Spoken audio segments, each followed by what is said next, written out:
participants. It gives me great pleasure to welcome you to Day 3 of this enriching Second International Conference on Hangul and Other Threatened Ungulate Conservation. Over the past 2 days, we have journeyed through insightful deliberations, thought-provoking discussions, and inspiring exchanges of ideas that have truly deepened our understanding of wildlife conservation and ecological sustainability.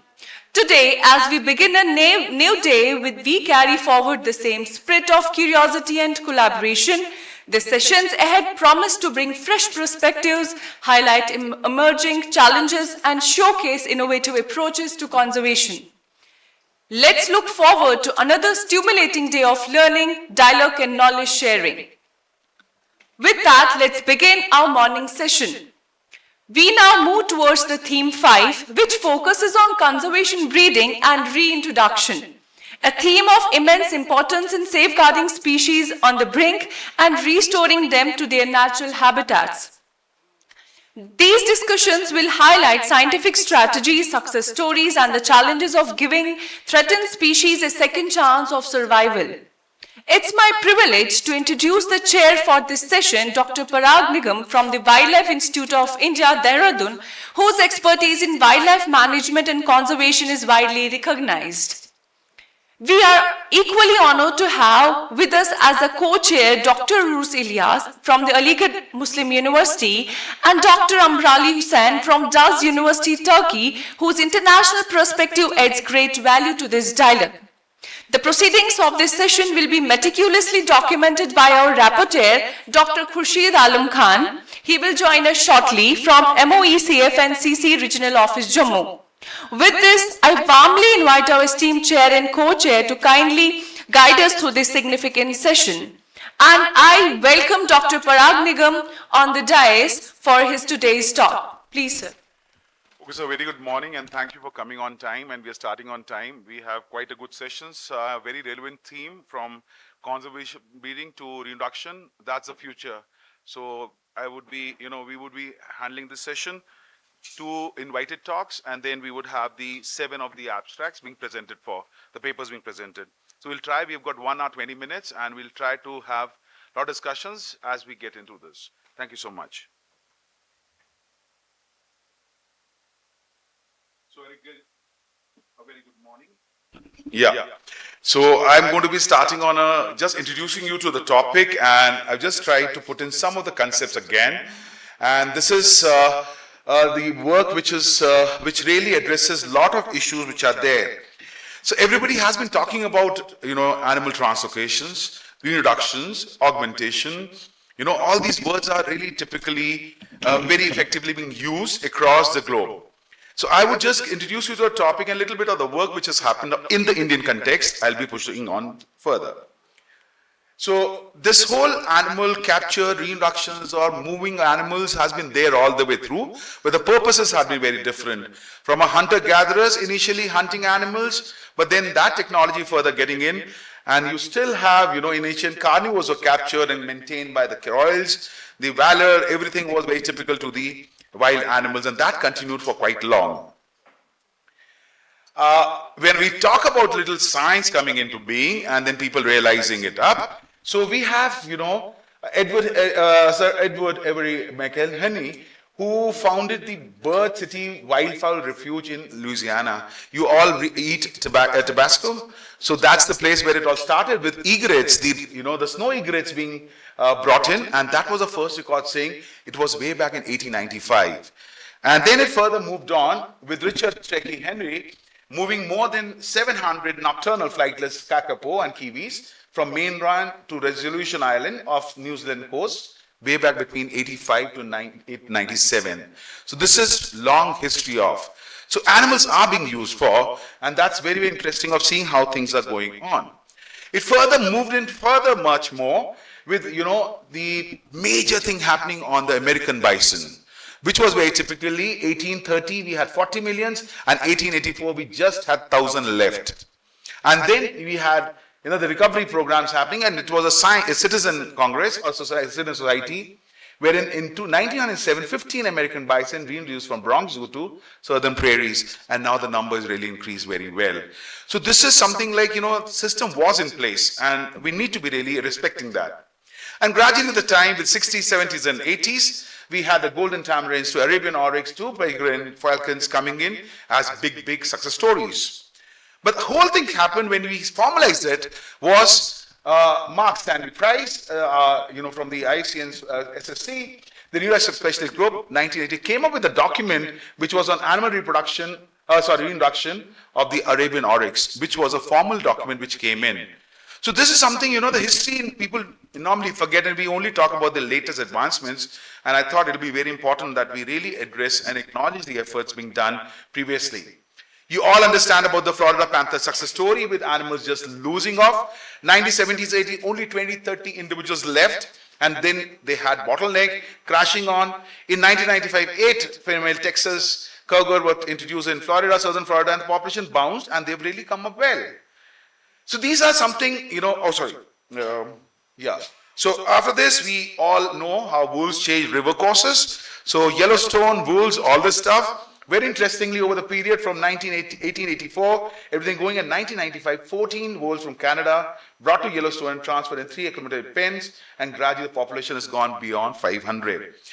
So this was something which happened, but the thing was, we were very particular that everybody felt carnivores just manage system, but it was not only that. So latest science which says there are a lot of other factors which had governed that population increase and really rejuvenating Yellowstone again. So those papers are very well there, and that really speaks very well on this. Is science in the age of sanctifying the wolf? And that is a very interesting paper. I would expect everybody to read through. It's a very interesting paper. So we'll come to the topic is translocations. So when we talk about translocation, it's just human-mediated movement of animals from a living organism, one area to the other, and releasing to the another area. That's a very simple thing. But it still has a lot of questions, and as a result, now you need to understand why we are really doing translocations. It's not the species is getting benefited on. There are a lot of other things which come in, and I've been a little critical on that. And beautiful papers, putting in. We only work on species which are visible. They are charismatic. They are popular. And that's the purpose. We are not really addressing the entire system in place, and very specifically to highly visible, popular, create favorable media, attention and publicity, thereby creating increased public awareness of the problem facing species. Image building. I have lost my habitat degraded, and just to cover up for a short term, you get in animals. And that's a very typical thing people would be doing in. And you need to be really serious about it. The third one, sentiments, emotional. Oh my God, I lost these. The very purpose, we are not addressing entire thing and saying, we'll just get the animals, so I, as a manager, become big during my tenure, things are really going on well.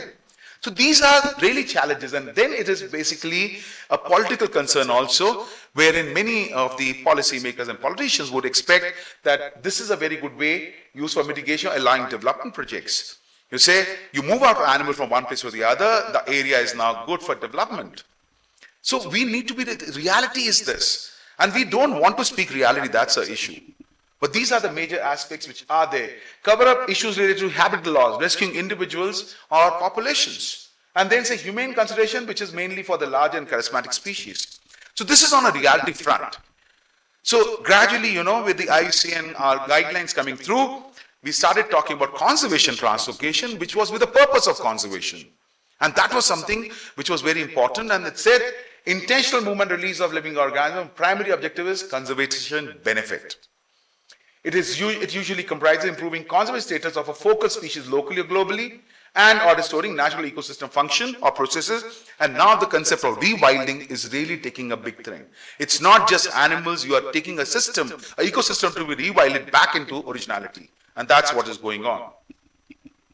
So very typically, that's how it is being defined by Seddon.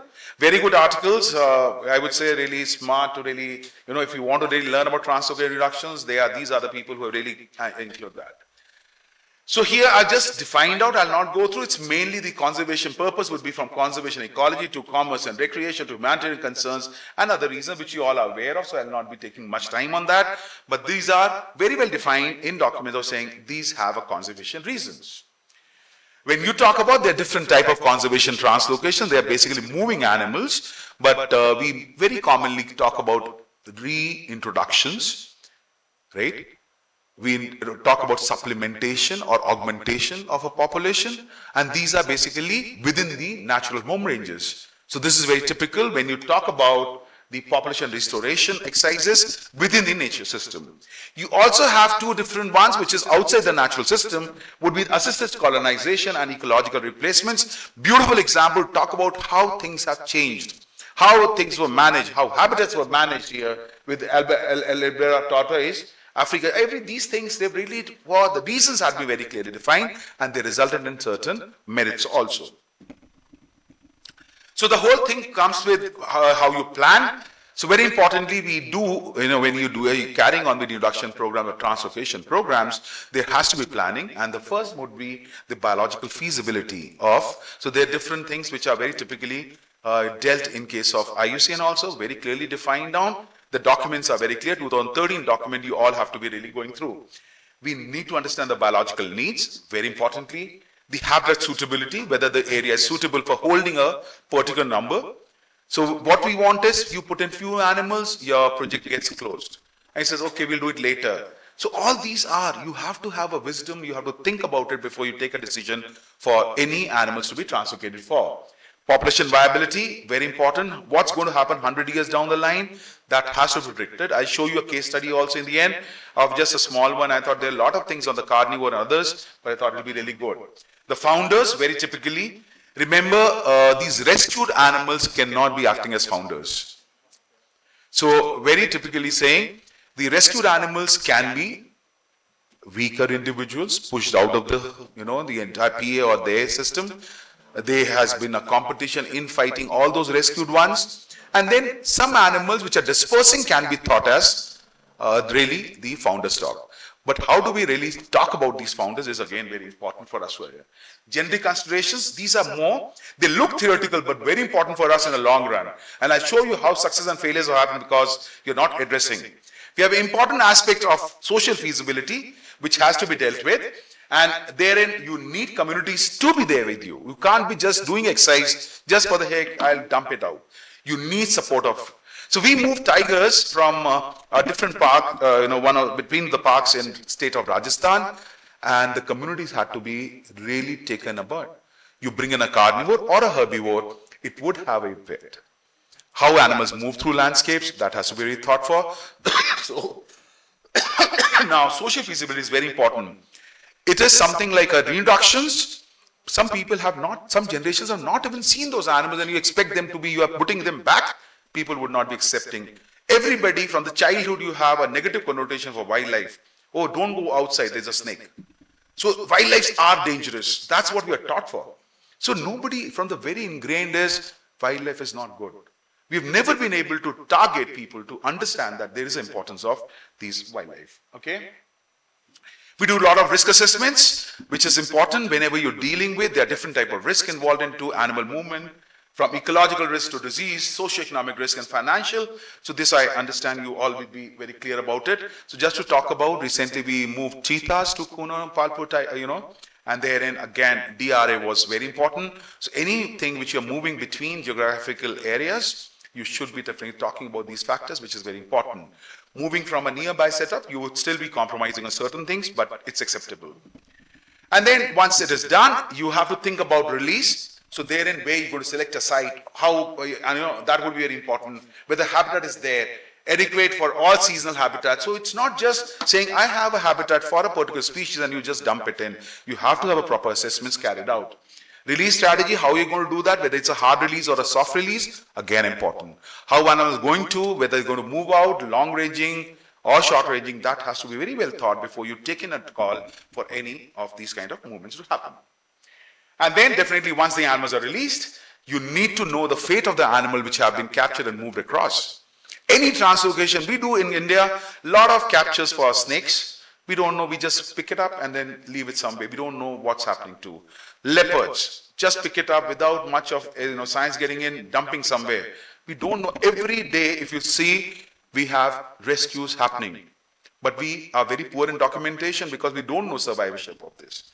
So that is important. So we are pushing in as WII, pushing a lot of effort to see that people start documenting, putting up in papers, putting up in science, putting in media, all those information. That will be important as such. So just going a little bit deeper onto it. So when you're selecting individuals, maybe a carnivore or a herbivore, there are reasons to do that. You should be very clear with the taxonomic setup, the genetic data, wild versus captivity, very important. Age, sex, species, behavior, health and diseases, and we need to be very sure that whatever you're doing has a relevance. And I'm going to talk about the failures and successes of these kind of operations. Okay. So yes, for the animal capture, as a vet, I am a vet, so I am involved in a lot of capture. So we have different options for captures. It can be a passive method, a physical method of captures, or chemical. But when you talk about chemical and physical methods, they are individual based. And passive are the one, which is a boma captures and other, have become big for moving animals across the landscape. So I'll talk about that also very typically. Oh, very good. Okay. Okay, so we got. So just to say, this is a passive capture. And then we use a lot of drugs to deal with, very typically. But what has revolutionized the whole concept is the tranquilizers, which have really made the animal calm during journey, and that's how we have been really managing it really well. So interestingly, there are short-acting and long-acting tranquilizers which we use, and the success rate has increased. They said, is mortality acceptable? Any human intervention will come with mortality. So you don't have to say, I am doing everything perfect. Animals behave differently. You're dealing with a different, you don't know, it's a blind game.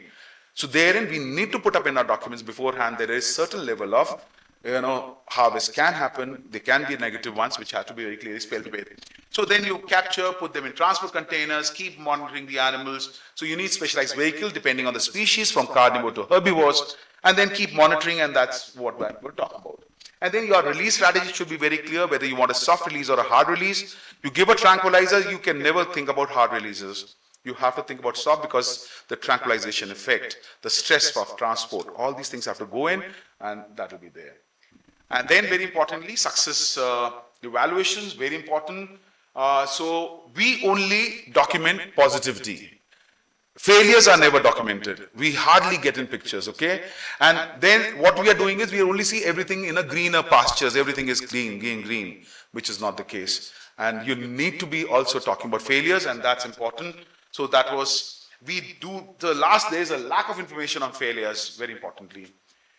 Defining effectiveness, see, whatever effectiveness, we have success stories. So IUCN, the global perspectives are very good documents. You are evaluating yourself whether your program was successful or not. So there's no you're doing it up. So everybody would say it's highly successful or successful without really pushing in much on the negativities of it. And that's important. So if you see successful rates, in 89 it was something like 44%, and the Germano 2014 speaks about 26 to 32% over past decades, the success of these programs. And very interestingly, what is success is, you need to have a self-sustaining stable population, has to be established. Long lifespan may be time too difficult and time consuming, so those are aspects we'll not talk about, but yes, very important. So your perceived success and success real ones are different. So just a beautiful paper talking about, this is about all those reintroduction perspective series. Over the period of 2008 to till 2018, they've documented 1,200 difficulties during the process of translocating animals. Very interestingly, 293 translocation of animals globally in different areas. And then this talks about the administrative difficulties, intrinsic difficulties, difficulties concerning physical environment, difficulties concerning socio-political environment. These have been very well targeted for, and it very clearly speaks about that majority of its administrative and logic. You don't have funds, you don't have will, you don't have political setup, and that makes a difference. And then further aspects of species biology, ecology being not known. So this is very interesting paper which has really speak about it. And then all the translocation inherently complex, remember that, but you maximize by having a long-term commitment. You need to have a strong recovery program, extensive knowledge of the released species, gain of local communities, secure contents funding, coordinate activities numerous, and monitor outcomes in the adaptive management. Okay? So these are the series which you would definitely look into. So they have a very good one, but you need to be justifying whatever you're doing and ensuring things go on well. So just briefly in 1 minute or so, I'll just push through the slides so that you understand this is a very big event which we are doing here now, the latest one. We have been really actively into large carnivore inductions, successful stories from Sariska and Panna Tiger Reserve. which is, we started with the global ones who started the first, reductions on large carnivore, large felids was in 2008 onwards. We started moving gore 2011, and then it just came out with, a lot of nilgais being captured, moved across, the swamp deer, the hard ground barasinga, rhino translocation. All this became very, very important at the Indian context. So I'm just showing you what process is going. So we have a tiger reserve called Sanjay Tiger Reserve in the state of Madhya Pradesh. So it lost all gore. Gore is an Indian bison. That's what you see there. It's a huge male. And then in 95, they were gone. So we put up, let's bring these animals back because the habitats were very good. You have to justify. So there was a plan made. And then we understood what animals, how many numbers, what's the distance you're going to travel, all those. I'll share the documents also. And then doing the PV of saying how many animals to be brought in, what sex ratios to be brought in. And that would result in a viable population over the next 100 years. So we had 50 animals and subsequently 20 individuals, 10 years to improve genetic heterozygosity. So we did the habitat suitability also. So across the Madhya Pradesh state, we saw the parks, do they have suitable habitats for gore? So they were found to be fairly good, moderately and highly suitable areas were there. And we said, let's move in. So the pre-assessments done for health screening to other things, planning for collars. And that was very interesting for a large carnivore. We did not have much money, so you don't put in collars. We also, along with the collars from both BHF and GPS, we put in neck bands. That's a make in India kind of thing. So you got identify animal. This is hardly I would say $40 for a single collar. And that really goes, it identifies your animal in a herd. And I'm really fortunate to have a very good team of researchers who are working in. They can identify individuals. They have drawings for everyone. They have names for everyone. So I'm really happy to see these gore being really getting identity. And then you start with your drills to vehicles. And gradually you start darting the animal, capture them up, bring them on the stretcher. And then you're doing your support during for the journey, for morphometry to other things. Quitting and loading into vehicles, bringing it off further, and the vehicles are specially designed for these animals, and then you take them and release them out in the wild. So these are things which has to go in very clearly, and then we have been monitoring for the last, in different landscape, we have from 2 years, 10-year data to 14-year data to 3-year data. So a lot of work happening on the large mega herbivores. So broadly, we have a beautiful population of this. So we do a lot of work across the country. And we support these programs because we feel we need to be really getting animals back to their home, but with the condition that the habitats are suitable for their long-term sustenance. So overall, within that time, I'm sorry for exceeding, 2 minutes, but really nice of that. So, I thought it'll be really interesting because they're a young crowd, and I thought they are the ambassadors, they're going to be the ambassadors soon. So they need to be knowing as to what's happening and what all effort goes in. Thank you so much.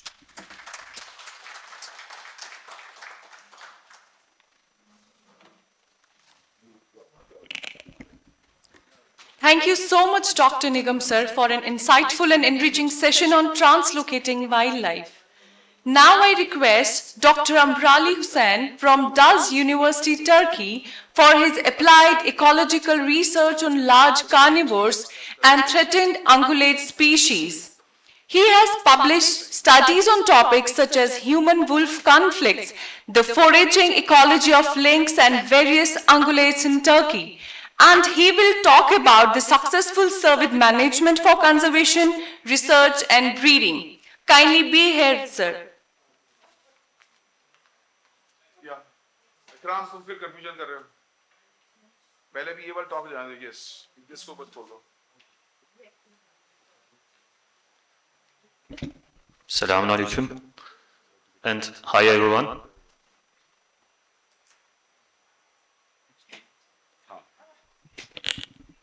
Well, it was quick because it's supposed to be the third presentation, but anyway. I'd like to thank first of all the conference organizers and especially Dr.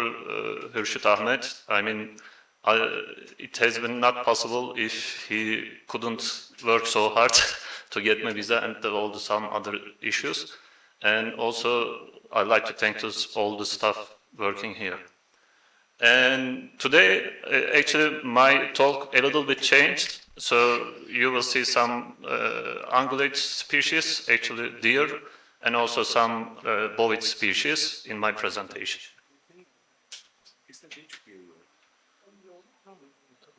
Oh, how can I go back? Actually, I finished my PhD on brown bear in 2012, and I started working on the brown bears in northeastern Turkey near to Georgia border in 2002 and 3. After seeing that people have many conflicts with the brown bears and nobody knows how to deal with them and how they should use some preventive measures, so I start looking into this wildlife ecology. And my main study topics, large carnivores and endangered ungulates, mainly by using the GPS, GSM colors and camera trapping. And also I have done first monitoring brown bears, caracal, endangered fallow deer, and also the wild goat studies in Turkey. I also studied the human-wildlife interactions by using mainly the interviews and also doing some implementing some preventive measures and checking their effectiveness after that. I have been studying mainly in, is there a pointer here? You have a point, that's it. And then look here and Pointer? Okay. Okay. I have worked mainly on the northeastern part of Turkey, Mediterranean part, and the central Anatolia and northwestern part of Turkey. Mainly studying the species below brown bears, caracal at the southern part, and you can see there is a fallow deer behind, mouflon in the central Anatolia, and monitoring all of them. And also recently we have been working on red deer and the mouflon to estimate their density at the closed reserves and at the translocation areas for estimate their density because they are under effect of trophy hunting somehow. We have a variety of animal species in Turkey, and we have, after seeing the Himalayas and Yasir presentation yesterday, 3,000 kilometers long range. It's a Grand Himalaya, but we have small mountain range. Kashmir Grand Mountain is almost 500 kilometers.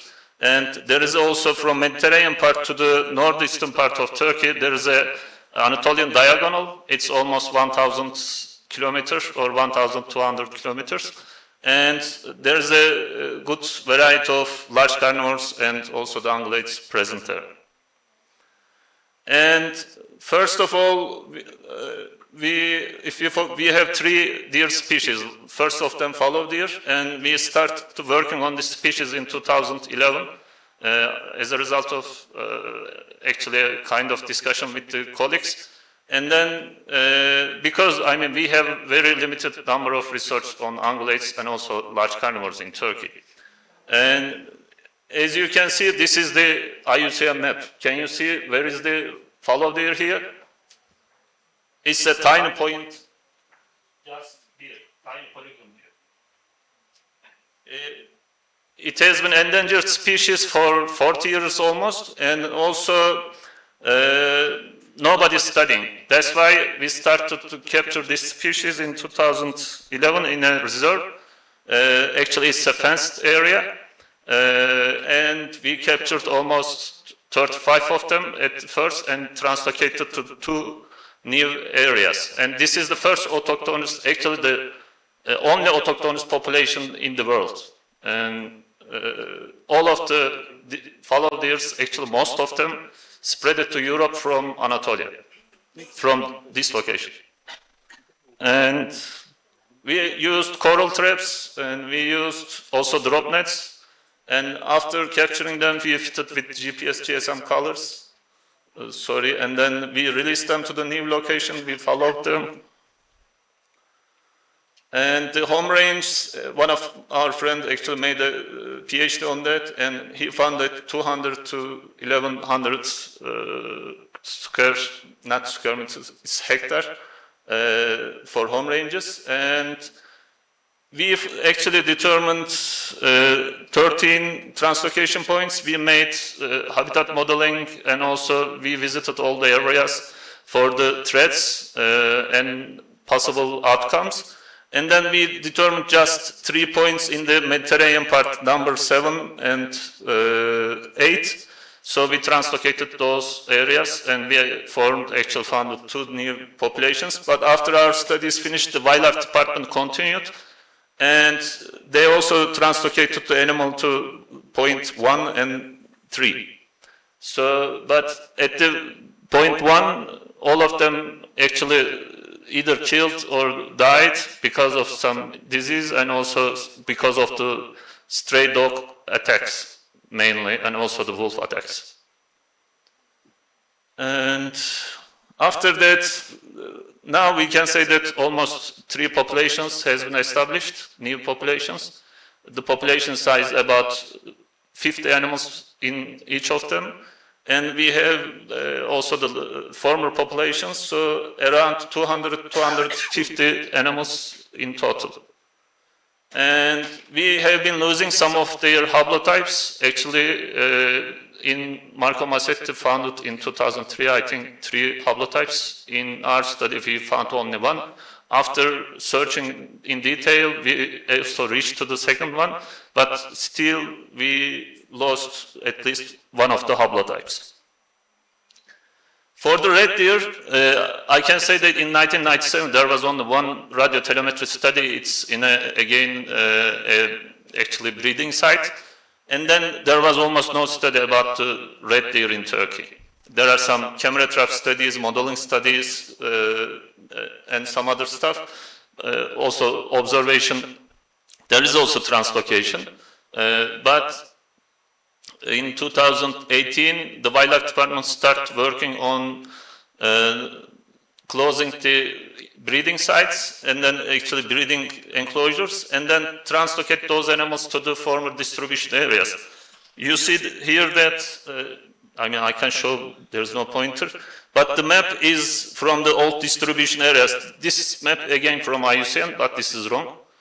There is no population on the right side of the population on the eastern part of Turkey currently. And also on the southern part of Turkey, there is also no population at all.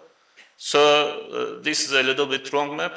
But after this first telemetry study almost 30 years ago, then 30 years later, wildlife department started to translocate at least 15 animals from Istanbul to the Giresun to the Black Sea former distribution range on the right side. And almost every year 50 to 75 animals have been hunted by the companies. And recently, as I said, we started to estimate the random encounter modeling to estimate their density by using camera traps. And for the roe deer, again, we have some similar studies. There is no radiotelemetry study at all. There was only 1 or 2 individuals actually fitted with the GPS GSM collars, but one of them failed, the other one actually died, the animal died. So the study didn't lead any conclusions. So this map prepared by me in 2015 or 16 for the IUCN, and in the past we have also population at the Mediterranean part of Turkey. You see still there is a remnant population from the Levant mountains coming from the Syria to the Hatay border, and we have remnant population. There is no population at the southern part of Turkey. And and if we pass to the wild goats, this is the first study actually about the wild goats in Asia. In Turkey, we also prepared this map in 2020.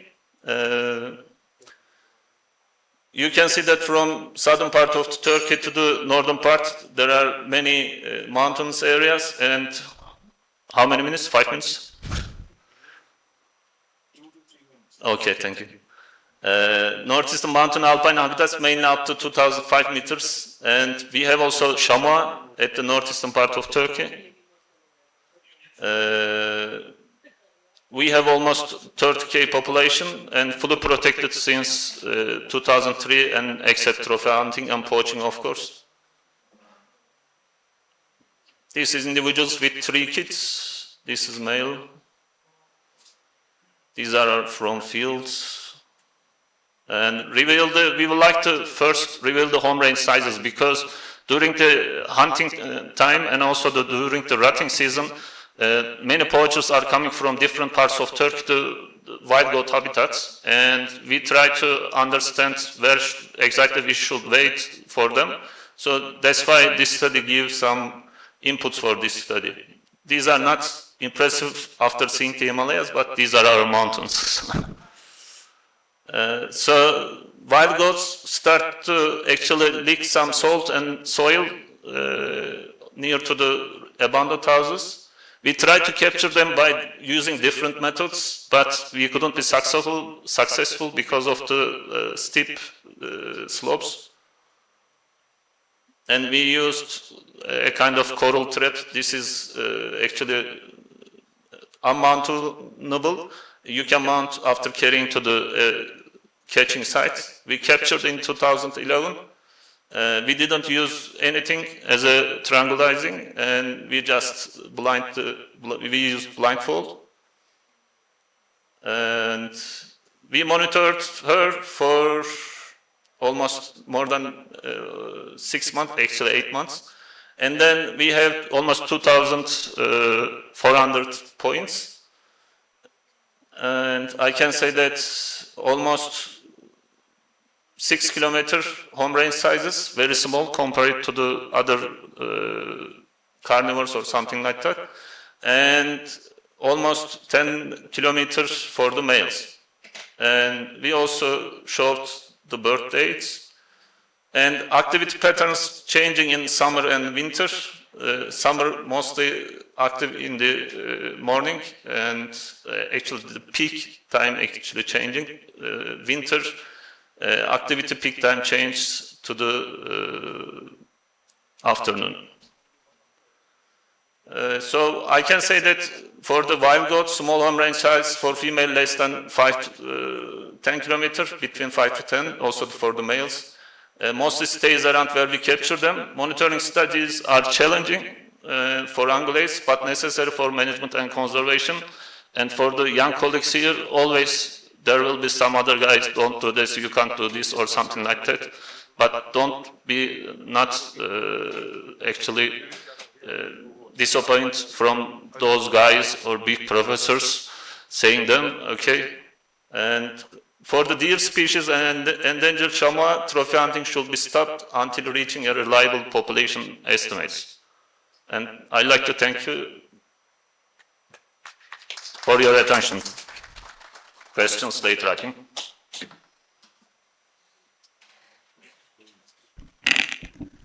Thank you so much, Dr. Amrali Hussain, sir, for such a wonderful presentation. Thank you so much for sharing your knowledge with us. I would also like to apologize Dr. Amrali Hussain for calling upon for the second talk instead of third one, because Dr. Xavier's talk is having an invited talk as well as the presentation. It's for that reason. Now I request Dr. David Xavier Galando for an invited talk on Marsh Deer Conservation Program, Reintroduction as a Tool for Enhancing Genetic Diversity in Blastoceras dichotomous. Please, sir, be here.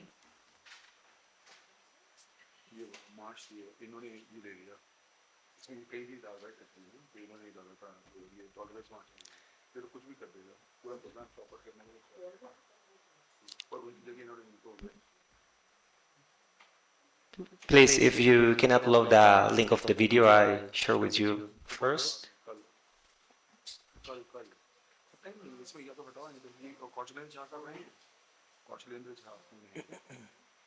Kaushalendra Kumar Jha, IFS. He's a chair also.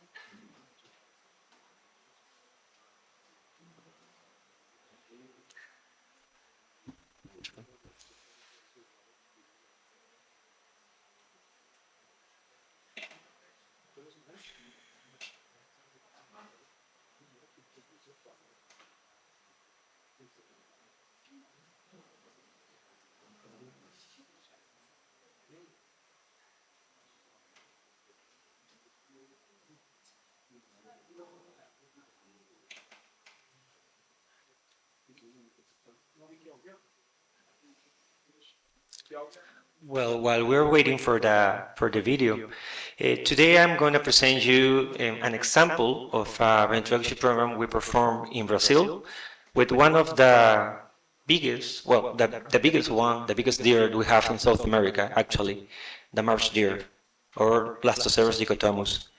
And in that video, we summarized all the main objectives of our work, of our project, and you will see as well all the issues we have all around this project.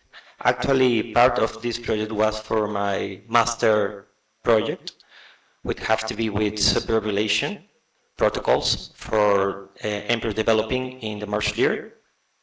So just wait a little while.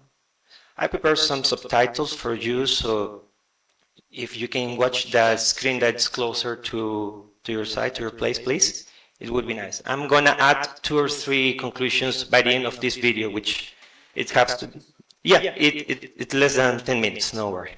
Thank you. Please. Uma força-tarefa tenta encontrar uma das espécies de mamíferos mais ameaçadas do estado de São Paulo. Eles usam GPS, radiotransmissores, drone. Ela está mais ou menos nessa direção, só que pela intensidade do sinal, provavelmente. This species was first extinguished in the São Paulo state of Brazil. O alvo é o maior cervídeo da América do Sul, o cervo do Pantanal. Ele já ocupou quase todo o centro-sul do continente, mas agora vive em pequenos grupos isolados. A caça, as doenças transmitidas pelo gado e a construção de represas dizimaram populações inteiras. Hoje só tem cervo do Pantanal em 3 lugares do estado de São Paulo, e um deles é exatamente aqui onde nós estamos, a região da Estação Ecológica do Jataí, no município de Luiz Antônio.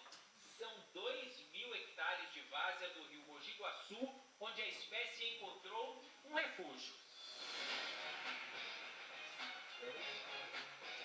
Na imensidão do alagado, ver o bicho é uma missão para lentes poderosas. Olha ele aí, pastando no meio do capim.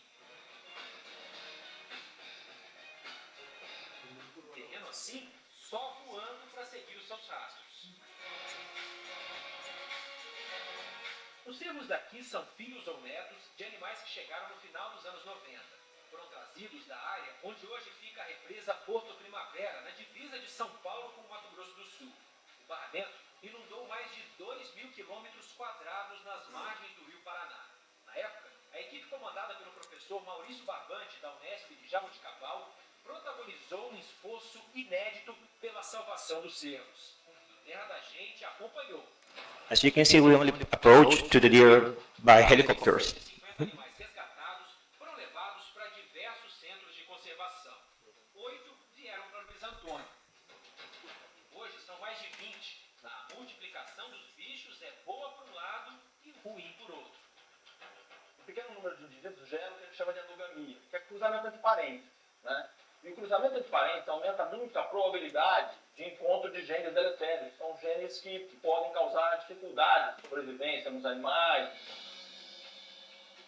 A solução, então, seria trazer para cá animais de outras famílias com outros genes. Mas qual? Os que são criados em cativeiro não são uma solução. Quer ver por quê? Esse comportamento de ficar escondido no meio das folhagens é bem típico dos filhotes de cervídeos. Geralmente, a mãe, logo nos primeiros dias de vida do filhote, sai para buscar alimento. O filhote fica assim, escondidinho, longe dos predadores. E a Chanel cumpre o ritual. Só que, como já está muito acostumada com os seres humanos, olha só como é fácil tirar ela do esconderijo. Quer uma madeira, Chanel? Vamos mamar? Olha só. Aqui, ó. Aqui, ó. Olha aí. A câmera, não tem medo nenhum. Quer mamar? É. Ready. Please come. Pronto. Tá com fome, hein? É bonito, gracioso, mas na natureza essa docilidade pode ser fatal. Porque ele não sabe quem são os predadores, ele não sabe quais são os alimentos que ele tem que comer. E também não sabe disputar território com os nativos. Como então trazer novos filhotes de outras famílias para cá? A ideia do professor Barbante é que os filhos de cervos de cativeiro possam nascer no mato. E nascendo no seu ambiente, nascendo numa fêmea já de vida livre, e tendo todas as oportunidades que todos os animais de vida livre têm, este indivíduo, sim, tem toda a possibilidade de competir pelo espaço com os outros. Como isso é possível? É o que você vai acompanhar agora. O helicóptero é mais uma vez o único veículo capaz de seguir o cervo. Lá embaixo, uma fêmea tenta fugir, mas é contida pelos veterinários. Ainda no campo, ela passa por exames. Está saudável, pronta para ser a mãe de uma nova técnica. Os sedativos vão fazer ela apagar até o fim da viagem. Por alguns dias, a sua casa será um núcleo de pesquisa e conservação de cervídeos da Unesp. A fêmea de cervo fica numa baia isolada e o contato com humanos é mínimo. Observação só se for por esse buraquinho na porta. É hora de dormir novamente. Era o tiro. Foi, né? E agora, vou esperar deitar. Pode parecer agressivo, mas serve justamente para não estressar o animal. 10 minutos depois, ela tomba. Vendada e adormecida, vai para a sala de cirurgia. 15 profissionais, entre veterinários e biólogos, acompanham o procedimento. É a primeira vez no mundo que esse tipo de cirurgia é realizada em um cervo do Pantanal. E qualquer erro levará tudo por água abaixo. Dentro desse recipiente, conservados a 196 graus negativos, estão 3 embriões retirados de animais de cativeiro. Eles vão ser introduzidos na fêmea selvagem. Na prática, é como se fosse uma barriga de aluguel. Antes, é preciso saber se a paciente está realmente preparada para ser mãe. O animal respondeu bem ao protocolo de superovulação, então a gente vai conseguir implantar o embrião. Quer dizer que ela está perto, ela está pronta para... Ela está pronta para receber o embrião. Começa uma corrida contra o relógio. Tem que ser muito rápido. De um lado, a cirurgiã prepara o animal. Do outro, a pesquisadora descongela os embriões. Da seringa, eles vão direto para o útero. Pronto. Tecnicamente, ela está pronta. Tecnicamente, sim. E tem que torcer bastante. Uma semana depois, a futura mamãe se prepara para voltar à vida selvagem. A viagem vai levar 1 hora. A cada 15 minutos, uma paradinha para ver como está a passageira. 73 quilômetros depois, 1 hora de asfalto, mais um tanto de terra, e chegamos ao ponto onde a fêmea do cervo foi capturada, mais ou menos por aqui. Agora, os pesquisadores estão escolhendo o melhor local para soltá-la. E tem um problema, boa parte da várzea que existe aqui foi queimada por um incêndio que aconteceu há poucos dias. Isso eles não esperavam. A gente esperava um lugar bem fechado para soltar ela e ela não teve muito estímulo. E agora o ambiente está aberto. Então a gente vai tentar procurar um ambiente um pouco mais seco e também um pouco mais fechado, né? Porque também se ela tiver uma área muito alagada, ela pode se afogar. E se for muito seco, muito queimado, aí é um lugar muito aberto, ela se assusta demais. Ela pode ir para um lugar não adequado, ela pode sair no meio do canavial. qual que é o risco caso demore demais? O animal acordar e se bater aqui na caixa, né? Ou se sair correndo aí. O lugar que eles escolheram para fazer a sutura é aqui para dentro da vegetação, onde a sombra, tem água também, uma parte. A porta está aberta, mas o animal ainda sente os efeitos do tranquilizante. De repente, ela está assustada, confusa. E agora, o que fazer? Nada. A experiência de décadas destes salvadores da fauna diz que é preciso ter paciência. Aos poucos, sozinha, ela vai recuperando o equilíbrio e, por instinto, se afasta. A partir de agora, será assim, sem interferências. De volta à vida selvagem. seriam 8 vezes de gestação. Okay, after that, we recaptured that animal 9 months later, because if the pregnancy plant of the species, unfortunately, she was in the middle pregnancy of another baby, so she lost our embryos. But it was our first attempt, so good news. Our procedures didn't alter the female's reproductive integrity. So we have hopes for the future for new attempts in that case. Another problem we all already had in this case was that actually we tried to use and then to modify several times superovulation protocols to develop embryos, because these protocols were previously tested in other deer species like Subulu wasubira or Masama americana. A better approach would have been to develop a specific protocol, superovulation protocol, based on the reproductive physiology of the species. Nowadays, we know that this approach could be a great tool for the future. So we hope that in the future years, 5 to 10 years probably, we can adjust some technical issues of the superovulation protocols to develop several embryos from captive animals, and then try again some tentative of reintroduction of embryos for the marsh deer. Thank you very much. Thank you so much for the lovely presentation.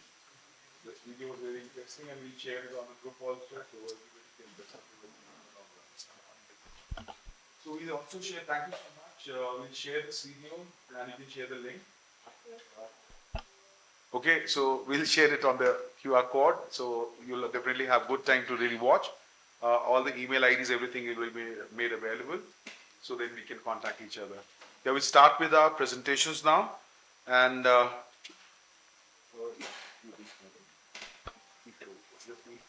Okay. Again, David Javier Galindo will present the reproductive technologies supporting the Ozotresos bezoarticus recovery, experiences from the field and captive management. We would like to welcome again him to the stage, please. Is it? it's your reproductive technology supporting Ozotresos. No, it's same person, different presentation. Thank you. Sorry, Well, I'd like to warn you that you have 5 minutes after and beginning with these talks. Thank you. Now I would like to share with you some projects we developed with Susana Gonzalez in Uruguay. I was invited for. In this case, we tried to help a specific another species, which is the pampas deer in South America. They have the problem that their geographical area suffer a lot of fragmentation, as you can see here in the map. So in that specific case, we tried to get some genetic material from wildlife populations to help to refresh genetic diversity in captive breeding populations that were suffering a high rate of inbreeding. So we make some captures in the Arerungua, Salto in Uruguay, and then getting that material, that genetic material, we transport all of this material to the Estación de Cría y Fauna Autóctona Cerro Pan de Azúcar in the city of Piriápolis, near to Montevideo, Uruguay's capital. In that place, they have like a captive breeding program with almost 135, 200 right now, 200 animals. But they are suffering several issues because of the inbreeding of their population.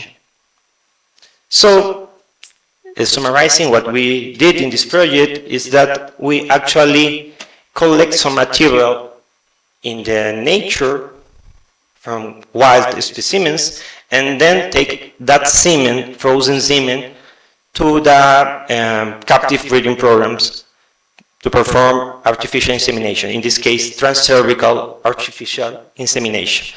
Here I'm going to show you very quickly some videos of the capturing. Happily, these animals, they're not aware of, are not afraid of the cars because they live between farms in Arenuá. So capture these animals was kinda easily for us. And then we collect a lot of biological material, not only semen, but also tissues, blood, ectoparasites, so on. Here you're going to see some videos of the collection of the semen. We perform electroejaculation in this case to collect the semen of the males. We capture 5 males in 2022 and another 5 males in 2024. Okay. After that, while the rest of the team was preparing the animal for introducing it to the wild, there were other members of the team that were assessing the semen parameters before freezing that material. Then the animals returned to the wild. They were monitored around 15 to 30 minutes. They were also given a radio collar with GPS for ecological studies, as you can see. And that material was transferred to Piriápolis to perform the artificial insemination in 9 females in the 2022 and 8 females in the 2024. In our first experience, unfortunately, we have no funds, probably some technical issues with the synchronization protocol used for the females. But in the second one, we have a phone, which was Clemente. So these projects show that actually we can try to get some help from nature, wild populations without disturbing them, but also trying to help in captive populations, which is supposed in the future to be the opposite. Thank you very much.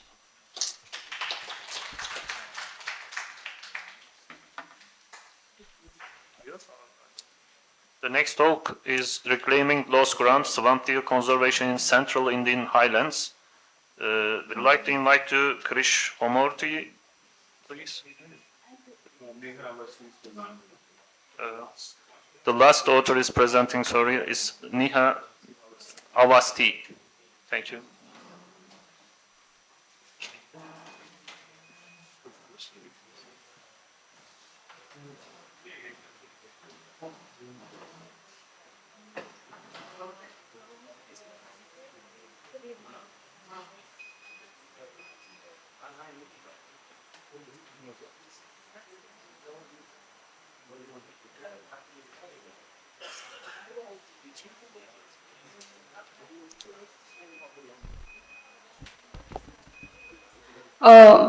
Good morning, everyone.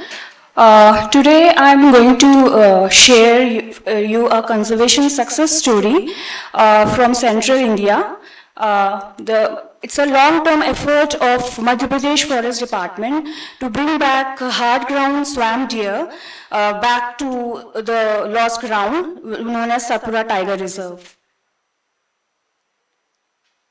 So basically, the hard-ground swamp deer is scientifically known as Rucervus duacelli brendari, and it's locally known as Barasingha in Madhya Pradesh and other across India, which is once the widespread across central India. So population has drastically declined due to habitat loss and fragmentation and been restricted to Kanha Tiger Reserve for nearly 5 decades. So basically, it's under IUCN, critically endangered species, it has been categorized with a single isolated population. So this isolation makes the species very much vulnerable and prone to extinction.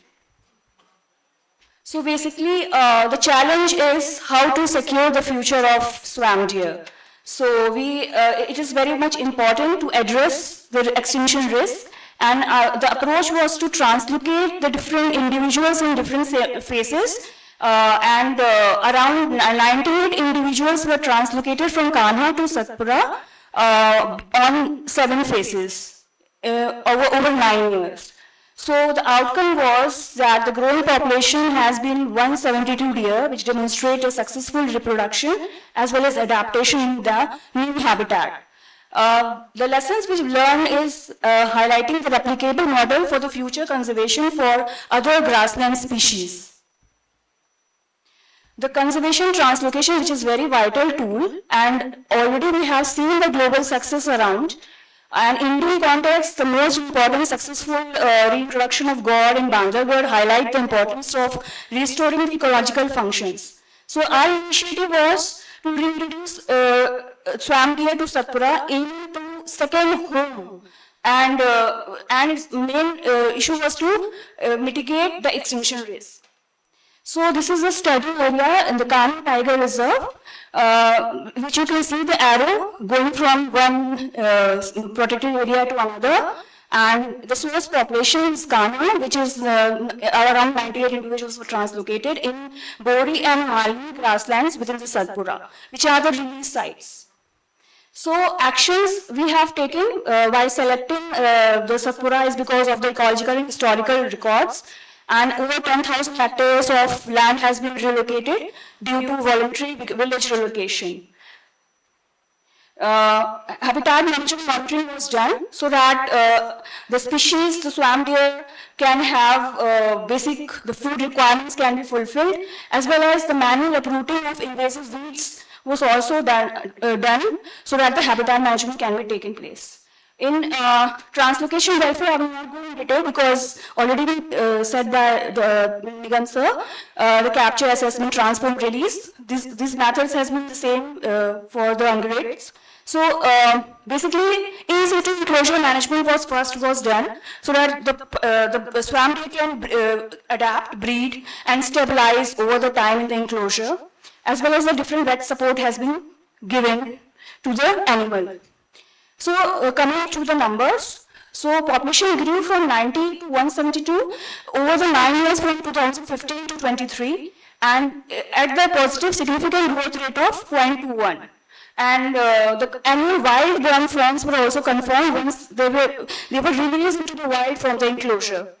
And it's not just a survival, it's a successful reproduction and settlements.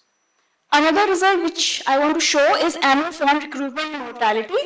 The major is that only 29 mortalities were recorded in 9 years, and no disease outbreaks as well as unnatural death reported. So reproduction confirms the establishment of self-sustaining population. Results of demography also shows body condition. If we compare from the Kanha source population to Satpura, it's also very good. As well as age structure also shows that there has a potential for reproduction. So coming to the summary, that success has achieved because it's first free-ranging population in the world apart from Kanha, as well as the enclosure value proof that its acclimatization has been very much important before releasing to the wild, whereas adaptive management like habitat interventions, population monitoring was done, and habitat is very much a key. So this reintroduction offers a practical and replicable model for threatened large herbivores. So these are the people who are responsible for everything in the Madhya Pradesh Forest Department, so I want to acknowledge them. And we have also, this is a report we have generated, this is a kind of ebook also. So this has been done, as well as we have, our paper has been accepted in Conservation Evidence Journal on the same presentation. Thank you so much. Thank you. For the next talk, I'd like to see Mohsin Havid looking beyond the protected areas, identifying conservation compatible landscape for ungulates in Kashmir region of Western Himalaya.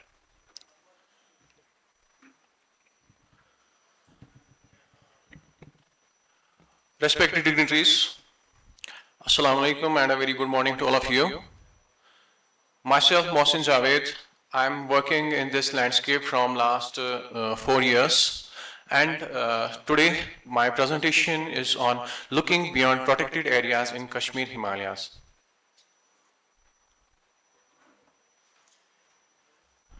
Why beyond protected areas? Ungulates depend on the areas outside the protected areas and inside the protected areas both.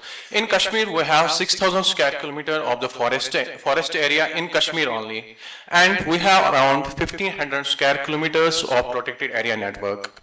Non-protected area provides a critical habitat for the musk deer and ibex. Most of the ibex and musk deer are outside the protected areas than inside the protected areas in Kashmir region. Corridors and low disturbance zone are vital, and the movement is toward the forest area, not for the protected areas. The study aims to map the stable habitats and the connectivity between the stable habitats in this region.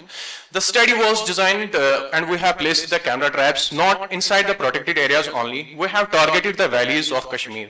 All the Gurez Valley, Sindh Valley, and we have placed the camera traps throughout these valleys, 40 camera traps in each of the valley in Kashmir region. And we did the habitat stability modeling for the species, for the ungulate species in this area, and the ungulate species shows distribution like this. The distribution of the species was outside the protected areas more than inside the protected areas for ibex. Whole of the distribution was outside the protected areas, and there was some of the areas like Tral and Dachigam, that very small distribution was inside the protected areas, but almost ibex is outside the protected areas in Kashmir region. And musk deer is throughout the valley, distributed throughout the valley, inside and outside the protected areas, but around 50% of the distribution of the species outside the protected areas. For the markhor, we have distribution, similar distribution outside the protected areas and inside the protected areas.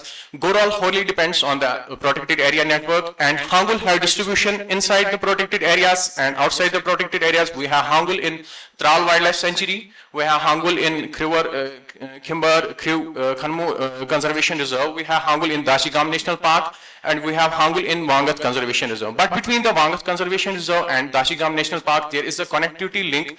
There is no protected area zone. Whole of this is the forest area zone, and the Hangul have to pass through a national highway which connects the Ladakh and this Srinagar region. But what is the thing? This is the distribution of the species inside and outside the protected areas. For the ibex, the most of the distribution is outside the protected areas. For the musk deer, the distribution is outside the protected areas. For Hangul, we have inside and outside the protected areas. Hangul is present. And this is the distribution importance of we did the importance of each of the protected area. How important the protected area is on the basis which species is living inside the protected area. For this is the distribution for each of the animal which is inside the protected area and outside the protected area. For in each of the protected area, we did how much % of the species is using in these protected areas. And we did the connectivity analysis. We connected whole of the Jammu and Kashmir except the region of this valley core. These are the connected paths that connected the protected areas and other forest area. Whole of these corridors are inside the protected areas. And these dots, which are these dots? These mark types, these are the poaching sites where we got the poachers in the camera traps, and all the sites are high stable zone but outside the protected area, not inside the protected areas. So thinking beyond the protected area is very important for in terms of the reintroduction and all that. We have if we have to translocate the animal, if we have to reintroduce the animal, if we have to release the animal, we should consider is there the connectivity between the protected area where we are releasing the animal, is how much we have how many animals can sustain, into which area the area is connected beyond. This needs attention from both the scientific community and stakeholders, whosoever is there concerned with the species conservation, and this meet is for that only. Thank you. Thank you, Muslim, for the great talk. Next talk is exploratory movements of habitat preferences of reintroduced gaur, understanding the range expansion in a novel environment by Bashkar Bahandri. Please. This one? 1, 2, 3, okay. So, sorry.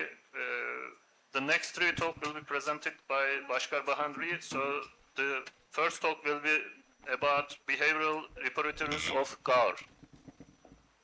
Please welcome to the stage. Okay. Thank you. Respected Chair, Co-Chair and delegates, I'm Ritesh Vishwakarma. I'm from Wildlife Institute of India and I'm working in different GAW projects in Madhya Pradesh and Andhra Pradesh. So my presentation is on behavioral rapporteurs of GAW, standardizing ethogram development and its applications in conservation and behavioral research. So, in general, the behavior is the animal's first defense in response to the environmental changes. Behavior is what animals do and to interact with the respond to and control their environment. In ecological science, ethogram is standardized because we need to do the different kind of behavioral research, habitat use research, home ranging research, and social organization research. And for that, the ethological diagram or ethological framework is important. So ethological often contain both written and description and pictures of quantification of recorded different type of behavior and then their sub-behavior, etc. So while working on the GAW behavior, I have found that there are research gaps and only the major behavior types are identified and we lack the identification of certain behavior which I personally observed in the field. So there are certain behavior types which we cannot actually explain by the major already defined behavior categories. For example, we have recently observed alloparenting behavior in GAW, which is very unique and reported for the first time. So my study area was Bandhavgarh Tiger Reserve. It's a suitable habitat for GAW, and we have recently supplemented GAW population in Bandhavgarh after the reintroduction of GAW in 2011. So I have collected field reports, peer-reviewed literature to see what ethological research or behavioral research is already done on GAW, and then I prepared a framework for whatever available related to GAW behavior research. Then I added my personal observation on the data set. It's a 2-year-long behavioral observation research. And I compared both the data and then I prepared a final ethogram chart for doing the research on social organization of GAW. So these were the major behavior reporters, foraging, and then there are sub-behavior in the foraging as well, then movement, then affiliation and grooming, social interaction, reproductive behavior and vigilance behavior, and there are sub-behavior categorized in all these major reporters. So I categorize behaviors as association, affiliation, and then grooming and then agonism and aggression. The result were ethogram reflect both documented and observed behavior. This also improve the accuracy and applicability of the social research. It's provide a robust tool for ecological and conservation studies, and also support the cost study comparison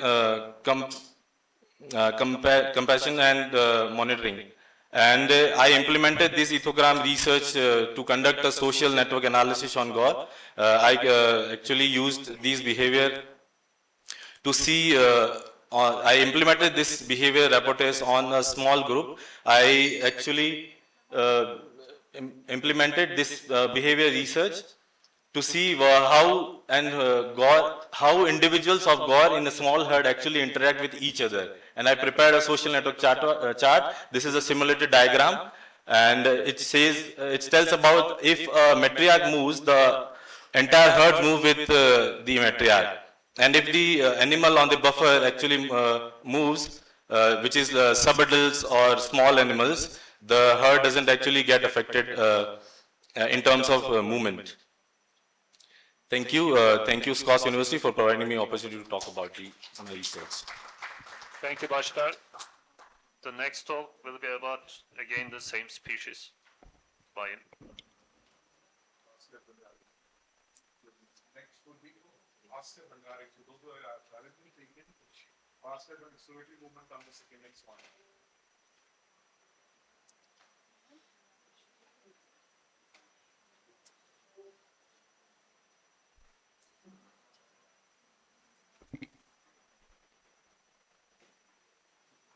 The next talk will be about exploratory movements of habitat preferences. Thanks. So in this talk, I'm talking on behalf of my colleague. He is in field for some field emergencies. It's a general introduction of GOR. It's a mega herbivore, it's an ecological engineer, it's a grassland species, and it's spread in Southeast Asia and South Asia. We have actually done a reintroduction in Sanjay Tiger Reserve from Satpura and Kana Tiger Reserve. We took source population from 2 tiger reserve to actually ensure the genetic diversity in the sink location. So the study objective is we actually done a post-relay exploratory movement analysis, and then we assess the range expansion during the exploration phase, and then identified the habitat preference during the exploration phase and the post-exploration. Coming to the monitoring of GOR, we have collected data from using satellite collars, VHF collars, and ground tracking as well. The data were then divided into things. The first thing is exploration phase. Then we have done 2 types of analysis. First is kernel density estimation for home range, estimation of home ranges, and then resource selection function for looking into the habitat preference of the species. So in exploratory behavior, we have seen the animal, most of the animal were seen, this graph actually tells about the asymptote of the species when they were settled in their new area. And this is the overall range utilization of different individuals.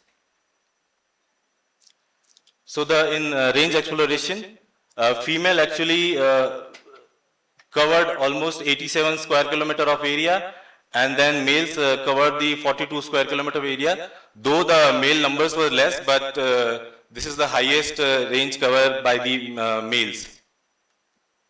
Then the habitat preference.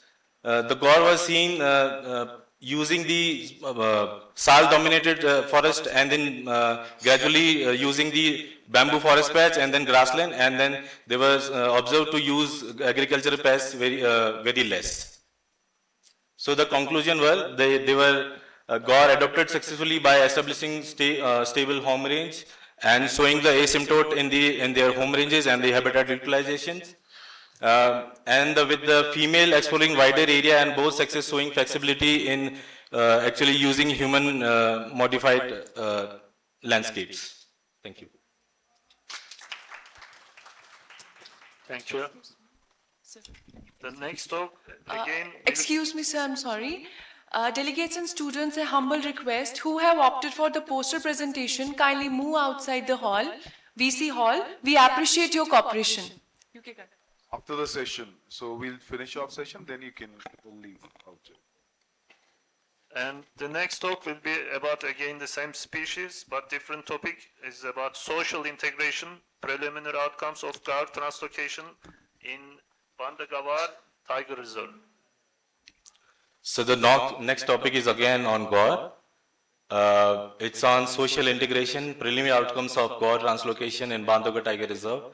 So this was followed by the reintroduction of GOR in Bandhavgarh in 2011, and then we have actually supplemented some population from different gene pool, which is in Satpura Tiger Reserve. The earlier we have captured animal from Kana Tiger Reserve, then we have captured animal from Satpura Tiger Reserve to actually maintain the genetic diversity in the new location. So this is again Bandhavgarh Tiger Reserve. It's a very suitable habitat with a different kind of forest type and having elevation of 811 meter. So I already talked about the background. We have introduced animal in 11-12, and then we supplemented some population from Satpura Tiger Reserve. So, we did the supplementation to enhance the genetic diversity in the source location, sink location. The objective were to increase the genetic diversity and to see in future they are actually integrating the already existing population, and there are actually reproductive success in future. So we have used marking techniques to identify individual. We have used VHF collars, color-coded neck bands, and then ear tags and horn sleeves as well. We then monitored animals using radio collars, LoRa collars, and other different kind of marking techniques. And then we identified each and every individual. We prepared proper dossier for each and every individuals. And then we observed that the new supplemented animals are actually interacting with the already existing population in Bandhavgarh Tiger Reserve. So we have observed that the translocated animal are actually interacting with the already existing population. They were formed different herds, and some individuals from Satpura Tiger Reserve are actually interacting with the Kanha population, and they actually form different herds. So we thought earlier that they are very social animal, and they are have very complex society, and they actually don't interact with the different herds, and there are very rare interaction or fusion between them. But in our finding, we have seen that individuals are actually having fusion during the summer aggregation or aggregation in grasslands, and there are observed exchange of individuals within and between the herds. So this is my final discussion, and I've already told that there are interaction between the existing population and the supplemented population in Bandhavgarh. Thank you.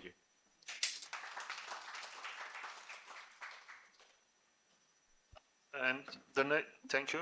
The next talk will be about nutritional bottlenecks in Hangul conservation, and it will be given by the Kurban Buh. Kuban book? No? No? It's okay. He's Up, sorry. not here. It's not there. So long. Next talk will be about affordable wildlife monitoring. No? So I request all the speakers to please come on the dais for the question answer session. So we have 10 minutes for the question answer session, and we can invite few questions. We have 10 minutes. So we have 10 minutes. Speaker.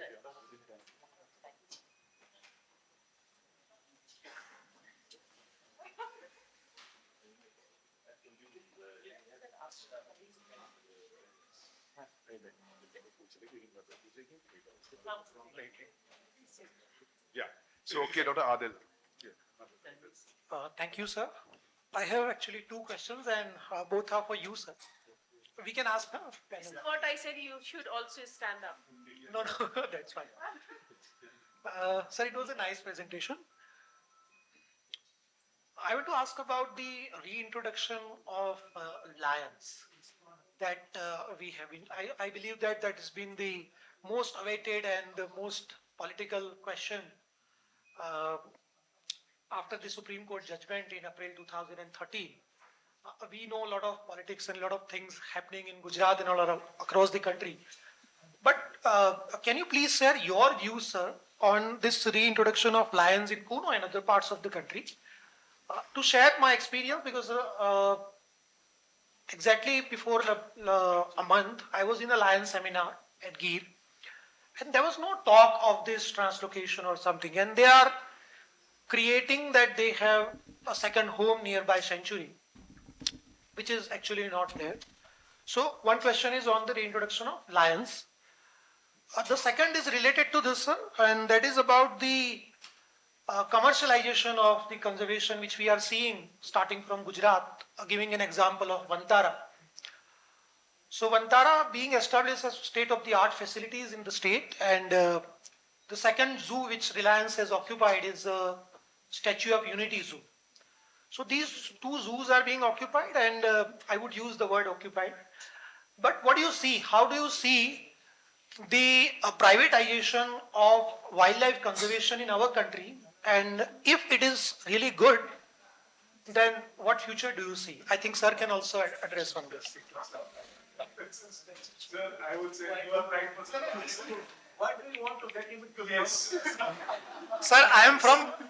No. Let me clarify to the house. I am from Gujarat, and as he very rightly said, that we don't speak certain things at these platforms, and it is required to be discussed, at least by the scientific fraternity. And I believe that that has to be a political view from our side. So just briefly, the first question I'll just put up in information. You see the IHUC guidelines. So there's a flow chart available. It says, is there a political will first? Do you have finances to support that? The moment you say yes and no, it just gives you a decision. So definitely you want to do a lot, you don't have a political system into place because that's which is going to be really pushing it forward. We as scientists would definitely put up on a platform saying this is essential, this is needed, you need to be addressing it. So those complete flow chart it's very beautifully done. So we need to keep digging in, and that is what we do in the pre-assessment. So you put up the chart in front of you, say, do I have skilled people? Do I have finances? Do I have drugs? Do I have equipment? Do I have support from communities? It's very exhaustive. So we tend to sometimes just overlook that. On a science base, it's definitely required, but then if the scientists felt there is a protocol which your ticks have to be done. So this is definitely a different question to be answered because it's not easy. Also, we understand the importance of having satellite populations, and that's what they have actually presented of saying, let's have the hard-ground Barasingha also having different home. And in Madhya they were very possessive about their animals, and gradually now you have 3 to 4 places where they have moved in. Same thing for your one-horn rhino, which was again a state animal for Assam, and then they said very difficult. Once there was a decision, few animals brought into Uttar Pradesh, and after that. Dudhwa, that was in Dudhwa, way back 84-85, and now they would like to move between the state. It's definitely a pride for you to really say that's my state and that's how the economy really gets changed on. So people tend to be possessive of things. So that is basically very difficult to answer to those very specific, but you need to have these processes which have been very clearly laid by. On a science base, if you want to look into the future, we need second home and further establishments. Very clear. So another thing for the Vantara, you said, privatization has been there, which is the economy really gets bigger and bigger. So you have a lot of public-private partnership coming through, and depending on how we are really able to manage it is important. We have our zoos; many of them are able to generate that kind of funding. For example, National Zoo is come out with a very good zoo, which is studying, quite stronger enclosures and quite good upkeep. So this is definitely good. It needs investment. People have to accept that if you are keeping animal captivity, it's your responsibility. We humans have a responsibility to ensure their welfare concerns are taken care of. And that is what Vantara is doing is fine. They have a collection. Other processes we will not talk about, but then saying, you see the upkeep there for the animals, they are being really maintained very well. So we need to be then taking the positive side of whatever is happening in the country with many of the good examples. So the other components is very difficult to answer at this platform. Thank you. Thank you, Dr. Sir, Saraj. I would request Ranjan also because you see and you understand all that bigger level things. It would be nice to have your comments. ये तो मैं personally बात में जवाब Sir, Dr. Ranjit Singh, you wanted to ask. बस और कोई हो नहीं तो Mr. Chairman, with your permission, sir, time permit, can I ask one question? Each to 3 or 4. That will be wonderful. Good. They all must feel also. As far as Turkey is concerned, Yes, sir. the Hallelujah, the Hallelujah evolved in the Western Turkey. Yeah. And we have a relic population in Persia. Are these the one, do you have the indigenous population or have you brought them from somewhere? Did you bring them from Mesopotamia? No. Or Persia or somewhere else? And secondly,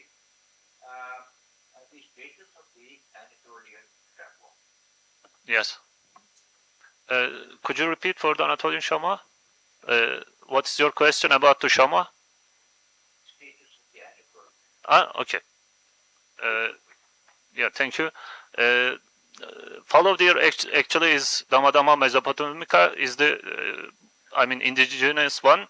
We have also borders near to the Iran. Mesopotamia is a southeastern part of Turkey, including some part of Iran. So we have the native population.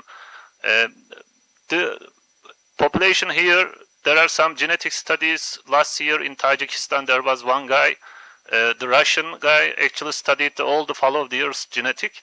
And there are some rumors about the other island population and something like that, but most of the studies now showing that the Anatolian population is a different autochthonous population. So for the second question, it's no, not hybridized, it's indigenous.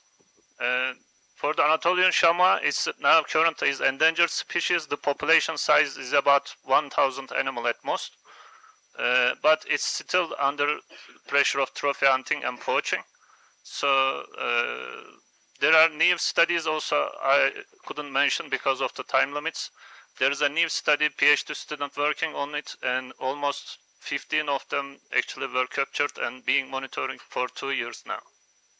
Thanks.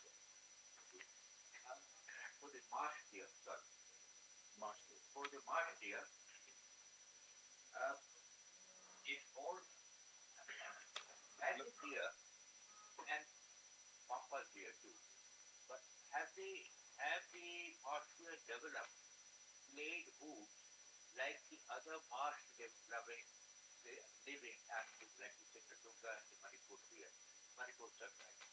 In all the literature I have read about the marsh deer, I have not read about this laying of hooves, which means that it's either adapted to the marsh or not. It's a very interesting factor. Marsh deer, about that mean? They're adaptive? Yeah, adaptive. As they develop blade hooves. Yeah, sure. They have a membrane, that they can. They have a. Yeah. And a way they can go with that. And value added. The pampas deer, which are very, very valuable. Have they got any hybridization with the other rodents? The marsh deer?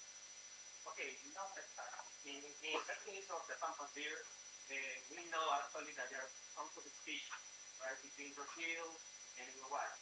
But until now, we have no reference of differentiation between those species. Not yet. And not also with the marsh. And for my beloved Bharat, just the lady. Very good presentation. Everything depends. It's a success. And God bless it.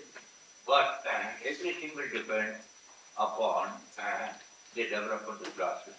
Sure. The success will come about when the Bharatiya reach the grassland on the Grand One, where the Gaura, the Grand One. For that you have to understand fire ecology, and nobody knows fire ecology. I'm sorry, Mr. Is there any study of the fire ecology? You have to learn Saccharum munja for the breeding, Saccharum spontaneum, Subliman nervosum, and the dactylon species for the food. We keep on burning so that we can see it. It's ridiculous. And I start saying, so why don't we in the WWI concentrate on the fire ecology for individual species? And the management of grassland specific species like the Hangul, like the swamp deer, the Manipur brown antelope, even the poor hockey. I think that, and Kashmir protected areas after you left, everything is alright. As far as the pigeon is concerned, the thing is alright, they're all there. Yes, sir. The first day you cannot come to the river. Yes, sir. Outside the look, the future of Indian fauna and flora and the biodiversity and the natural heritage of this country. Yes, sir. This great country depends upon only natural parks and biodiversity. Yes, sir. That is something was evident 50 years ago to me, and I did all my best to do. For God's sake, have protected areas for the hunger and the for whatever. To Yes, sir. extend from Lebanon, if you go into Malanga, Roman side, and Yes, sir. Gujarat here. So you have a part of all the four nalas. Yes, sir. Malangan, Malangan. Gujarat, and Lebanon. Yes, sir. That is one. For the whole public. Yes, sir. As far as the Hangul is concerned, if there are any left in the Wanga, Yes, sir. There are. Gandhiji, There are, sir. they have to cross that litter. Yes, sir. The litter valley and the national No, sir. They have to cross the Sindh Valley. हाँ, sir. Yeah, we can give recommendations, sir. Our study can recommend these things. So we are not the implementing agency. No. I'm talking on behalf of Mohsin that we are not the implementing agency. We only just can recommend it. Yes, sir. Yes, sir. Yes, sir. We have other questions? So Yes, sir. Sorry. It's connected to this Mohsin. one last Sir, question. please. One last question, please. Is connected to this. Actually, you have installed 40 camera traps in each of the valleys. Yes, sir. But you have got this spread over, and you have shown the connecting links. That means the vegetation cover is there. But did you put also camera in those places where you were supposed to be having the corridor? Yes, sir. We have installed the camera traps throughout the corridors also. So you found the movement there. Yes, sir. Yes, sir. Okay, thank you so much. I'll take this. It was indeed a very good session. So I would request comments from Dr. Oros about the whole session, and that'll be really nice. Your comments, please, as a co-chair. Sir, please let me open how many papers. 7. In general, there are 7 papers, sir. Okay. Yeah. ठीक है, साथ बोलो. So, thank you, Dr. Nigam. There were 7 papers and one plenary talk that was really wonderful. And we learned about many things about the translocation of the gore and all. It was a exemplary presentation, and after that we had 2 more from Hussain and 1 more.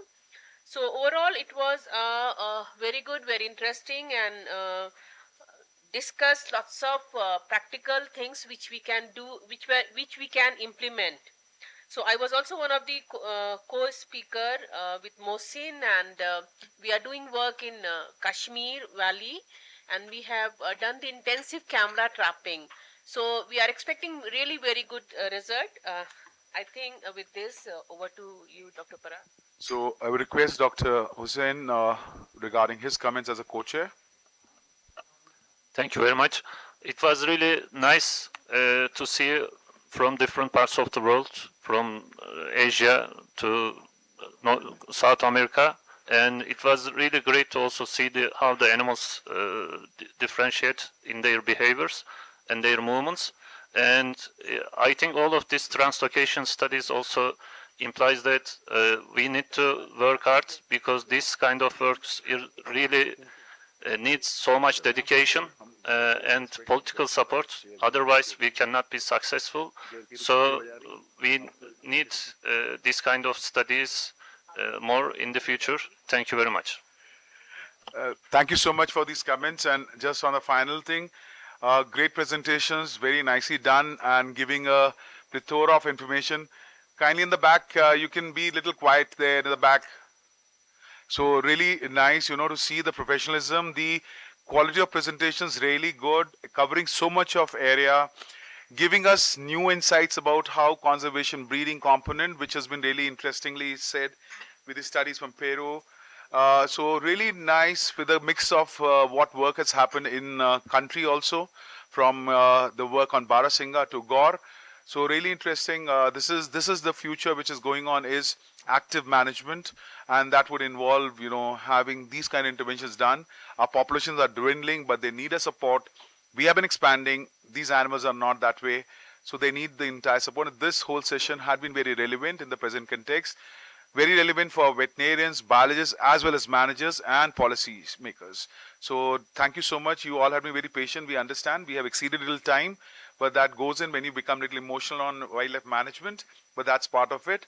So thank you so much for patient hearing and being actively involved into this kind of discussion. Thank you so much for each and every one of you. I would like to add one more thing, forgot to add. In this session, all the presenters gave the presentation within the time. And thank you for that. Thank you very much. Thank you. Thank you. So we're breaking for the tea now, and then those who are going to be presenting your posters, you give me an announcement on that. Thanks.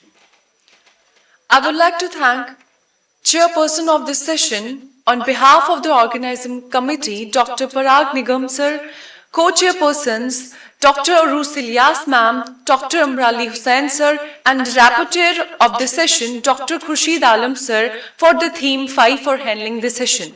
Now it's our privilege to felicitate Dr. Amrali Hussain sir by Arus Ilyas with a token of appreciation from our side.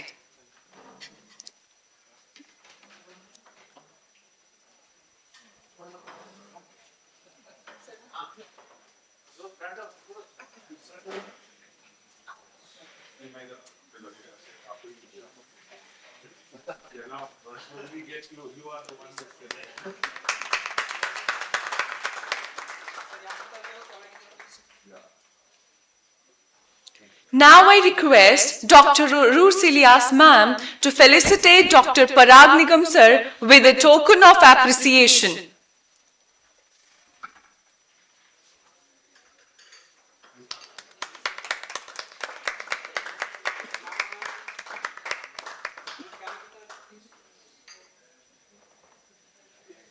A humble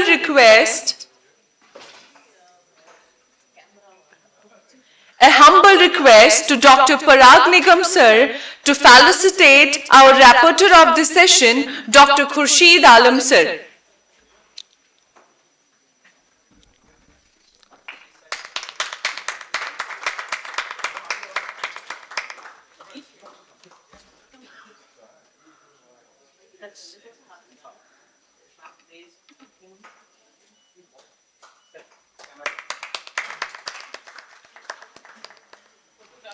Thank you so much. That brings us to the conclusion of the oral presentations under theme 5. On behalf of the organizing committee, I sincerely thank all the distinguished speakers on their insightful presentations and valuable contribution. Your research and perspective have enriched our understanding and laid a strong foundation for further discussion. Before we start our session 6, let us take a small break and let we join again. Thank you so much.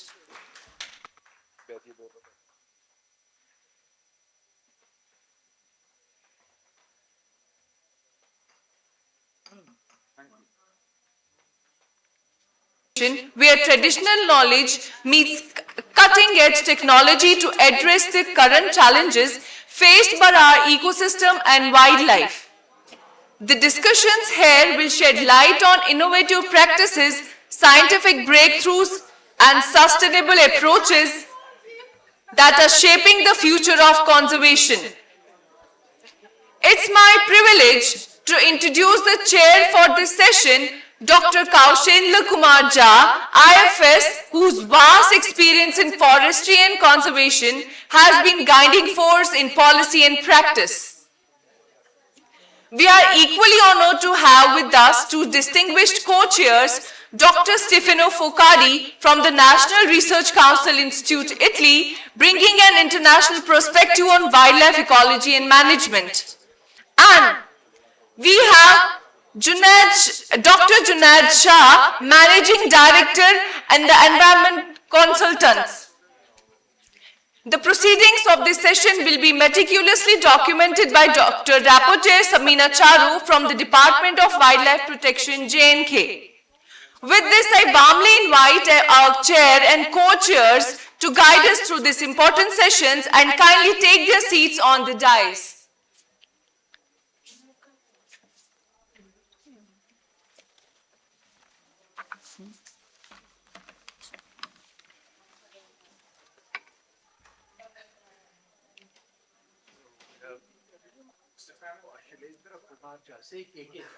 Now I request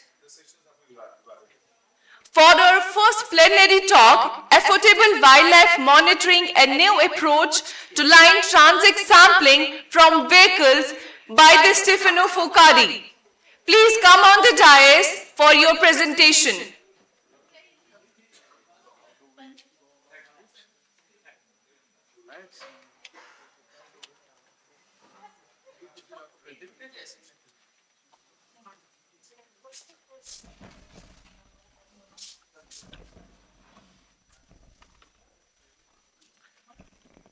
Good morning, everybody. Very so happy to be here to present you our work on assessment of African mammals.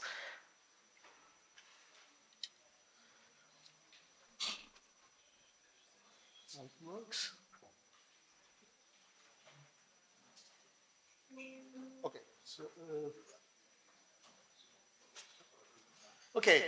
Recently, the literature, scientific literature, I've seen a strong increase in the number of papers dealing with populational assessment of wildlife, and especially of wild herbivores. Many new methods have been developed. Have been developed during these last 20 years. And these methods have improved very much our understanding of the population dynamics and of the number of wild ungulates in the world. Why it is necessary to monitor a wild population, a wildlife population in general? First of all, because of trend detection. Trend detection is extremely important for conservation. It is a sort of fast warning of what happens in the nature. Negative trends like this shown here can be very dangerous. It can be an alarm for the conservation status of population. Positive trends can underline invasive species and create problems in the conservation as well. You see on the right-hand side a nice picture made by Jean Boulanger that shows how it's important the interaction between the trends detection and the population size. In the green areas, you see that when you have a large increasing population and a large population size, there is no problem, it's green, while in the red part, you have a declining population and a small population size, which is very dangerous. This kind of a conceptual sketch is very useful to take action for conservation.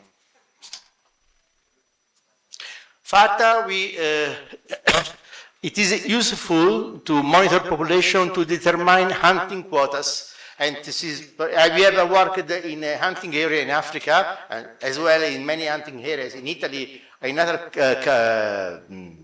European countries.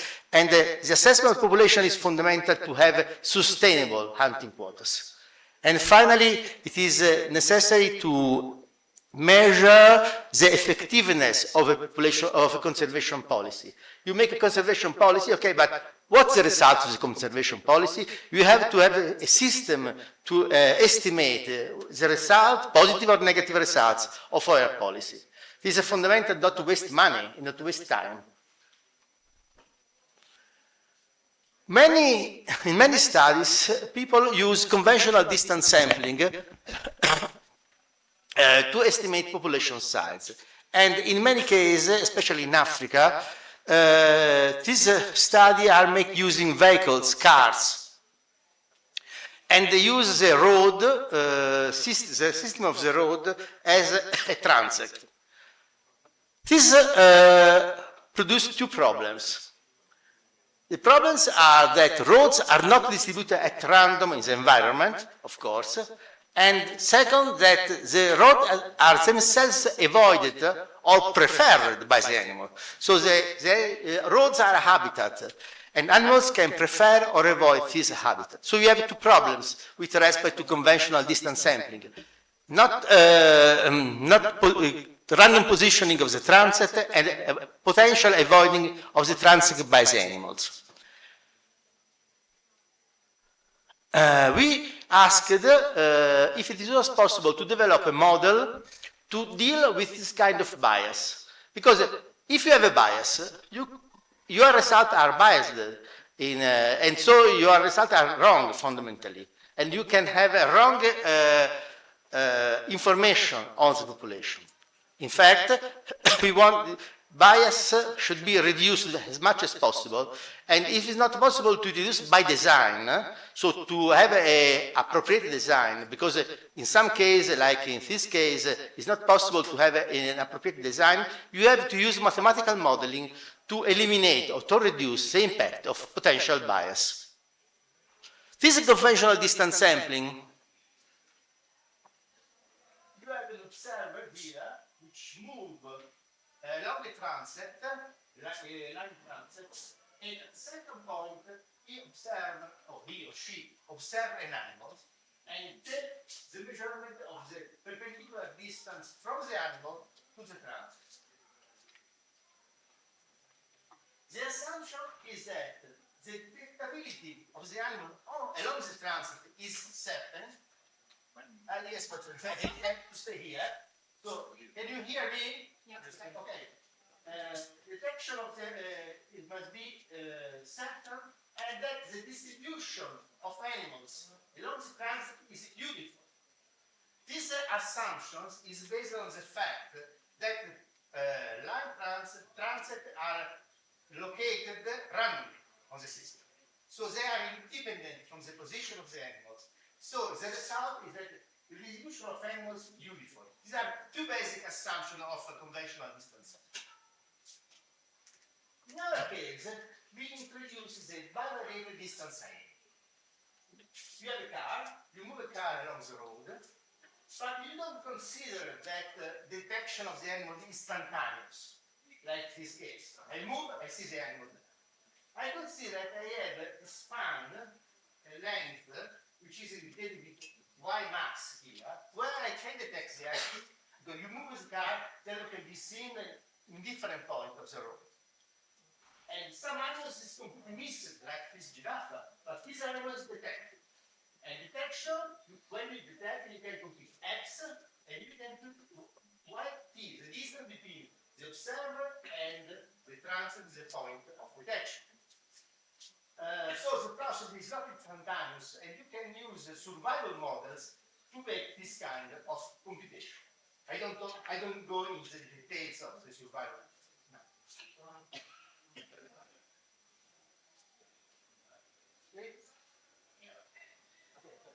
In this case, sorry.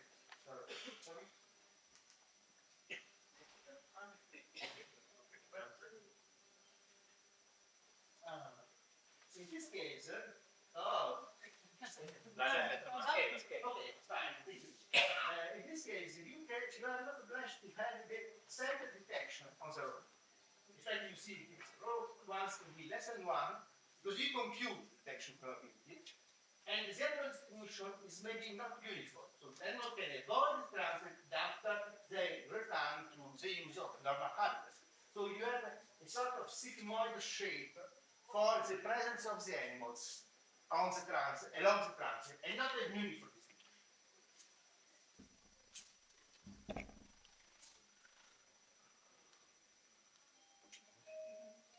We have made our analysis, our study in Sandwi Game Reserve in Zambia. You see here a sketch of the situation.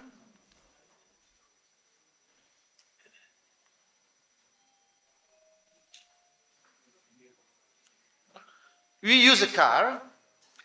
You see the observer, you see Mario somewhere there. You see his observer looking, spotting the area around, looking for animals. And we have a study here, in this specific study, 2 different species, common duiker and impala. We have selected these 2 species because they show road avoidance. Other species like the elephant, they don't show any road avoidance. But here they show road avoidance. Please, okay.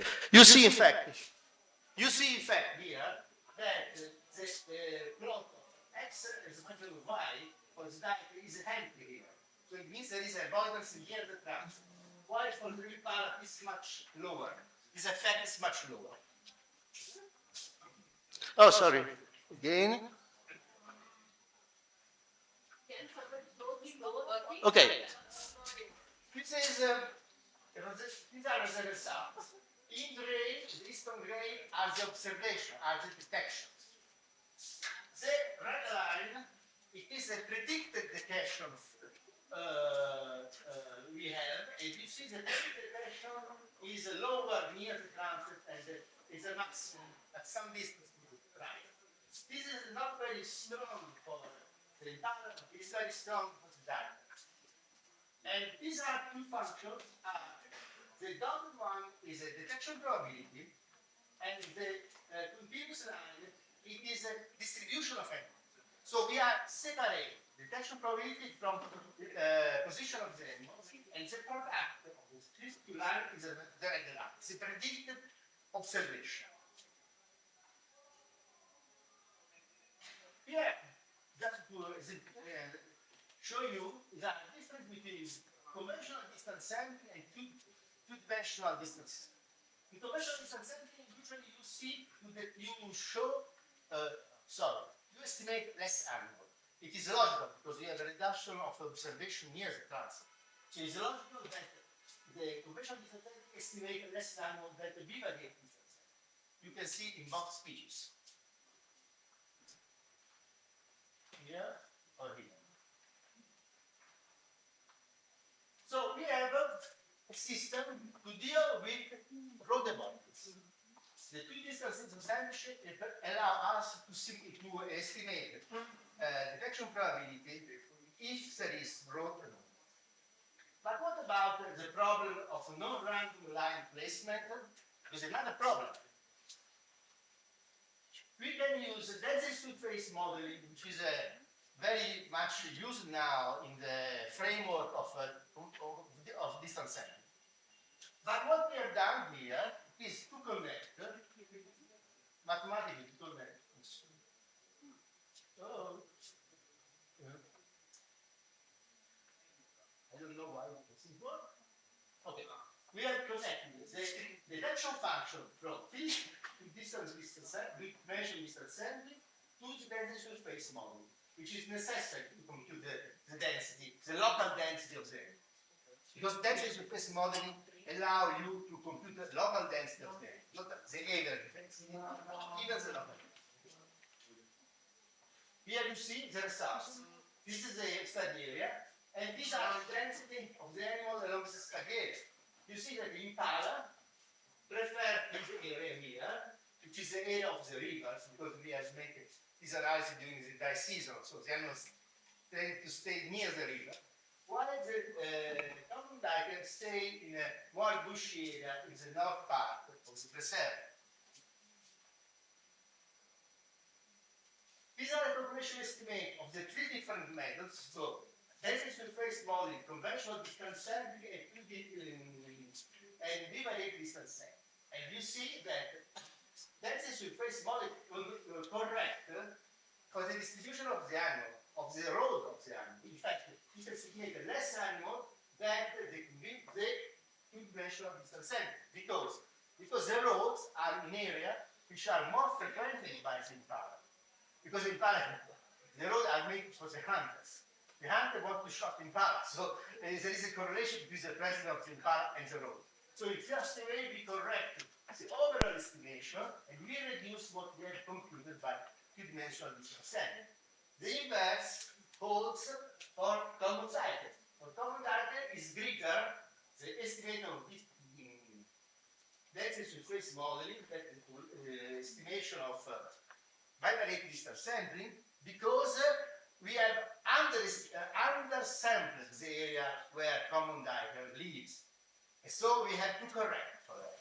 So you see that the two models, integrated models, can correct good number of bias in using cars to perform distance sampling, line transit sampling. Okay, conclusions.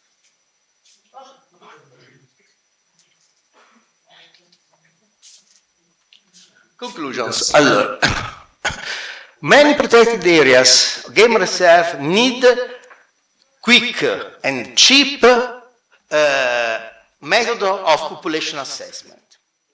Because there are many methods, we have seen a large number of papers we have published with very complicated methods, very expensive methods.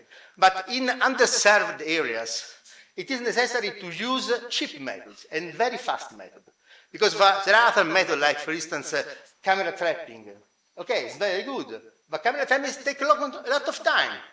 And so it's difficult. Here, in 3 weeks, we have made all the job. And this is important. Before, during this previous session, it was mentioned adaptive management. But if you can make adaptive management, you are very fast to get an answer and say, okay, our policy is wrong. The population is decreased. Now we have to change the policy. But you need to make this adaptive management very fast if you want to be efficient.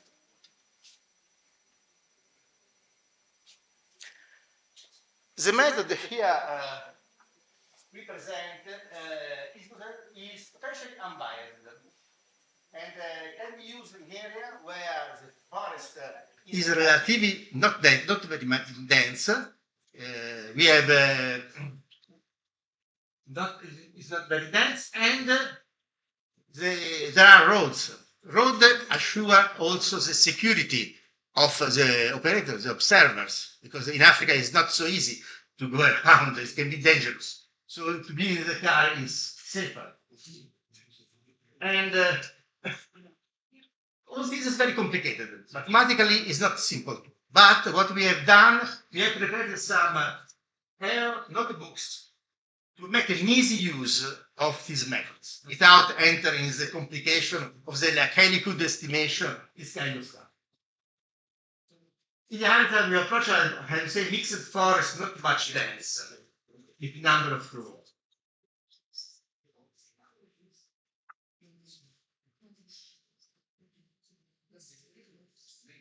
So we can make an extension, a very easy extension to the method using infrared camera. Infrared camera allow you to observe animals moving during the night. And they are very, very efficient. They make a large use of thermal camera, and for distance sampling, it is really efficient. And you can apply the same method using a car.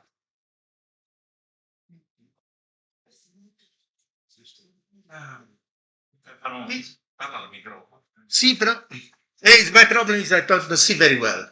So I have some reflection here, and I have problem to read the slide. This can be used for many hunting areas to get assessment population in a relatively easy way. And this can be used also for protected areas, which cannot afford very complicated system of population density using planes or this kind of stuff, but they want to make a trend of populations. Thank you very much for your attention. This is a giant forest hog, and me and Mario have studied for several times in Uganda. We like very much these species.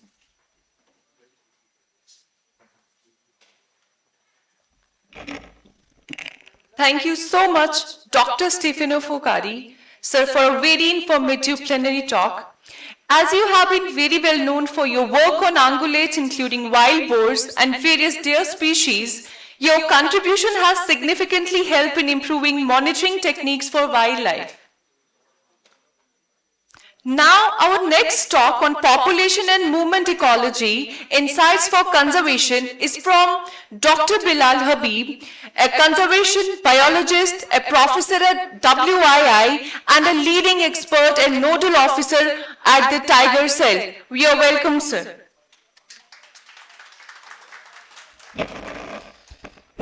Good morning. So just imagine a life. You got up in the morning and you have to move. And there are various mechanisms to move. Some fly, some just run, and some just walk. And some mechanisms of movement are driven by the system, like wind. Some are taken by the animals, some are done by the birds. and some animals just walk by the legs. So these are my different model species on which I just try to understand when animals move from one place to other place, what's the fundamental requirement. So, and how in anthropogenic world, these animals move in human-dominated landscape, and what's the effect, what happens to these particular species. And movement is not only about animals. If you just think about the human civilizations, if you think about how we originated and where we originated and how we moved, it's all about movement. And if there was not a fundamental reason for an animals to move, I think the world would not have been what it is today. So everything boils down to how animals or humans or any other species moves from one place to other place. And it's not only that. I think we are at a place which has been in the middle of this historic trade route. So it's not only about the trade, it's the exchange of cultures, it's the exchange of ideas, it's the exchange of civilizations. So that all happens when animals move from one landscape or when the people have gone from one landscape to other landscape. And discovery of new lands. Imagine if Vasco da Gama was not able to move. I think we would not have called this land in India or something else. So everything boils down to when a species goes from one place to other place, when animals move from one place to other place. And present day crisis are also because of that particular thing, because people are able to move. And what has happened fundamentally that everybody and everyone is able to walk. And we have imagined the spread of religions. Even that would not have possible to have the religions over here, and Kashmir Valley is again famous for that, and people will be knowing the name of Shah Hamdan.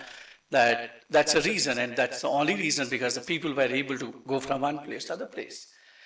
And it's not only that, the evolutionary processes. People believe that the life evolved in water. Okay, and then we move to terrestrial ecosystems. And a lot of people say that, okay, we needed an adaptation to have a respiration which is not inside the water, the respiration outside water. Even if I have developed a lungs to have a respiration outside water, if I was not able to move from water to the land, whatever biodiversity you will see today would not have been possible. So again, evolutionary processes are only possible when animals were able to move from one place to other place.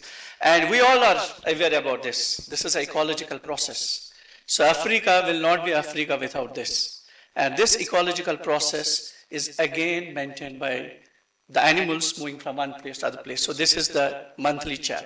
So if these millions and millions of the wildebeest will not grow from one place to other place, Africa would not be what Africa is there. So it's a lot, everything is boiling down to an animals moving from one place to other place. But there are two issues in the world right now. Some of the movements are very fast and some are very slow. And our response to that is influenced by where we live in. Say, for example, the climate change, it's a very slow process. It takes time. Habitat fragmentation is happening, but the response of the animals to move in response to the habitat fragmentation is a slow process. Whereas, if you see the diseases, the biological invasions, they're very fast. So on one side, where we expected that we should be very fast, but ecologically we're very slow. And on the other places where the things should be very slow, they're very fast. So we are contemplating a world where on one side, the things which we don't want are very fast, but the things which we want are very slow. And this is the conceptual mechanism of when we think about when animals move. So the first thing is the state, internal state. So for example, our first internal state is today morning when you got up, and you knew that there's a session at 9:30. So that's an internal status. We have to go to that particular room because there are presentations. The other thing is motion mechanism. We all came down, walking. Imagine if we were not having legs, we would not have walked down. And then we walked down, then we saw a vehicle there. So that's a motion mechanism. So there is something to take us. Then other thing is a navigational mechanism. So I know I have to go to the conference room. Even believe if I'm not having an ability to navigate to the conference room. So where I have to go? And nowadays Google helps us a lot in this. So navigational mechanism has to be there. And then there are external factors. Imagine we were coming towards this conference room. Suddenly there was a barrier on the road. And that road forced us to take another path. Now imagine when an animal takes a decision, To go from one place to other place, there are n number of mechanisms. The butterflies have wings to move, the animals have legs to walk, the birds have wings to fly. So these are all the motion mechanisms. And imagine when these animals are moving and suddenly they encounter a road, or they encounter a village, or they encounter any anthropogenic factor which influences their movement, their entire navigational mechanism changes on. As soon as our road is blocked, the Google tells us an alternate road, and we take another road and reach to that particular place. Imagine what animals will be doing in this era when we will be blocking their roads. And we know that these animals have the traditional paths. They have the traditional movement paths which they are using from going from one place to other place. So in this era, what will be happening to this one? And this is where we are living in. The 70% of the world is taken by us, by the humans, and we have just left 25%. And it necessitates that especially for our country, we have something about 1,000 protected areas. And average protected area size in our country is something around 200 square kilometers.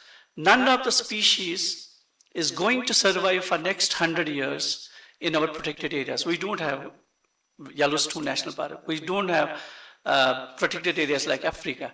So for us, for our species, it's very important, it's very critical that our species go from one place to other place. So they have to go through this human-dominated landscape. If this particular movement stops, probably we don't have the survival of species in our country because we are far greaterly inhabited country than any other part of the world.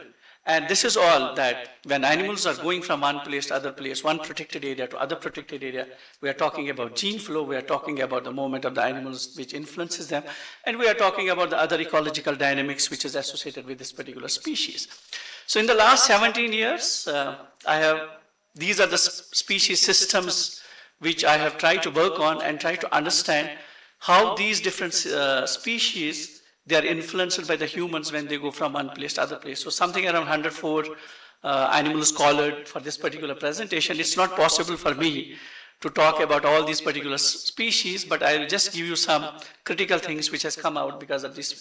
So we can talk about the age of dispersal, we can talk about the space use, we can talk about the speed of the animals, and we can also talk about how the roaded landscapes, how the roads can influence the speed of animals, and that actually results in more conflict and more energy requirements in human-dominated landscapes. We can talk about the conflict management, we can talk about any other aspects. So this is the first publication which came out a couple of years ago. So we talked about, it's not a cakewalk for animals to walk in human-dominated landscapes. There were 4 different species and 26 different individuals. And we talked about the movement speeds, we talked about the time to complete the home range cycle.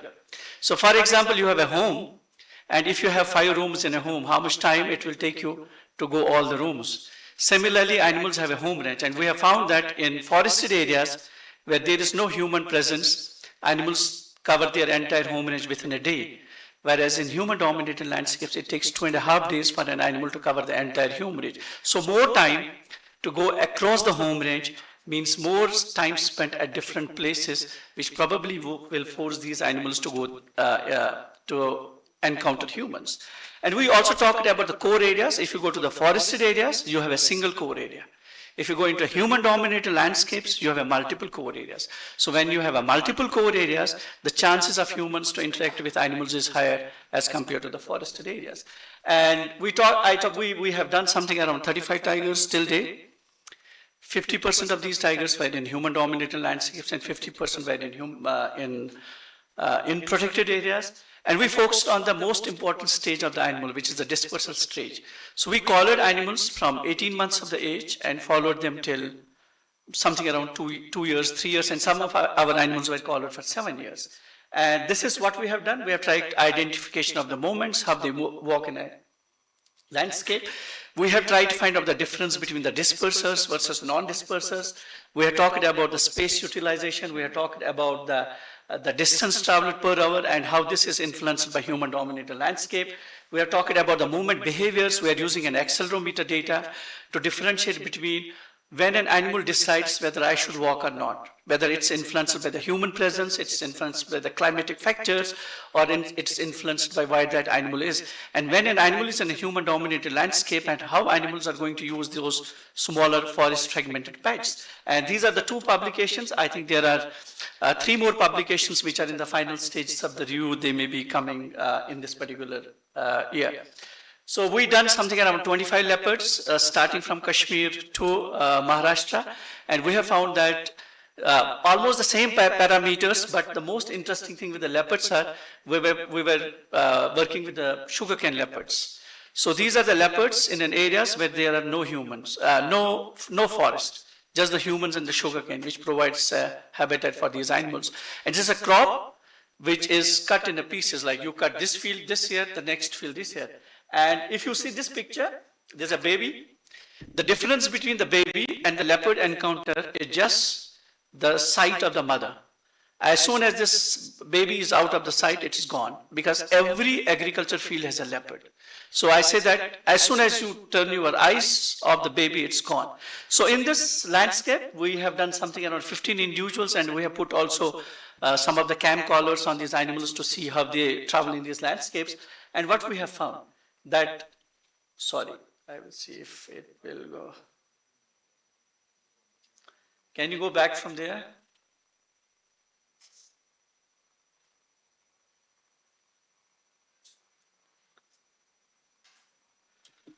Go to that leopard slide.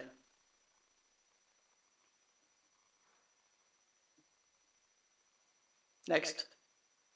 Next. Next. Next. Just click, there will be this one bar. Just put your cursor on this. Yeah. So this is the movement of the animals in this dominated landscape, and all these animals were captured as a conflicting animals. So the people were saying that these animals are responsible for the death of the young boys in this landscape. And we captured them, collared them, and we shifted them. Some animals were released 100 kilometers away. And believe me, all of these animals returned back within 3 months. And they were collared, and after collaring, these animals were there for next 2 years. And none of these animals were responsible for the conflict. So we are actually capturing wrong animals which are not responsible for the conflict. So we try to find out what are these. So these are the home range of these animals, and there is no forest there. It's just the agriculture fields. And we did one more species in Trans-Himalayan landscape, and we try to look at the movement parameters, space use and habitat use. And there's an early publication about this particular aspect, which talks about this particular species. And this is one of the most charismatic species in our Indian forests. It's called a dhole, and it's a monotypic species, single genus, single species. And there are only 2 wild dog species. One is in the Africa, one is in the India. And the African wild dog evolved before the Asian wild dogs. And while this evolutionary process, we lost the pattern. So our wild dogs don't have a pattern what African wild dogs have. Our dogs are more reddish in color. So we try to identify their movement paths, their identification of the core areas, dispersal areas. And we have found that in the places we had the wild dogs and tigers collared at the same time. And what we have found them, that none of them overlap. Their core areas don't overlap. They have a different core areas, even if they live in the same habitats. And this is again the species. I think my first radio-collared wolf was in 2002, and it's now almost 22 years. I'm continuing this particular species, and they live in totally human-dominated landscapes. There is no forest, no protected areas, no grasslands which are protected, which can sustain them. So I remember the David Misch's quote, the best wolf habitat resides in human heart. So you can't protect them if we don't have the consideration for this particular species. So we talk it about, so this is what the species is. You see there's a human being, there's a cow, and there are these 2 animals. And if you ask these people, have you seen wolf? They'll say that not in the last 30 years. So they are such an amazing species. They live in this particular human-dominated landscape. And we have talked about how they walk. So these are the species which are most influenced by our anthropogenic pressures. Their movement speeds go up to like 14 kilometers a day. Imagine an animal traveling 1400 kilometers a day. It's like a morning walk for us. We try to run. So if you are doing that, your energy requirements are twice than what it should be. So we have found that the tigers in protected areas, if they need 200 deer a year, But similar tiger in human-dominated landscape needs 24% more animals because of the energy requirement, because governed by how humans are influencing their movement pattern in this particular landscape. So these are the graphs about this. So this is not a mammal, this is a bird species, one of the most endangered bird in our country, something around 100 birds living. We try to put tags on some of the animals, and what we have found that while we protect some of the very small grasslands, but these animals travel far beyond those small grasslands. So this particular bird traveled around 1,000 square kilometers of area, which is just the agriculture field. And where we are focusing our conservation? We are focusing conservation on 1 square kilometer of a grassland patch, and where this bird just spends the 3 months. So if we focus conservation on that one square kilometer of a grassland patch, we are just protecting 3 months of the bird. We are still left with 9 months. And what is going to happen to this particular bird in those 9 months is very critical for the conservation. And if you see, this is, and exactly the lower circle is a protected area, and exactly same date, same time, this bird will return to this protected area, be there for 3 months, and will leave again for the 3 months in the human-dominated landscapes. And you know that movement ecology, coloring animals, can give you the wonders. We can talk about the dispersal, we can talk about the home range, we can talk about the daily movements, we can talk about the movement behaviors, we can talk about the influence of the topography, human space, we can talk about the anthropogenic factors, we can talk about the activity patterns, and these are any sort of things which we can do if we are coloring, capturing these particular animals. The other part of my talk is about counting animals.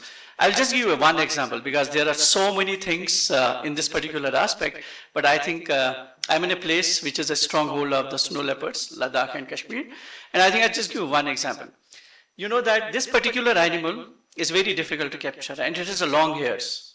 Okay, when it has a long hairs and it lives in a landscape where there is the very fast windy air. So when you get a camera trap photographs, the pattern of these animals get obliterated. Okay, so you don't get, so you misidentify the animal. So we have tried to find out the number of snow leopards which we are giving. If they are on the facial marks, a lot of people try to get the photographs of the face because the hairs on the face are short. Say they don't get obliterated, then it's fine. But if you are not using, if you are using left and right photographs, what's the influence it's going to have on the estimates when we are talking about the snow leopards? So what I did, this is a model space. On the x-axis is the size of the camera trapping grid you have selected. And the left, on the y-axis is the density estimate. So bigger the area of capture, more is the density estimate. So one of the reasons is people may think, oh, we are covering a bigger area, we have more animals, that's fine. But it is the density which is changing. So we try to find out, is it really that if you cover, if you select 200 square kilometer of area, your density comes around 6. But if you select bigger area, your density becomes much smaller, much larger. So what's the reason behind it? So we try to find out, the reason behind that is, when you have a larger areas, you have a lot of misclassifications. You have more animals which you wrongly classify. When you have a smaller animals, you have just 10 animals to identify. So if you have 10 animals to identify, you may have one wrong animal. But if you have 200 animals to classify, you may have 20 wrong animals. So when you have 20 wrong animals going to capture, recapture, entire model goes off. So what we try to find out, so this is the 200 square kilometer estimate. This is when your model space goes from 200 to 500 square kilometers. And the below one is when your model space goes 500 to 1000 square kilometers. So if you select a study area of 500 to 1000 square kilometers, you are going to tell that we have a huge snow leopard densities. If your areas come down, you are going to tell that we have a very small snow leopard densities. So if we continue with this, probably our entire population of snow leopards is going to be wrong. And then I try to find it, is it true for the tigers and leopards? If this is not a function of a space, model space, is there something else? But you see for tigers and leopards, if your model space goes from 100 square kilometers to 5000 square kilometers, it doesn't change. The density remains the same. So then we probably concluded that it's not because of the model space, it's because the errors which we get in the snow leopards because of the fur which we have because of the snow leopards. So we concluded this, if you have to do snow leopard population estimation, your effective camera trap area should not go more than 250 square kilometers. If your camera trap sites will be 250 square kilometers, there are going to be more and more errors, and your population is going to be heavier on this. And this is what we emphasize, that smaller areas, double sampling, and then you can put your estimates for the entire landscape. Not try to select the bigger areas as possible as this one. So all this is possible because of, so these are the only students who have completed their PhDs on the movement ecology, and especially with one person who has been helping to capture all these 100 animals, Dr. Nigam, and thank you so much.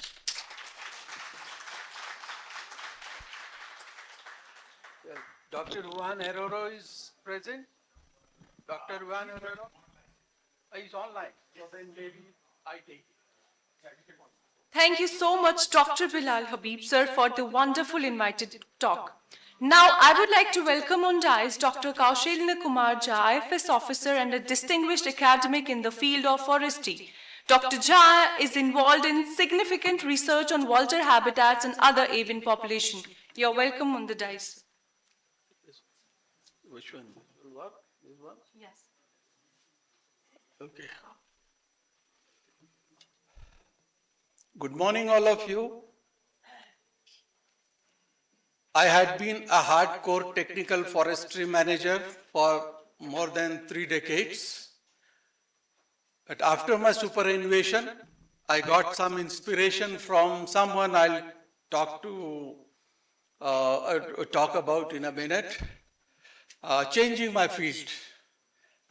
After doing the hardcore forestry research little bit, of course I am a learner, beginner in the research, but after doing hardcore forestry research, I have shifted to the social science of the forestry, and my topic is, the research what I have started a couple of years ago, is that wildlife in the lives of Kashmiris. So 2 words are very important, life and wildlife. That gave me inspiration. And some of you would be familiar with the book.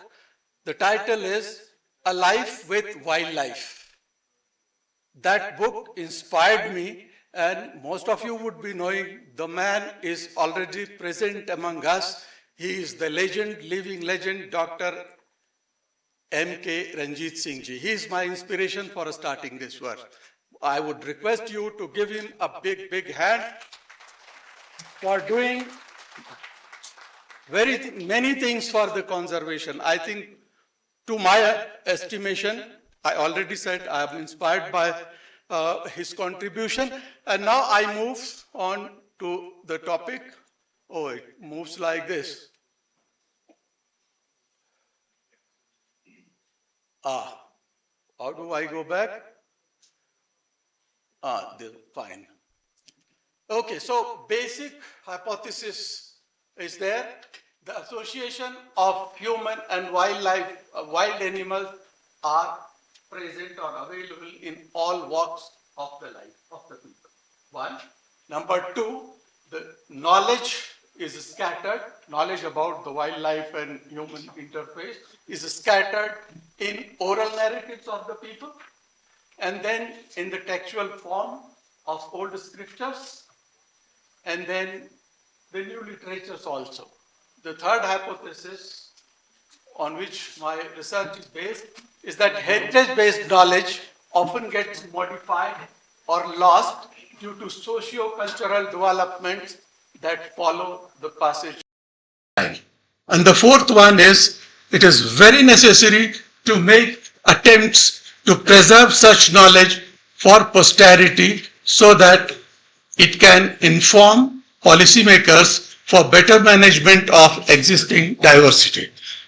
Based on these hypotheses, I have started working, I have started collecting informations.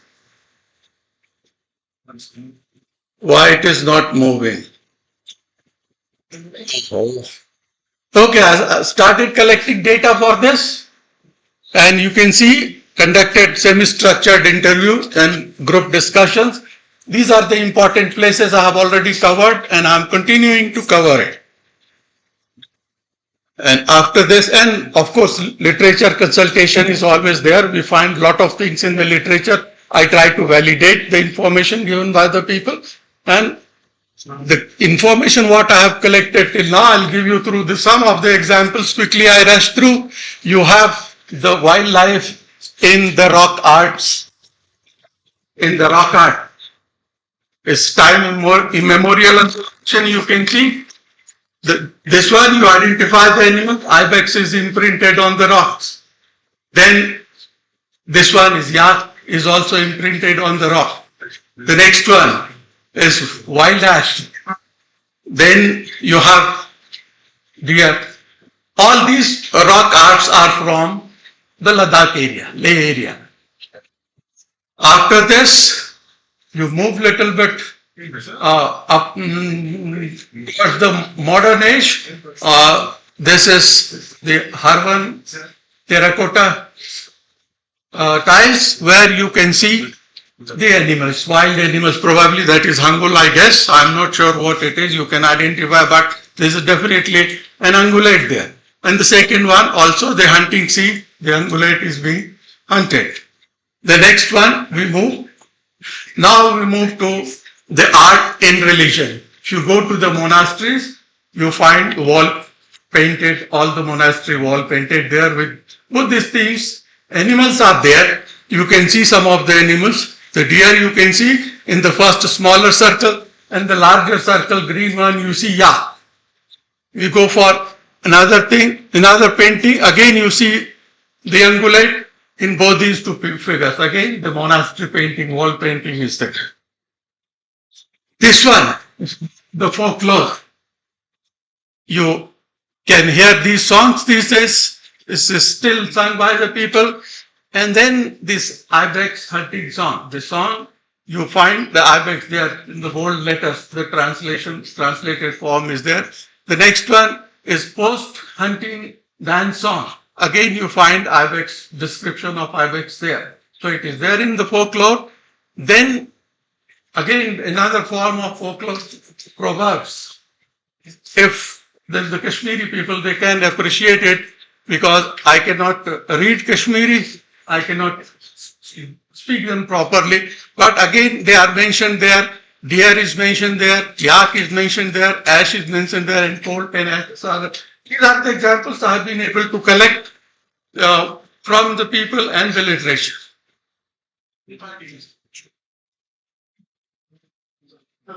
Next one, you come to the modern time or little bit from medieval India period. The Kashmir was very famous for carpet making. And these are the modern carpet. Again, you see the ungulates there within the circle. Different form of ungulates. All 4 or 5 species are there. The next one, another, you enter your drawing room, any drawing room in Kashmiri house, you again find the carpets and ungulates there. So another form. Now this one, any of you can recall this table? It was in front of convention center. Just yesterday I took the picture and I thought I should show you this art and livelihood of the people in Kashmir. The wood carving. And then this one is from Leh. There is a festival called Losar New Year Festival there, and the people, they value ibex so much that they my voice is not reaching there. Okay. They use ibex made of dough. They decorate their kitchen. They keep it till the Losar comes, and they use it during the Losar period. So ibex is there, ungulate is there. The next example, this is another festival. And then you find mask dance. You cannot see the mask of a deer here, but I have been told that the deer mask is being used during the festival, during the dance. Again, this is from Leh Ladakh area. Next one, this one. It's a very important thing. So how many years? Say around, wow, more than 150 years ago. The Lawrence, very popular commissioner of this region, what he said? He had said that if the games were terminated, by the ongoing rate, they may become the things of past. He said that. On the basis of his observation, he said this, that the ungulates will not survive. Why he said that? You see these photographs. You can see all the ungulates were being killed at a very rapid rate. That was the passion of the people loving hunting sports. Another one you see again. So on the basis of this, he had said that. But then what happened? Lawrence's prediction has not yet come to pass if we look at it today. Why has this happened? One of the very important reason is this, the population is surviving and surviving due to the due care by the people. So one of the reasons. Of course, they are the endangered species, but still surviving despite the prediction of Lawrence that nothing will remain after a few years. So, what is our job? We have to make it sustainable. We have to enhance the population, make it sustainable to keep it for the posterity. No? So, how it is possible? If we change the perception of the people, I think this is possible. This is what I have learned in the field. And I give you the two examples of perception. Of course, these two examples are not the ungulate. I'm still looking for the examples of ungulate. But Haput is a black bear, known as by this name, Haput in Kashmir. So what I was told by one of the respondents, that during his childhood, his parents would say, don't go outside alone, you will be attacked by the Haput. They were so scared, and what I was told that they were being given instruction, go with somebody, and the moment you see the Haput, you either run away. If you are unable to run away, you just kill it. So you have the negative perception about Haput. If you have the negative perception, you just want to kill that. You don't want to save them. So conservation is a little bit difficult in this scenario. So what do we do? We have to change the perception. I'll give you another negative example of negative perception, but converted to positive one. The other one, snow leopard. Another example, this snow leopard is again very devastating animal for the Ladakhi people. Nothing gets left. Once the snow leopard enter the village, all their livelihood, all the sheep and other things finished in hour or so. They are very scared, and always they wanted to kill them. I was told many stories about this. We don't have time. But then again, this negative perception caused snow leopard to be killed. So what they have done in past few years, the Ladakhi people or the forest officers or the management, they have started ecotourism there. They have developed, they convince the people, if you go for the ecotourism, if you try to arrange for the homestay, take the tourists to those sites to make them see this animal, then you will be benefited economically. So it was very convincing idea. People adopted this, and now what we have learned from them, that population of snow leopard, which was very down, it is coming up. So this is the change of perception. You can do something to save the animal. So after this, possibly the last slide, that logo says, if you protect the nature, she will protect you. This is the message for the people. And this message was given long back by a very, very popular religious person of this land. Everybody would be knowing if he is Kashmiri, Nand Rishi. He had said, Anposh Teli Yali Van Poshe. What that means? That same thing similar.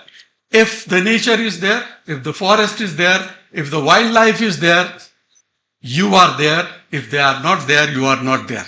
So protect them, enjoy the rest of the time. Thank you so much. I acknowledge the people.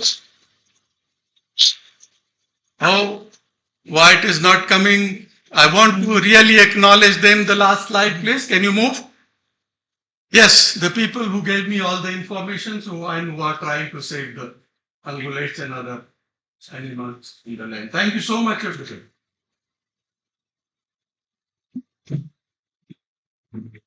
Thank you so much, Dr. Kaushendra Kumar, sir, for the invited talk and a wonderful presentation.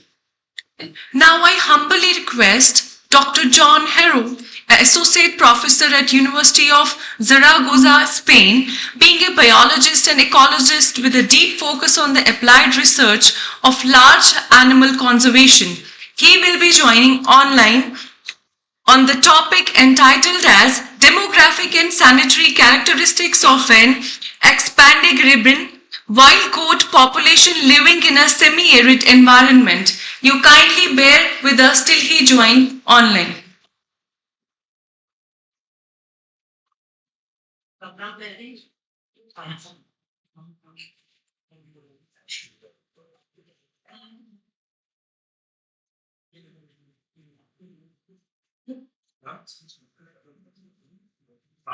Maybe you can start the discussion by maybe setting this on these three talks. Can I invite questions meanwhile for these two speakers to utilize the time? Please go ahead. If anybody has any question. If you ask me any question, then it is there is a condition that you have to ask me very simple question. Not rest of the speakers, please. May I add to one thing that you said about the cultural thing? If I may give it half a minute. One of the most telling examples was that in the British Museum, there is a section on Kashmir. And in it there is a pillar which has, in my opinion, the earliest representation of the Hangul. Markan temple. Markan is where Buddhism split into Hinayana and Mahayana way back in the 6th century, 7th century. But the temples are old. So now, Sundas. So that would be one of the earliest depictions. And so you know what was written below it. Himalayan ibex. I went and told the curator that have a heart, that's the foe. And here are 6 points, like yours there. You know what is it? So this has been curated by our experts. So, but I spoke with Peter Scott. The next day I went to a group, the chairman, and I was the vice chairman of IHUC. He went and spoke, it's corrected, but it's there. And I tried to get you a photograph. It's clear, Hangul. Thank you, sir. Anybody else? Yeah, this is to You are joking? yes, good. Dr. Bogart, actually very good presentation actually, whatever you compared between all three different systems. But in particularly, was it North Africa, it's to the West. Sometimes we do, instead of live transact, we do some trail survey like this. So what your opinion is this? Because the trail is not a straight one. It comes sometimes zigzag. But here we have to do something. Okay. The problem is line transit set was built by normal transit set. People move, see bears, a lot of species, and all transit. Soon I mean the end of the 70s more or less, people realized that part of the animals were not dead. So if people go through the transit and we are not able to detect all the animals. And in the forest it is very clear, but it is also the same in open areas. You don't see all the animals. So line transit is a method to estimate the animal we are missing. And this is very important because you can say I have seen 100 animals, but in reality there are 200 animals. Because 50% I have not seen. So the powerful of the distance sampling method is that you don't need to have marked animals. Marked is a natural marking or artificial marking. You can use unmarked animals, but you can compute the action quality. It's the most important things to solve. The fact that the line transit is a curve can be resolved using a GIS program. And then now, can you show? Point of view. Is that? Your answer is that? Is there? Is there? Maybe something like foster on the foster. We still have time to ask, but take one more question. Yeah.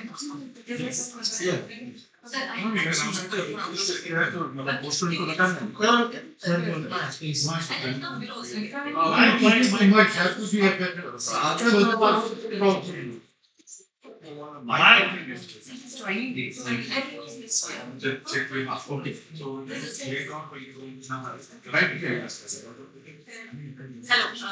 So, sir, I'm just because you see different methods. I mean, three related methods of distance sampling, which was DSM, 2DDS, and CDS. And one of those species was showing, from CDS there were like 136 animals, and then from DSM it was around 400. So there was large variation in abundance from these three methods. While communicating these results to managers, which ones should I rely more? Because of these large variation, I'm just curious there. It's something. People asking the question which is intelligence and what you are doing. That will be better for everyone. Sorry. Yeah, I'm Diti Gupta, working with WWF India. Okay, there are two problems here. The precision of the methods, and which can be very variable depending on the situation. And this problem can be solved only by refining the same physiology. The fact that you have a larger confidence interval means that you have a few detections as well. And these few detections can be only solved using different complementary. Just make one comment, sir. What is important is to see if the accuracy is the same. Because if you have three different methods, you can compute, not statistically, but by side, if they give the same range of value, or they give a completely different. Because if they give us the same range of value, you can say, okay, I have to improve precision by better setting. But if they give very different output, you have stopped. And this is really an issue. I would say it's very that we have not set the solution. Thank you. Dr. Begum has some information for you. You are requested, those who is having the poster presentations to move outside the hall so that they are evaluated. Is it so? Yes. So the evaluators are already there. Your time has started. The poster people, there are 12 posters. Few are already there. So those who are presenting a poster, please be there. The evaluation is starting on. The rest of the session will continue. Once you're done with poster, come back again. Thank you so much. Already got the problem. You have to receive an email from them. Now still we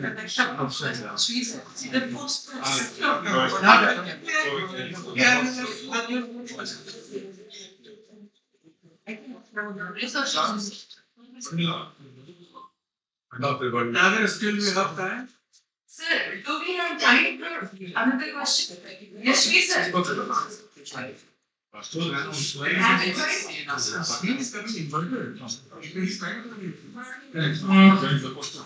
think we can answer. Everybody has okay, yeah. So Dr. Kokadi,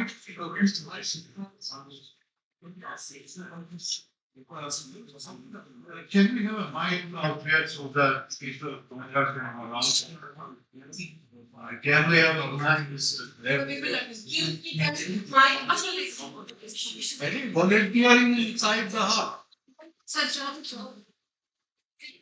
Thank you for working, I guess. What's the? Do you have mine? Do we have mine, please? Yeah. Yes, we have, but it is not working right now. Yes. And I'm working at the Wildlife Institute of India. So my question is, the series were very higher for people in all of the three methods. So when we suggest to explain what was the reason, and when we are publishing or we are seeing comments, if the series were higher, how we are going to manage these things or communicate these things with the people. I don't know if you have tried to make good stuff in the understand. So in your case also series was like 66% or 40%. Yeah, exactly. So Which is too much. You can try method to extract your data in order to resample the data and to see depends on how many data you have. If you have enough data, the scrapping can help you reduce the confidence of variation. But because when you have so high confidence variation, perception variation, it's very hard to get an essence of the part for what we have to do. Because the interval is still large. So I think there is no chance. Height, diffusion variation are not really very useful. Because you cannot be sure what to do, what to say. It's an intrinsic problem. Here you see. Especially with the case of DSL, density surface modeling, it is a case like the series are almost high. Okay. Yeah, I think the only way is to improve the S. Probably full of text. So this is the last one. We are ready now.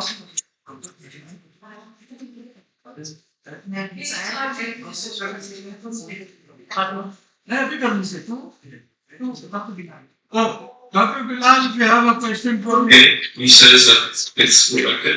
You give us just a couple of minutes and then you start if it is possible. The last question for Dr. Bilal. See, you already said we had collared animals. I'm particularly interested in the leopards. As we studied, the animals which were collared were not involved into conflicts. So, could you identify the animals which were involved in conflict? Yes, I will answer from here, sir. So actually, yeah, there are two types of animals in a landscape, especially human-dominated landscape. These are the animals which have their home ranges, so established animals. And then there are animals which are just the young animals born 2 years before. So these are the animals which don't have the home range. So these animals have two pressures. One is the pressure from the humans and other is the pressure from the leopards, which are the territorial animals. So these animals play hide and seek. Whereas the animals which are home ranges, they are established animals. So when you put a cage, so which animal is going to be captured? The one which is going to protect its territory, because that has a higher chance of entering into the cage. So these animals enter into the cage and we capture them. So we actually take the animal out which was never a conflicting animal and allow the conflicting animal to be there. That's why people say that whenever you capture an animal, there is a higher conflict. The reason is because we capture the non-conflicting animal. And then what happens? So if there was an animal which has a home range of 40 square kilometers, so he was suppressing two animals. Now when this animal is gone, these younger animals, they divide this territory. So the place where there was just one leopard now has a younger 3 leopards, and who try to find out the home range because they are too young. They don't need 40 square kilometers, they settle for 20 square kilometers. Now you have more animals in that landscape, they are young. So imagine it's a society. So when we are capturing these animals, you are bringing a society with younger leopards. Imagine a village where everybody is 18-year-old. So what's going to happen to that village? So that's happening with the leopard society. So you have a leopard societies in human-dominated landscape, they're just young. Because we also we have this huge problem. And I think this is the point where we can discuss it. We have kind of identified that what's now that's embedded in the human landscape. And the ability to synthesize functionally identify the individuals So what we are proposing, there are two issues. Now, if we continue to have the territorial leopards and the non-territorial leopards in the same place. Say, for example, people have given suggestion that we should not capture animals. Fine. So if we don't capture animals, then we have a non-conflicting as well as conflicting animals there. And then what happens over time? You have a more animals breeding, and over the time you will have these leopards expanding. Like the Junar where I worked, 15 years before, the animals were in one district, and now animals are in 3 districts. There are now leopards which are spread beyond the areas where they were not in the 15 years. So what we have to do, we have to keep these old aged animals which are territorial there, but at the same time we have to minimize the population. So now what is the best option for that? So for example, if there's a breeding female, if the breeding female is going to have a home range for 10 years, she's going to be there in that area for 10 years. So during this 10 years, she's going to give birth to something around 10 to 15 young ones. So she is going to produce 15 more leopards. Now, if we are going to minimize that number of leopards, now this female, if by nature she is going to give birth to 50 leopards, and if we do something, that she just produces 5 leopards in her lifetime. So what we are doing, what we are saying, we are trying to say, increase the tenureship of animals, so that animals stay there for longer duration, but at the same time reduce their reproductive potential. So they should not be able to produce the number of leopards, young ones, which they should do there in lifetime. Now if this is a forested area, it can be easily done. Like you make your habitat more harmful for them, so prey-based density is less, don't have too many water holes, don't do active management. So which is easy if it's a protected area. But outside protected area, we can't do anything because they do leopards, they do rodents, they do everything. So the only option is, which is called immunocontractives. So what's an immunocontraceptive? You give a vaccine for a female for 2 years, and these 2 years that female is not going to breed. And it's reversible. Reversible in the sense, after 2 years, this female is going to breed again. But we are trying to work with the government of India to give us a permission, at least for one place, so that we will experiment it, because there are a lot of questions people are asking. What will be the effect of immunocontraceptive on the females, whether there will be any behavioral change, whether there will be anything else. So until and unless you do it, you can't understand whether there is a change. But it has done on it has done on 150 tigers in zoos. So, and that study is already published that says that there is no effect on the animals. Thank you, Dr. Thank you so much. Dr. Ishu, can we have more? Yes, he is there. Yeah, and this is please. You can ask Juan to. You can introduce Juan again. Okay, yeah, sure.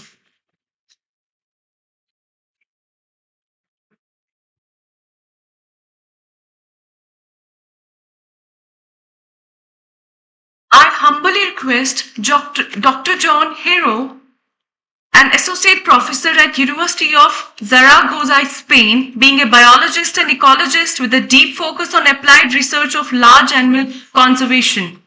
Please, sir, present your presentation.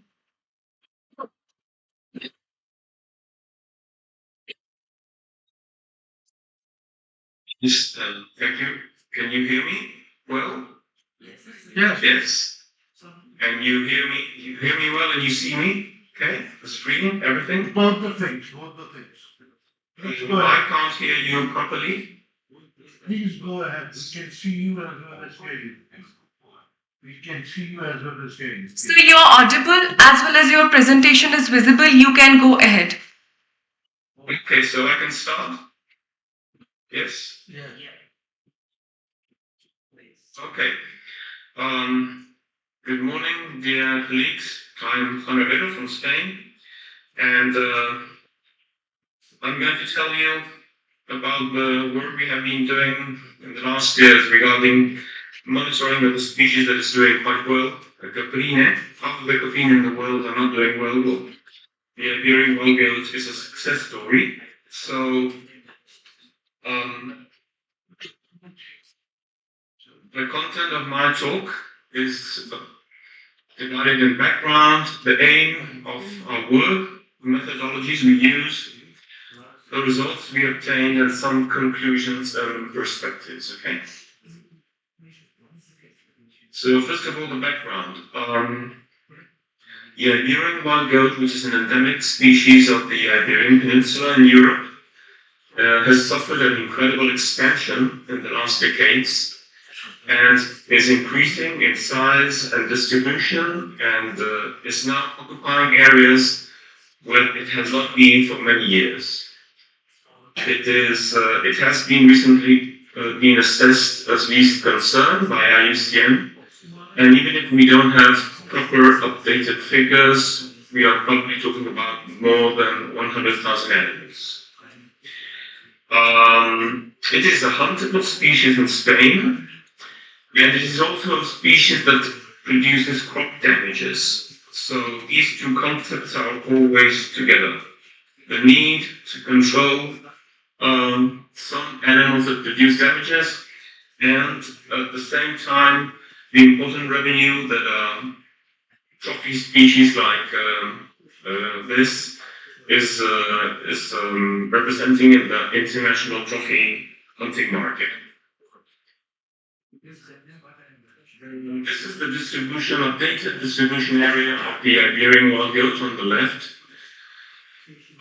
You have two colors. The green one is represents reintroductions and escapes, and the brown one is mainly a natural exclusion. So it occupies today an important part of the peninsula. It is also present not only in Spain, also in North Portugal, and recently in France. In Portugal and France, these populations are protected and are not hunted. On the right, you can see what is the expansion in the region which I am going to talk about.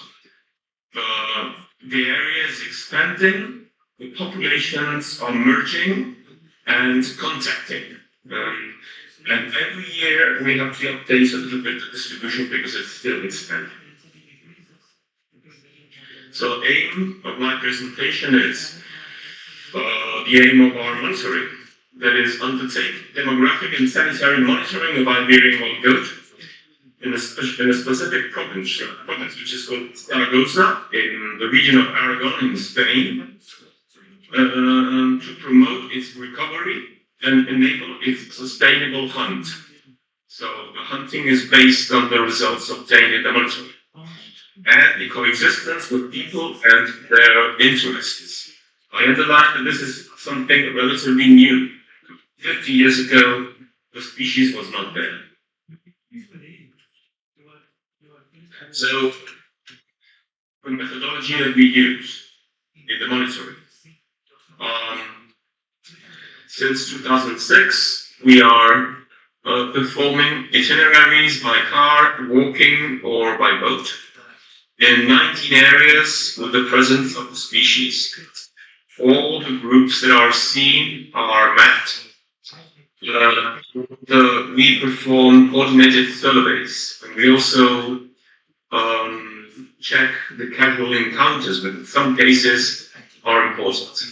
We use two suitable habitat models, one based on our own data, which is conservative.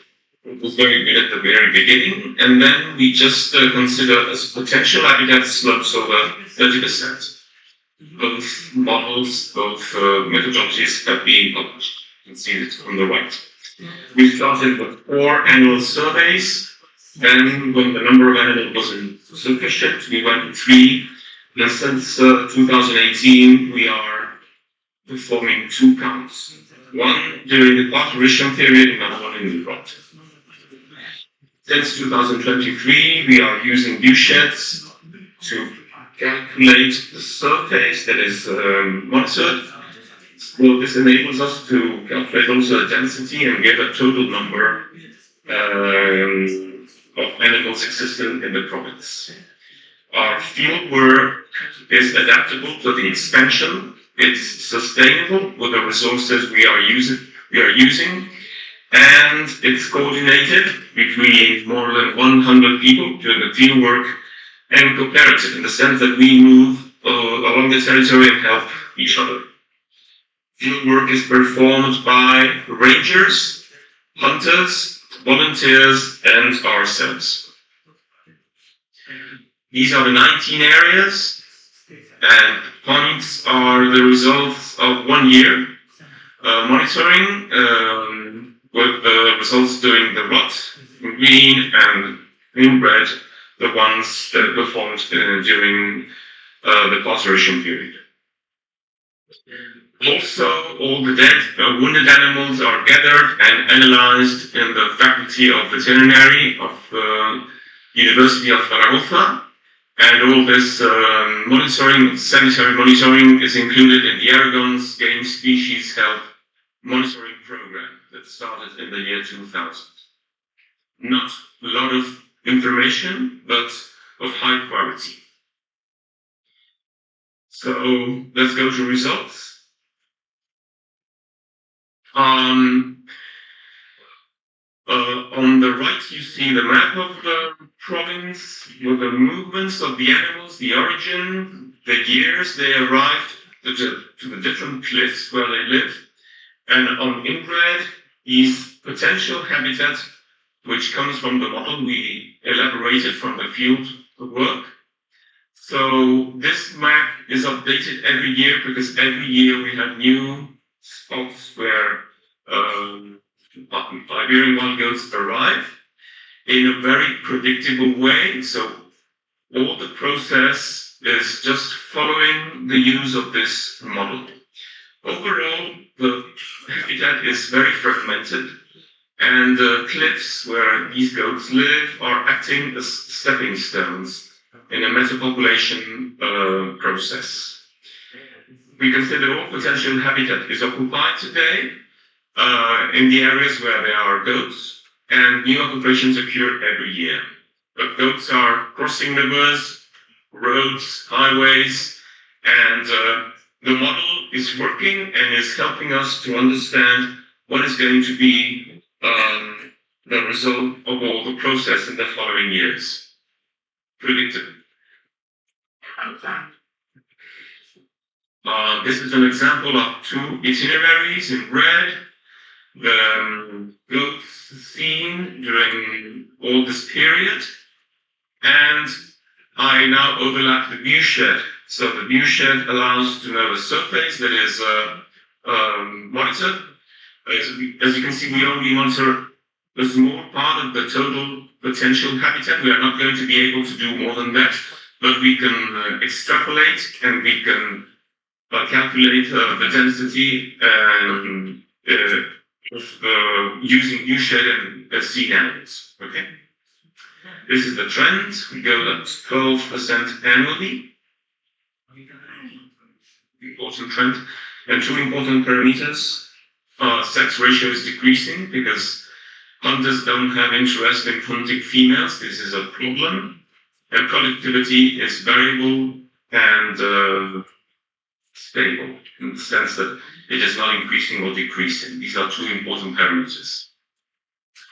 So in 2033, we performed 47 itineraries, 2 operations in the year, conservation and rot.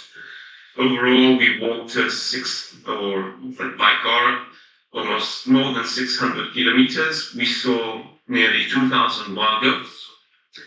The total surface that we surveyed was over 400 square kilometers. Of the potential area shown by the model, habitat model, we are monitoring 30%. The density is around 4 wild goats per square kilometer. And if we use the conservative model, we have more than 5,000 wild goats, and if we are only using the slope over 30%, that is the optimistic, we can say, model, we have more than 6,000. So these are the numbers that are the basis to decide how many animals to hunt.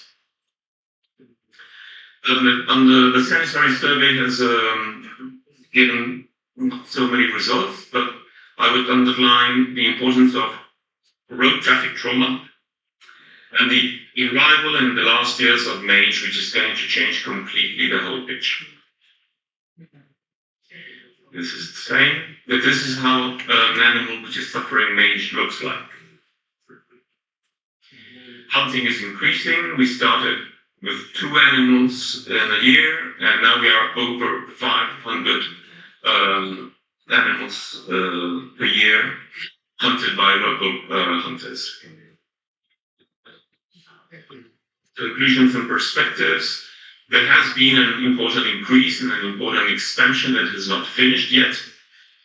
We can consider that we are using this resource in a sustainable way and basing the decisions on data obtained in the field. Sex ratio is decreasing. This is a problem. We have damages, which are part of the equation of management decision. Hunters are integrated in the survey, but they have to increase as the species increases. We don't have any particular sanitary problems, except for mange, which will completely change the whole picture. And I would like to thank the regional government of the region, Aragon, which is promoting all this work, the rangers that perform with us the field work, and also the volunteers and the hunters. Thank you very much for your attention. Thank you so much, John Hero, for the presentation and the information. We have one more online presentation by Natalia from Uzbekistan and Stephen Mekel, a biodiversity and conservation expert with extensive experience in Central Asia and has contributed to the IUCN list assessment of brown bear. They will be presenting on Bukhara deer. You're most welcome, sir.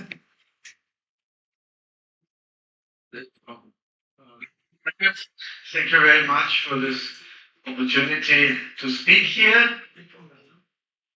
Thank you. I'm giving this presentation on behalf of Natalia Mamazinskaya from Uzbekistan, who is unfortunately not able to present today. She is a scientist working since many decades in the Zarafshan National Park in Uzbekistan, and probably one of the best experts on Bukhara deer. You know, Bukhara deer is also called Hangul in Uzbek. This name is also used in Tajik. So it is a close relative of the Hangul, which is the main topic of your conference. The species is considered endangered, or in Uzbekistan critically endangered in Turkmenistan, similarly categorized in Kazakhstan and Tajikistan, which is a bit in contradiction with the international status where the whole species of Cervus hangul is categorized as least concern. Also, the Bukhara deer subspecies is actually the most numerous of those subspecies. The focus of this presentation is on the population in the Zarafshan National Park, which is close to the famous city of Samarkand, but the species overall endemic to Central, or subspecies endemic to Central Asia, found in floodplain or rainforests of the 3 major river basins. I will not read out the entire presentation, but you can see from the map that the species has a very patchy distribution, and many of those patches which you can see in this map, they are actually shown larger than they actually are, because otherwise they would not be visible on such a map. This Bukhara deer occurs in riparian, so-called Tugay forests and reed belts along the big rivers in Central Asia, and especially in spring it uses also adjacent areas of the desert, but also sometimes from hill fields. Population overview shows that the majority of the animals is currently in Uzbekistan, with close to 3,000 animals estimated or guessed, depending on the area. More than 1,000 animals in Kazakhstan, and the population of a bit more than 500 in Tajikistan. Global population is about 4,000 to 5,000 in the wild, plus there are some small captive groups. It is important to know that most Bukhara deer populations have been reintroduced into former range areas, and there are only 1 or 2 populations remain in the native areas. There is a quite broad range of threats, which I will now explain a bit more in detail.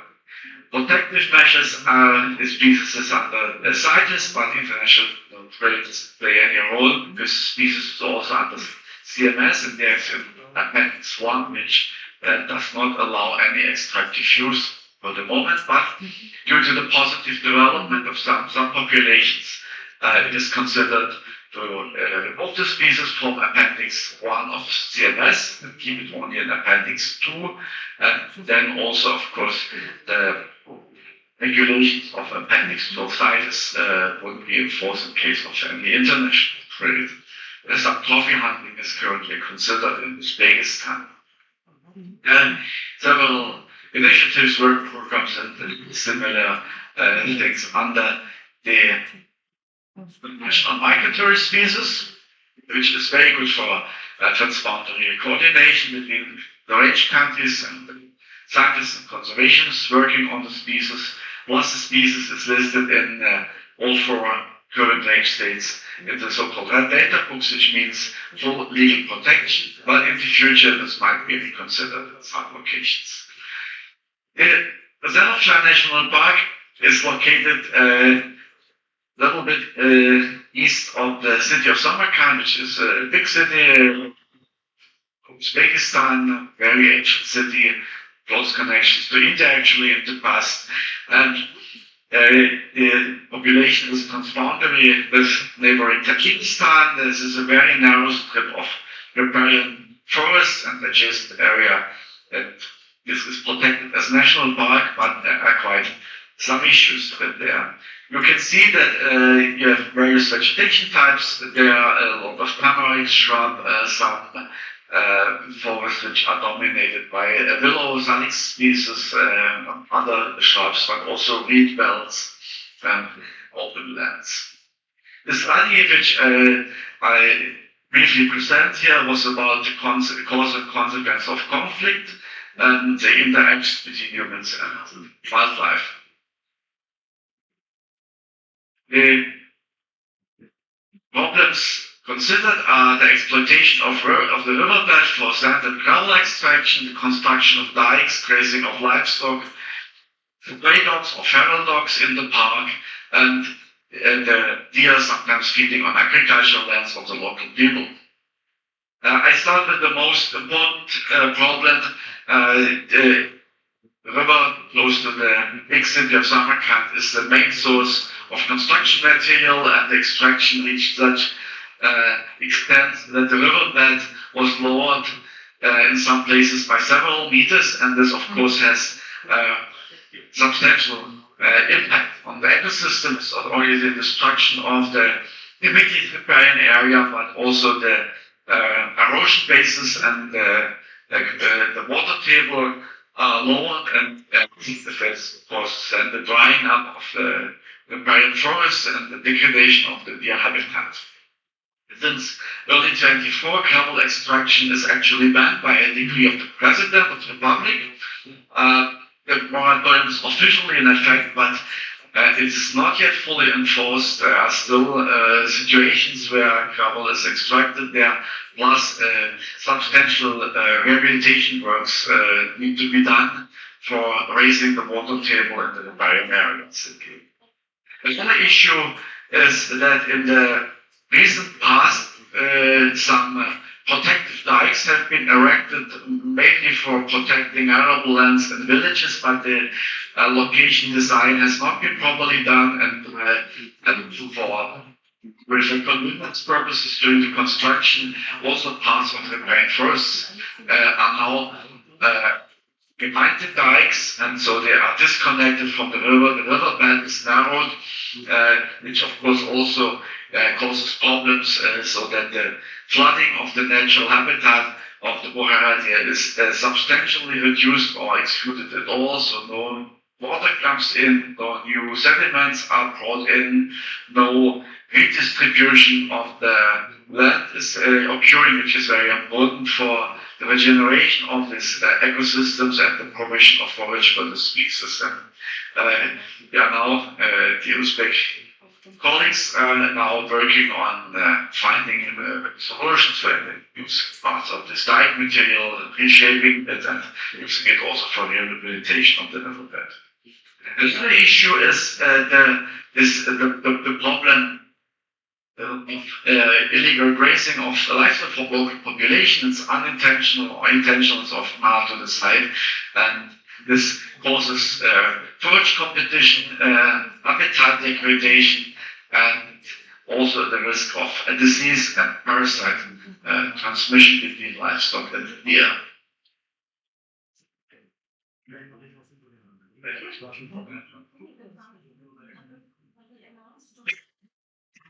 Just dispose the carcasses of dead livestock into the national park because it's more comfortable than having it in the backyard. And there seems to be no official disposal system. Generally, of course, dead livestock can be an important food source for scavengers, but as you know, this is also risk in veterinary terms. And in the case of the Arsham National Park, stray dog packs are attracted to the park also by this, and this then causes conflicts with the Mohammed here. There are about 50 dogs in the park, which is quite a big population, and there have been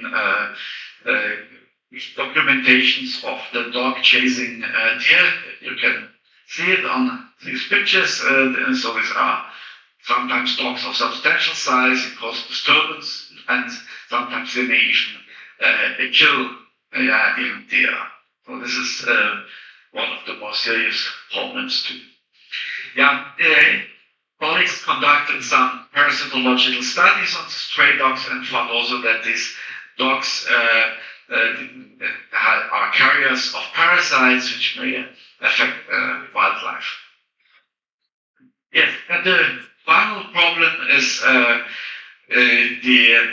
deer feeding on local residents' farmlands. People try to do various measures for chasing the deer off from the fields. For the moment it works. There are also no documented cases of poaching associated with deer raiding crop fields. But we know from other parts of Uzbekistan, from the lower Amudarya biosphere reserve, the deer population has reached an all-time high, and the habitat of the deer is isolated. It's difficult for the deer to migrate along the riparian areas, and of course the irrigated fields of the villages are a very attractive food source. So deer regularly enter those fields, and therefore there is a lot of conflict, increasing conflict, and there would be probably a need to reduce the number of deer, to introduce sustainable hunting for managing the deer at an acceptable population size, and also for managing for getting direct benefits for local people so that they can participate in the hunts or can make money from hunting tourists or get venison from it, so that the deer would be integrated better into the land use system but not segregated in a protected area alone. Here in our case study in Zarafshar National Park, because it's a small number of deer, this is so far not an issue, but for the future, if the deer population positively develops, it can be expected that we will similar problems. So the Uzbekistan colleagues, they conducted quite a lot of opinion surveys, polls with the villagers, and interaction with those people. So, little conclusion. So, for the resolving of the conflict, local people, of course, it's important to do tracing activities, keep a dialogue going on. It's also thought that supporting additional income sources through the conservation agencies may help to generally improve the relationships. Also, livestock management programs need to be implemented there, also to disconnect livestock breeding from the actual national parklands. Cutting of trees should be resolved by providing better access to natural gases. People do not rely on fuel wood, and also better thermal insulation of buildings and more efficient cooking devices.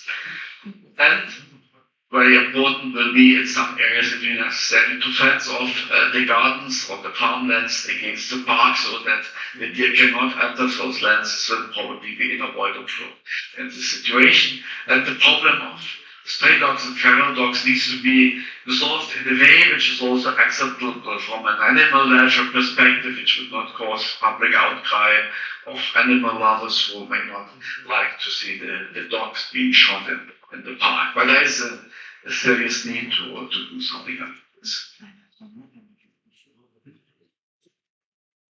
Thank you very much for your attention. I hope this was a helpful insight for you on closely related to your species. Thank you very much. Thank you, Stefan. Thank you so much, Dr. Stefan, Michelle, for the presentation and sharing your knowledge with us. With this, I request Chair, Co-Chair and the Rapporteur persons to guide us through this important session, and a humble request for the presenters, as we are running short of time, you are requested to complete your presentation within 5 minutes only. Thank you. And now we're starting our presentation, but please be on time. Whoever the first presenter out here, Deputy Gupta, who wanted to speak on implication of feral cattle on habitat and wild ungulates in Panna Tiger Reserve. Deputy, can you start? Please stick to the time limits. 5 minutes. I'll try my best.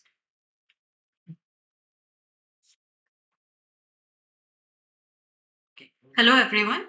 I'll be talking about ecological impacts of feral cattle on wild ungulates and habitat.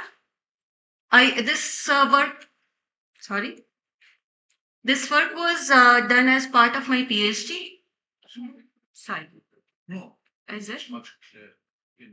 This one? Yeah. Yeah, this work was done as part of my PhD with Wildlife Institute of India. So feral cattle, they share space and resources with the wild ungulates and have competitive advantage because of their generalist behavior. They also affect the habitat quality and the vegetation parameter. I chose to study these theories in Panna Tiger Reserve because Panna actually provides a very unique setup. Since Panna has 14 relocated villages, few of the villages which are still in relocation progress, and a few of the villages which will be relocated soon. And now what happened when these villagers were relocated, they left their unproductive cattle behind and they became feral over the period of time. And now tiger and leopard predate on those feral cattle. Yeah, so my study area was 577 square kilometer in total. With this, I have like 4 research questions here to present and answer. What is the feral cattle density inside the core area and what is their spatial distribution? And how do they affect the habitat, especially vegetation variables and the wild ungulates? And with these effects, what is the timeline that those feral cattle will reduce in numbers and wildlife recovery will happen in those relocated villages? I walked line transits in 4 seasons with 3 temporal replicates and 66 spatial replicates, and thus I have 874 kilometers. So should I stop?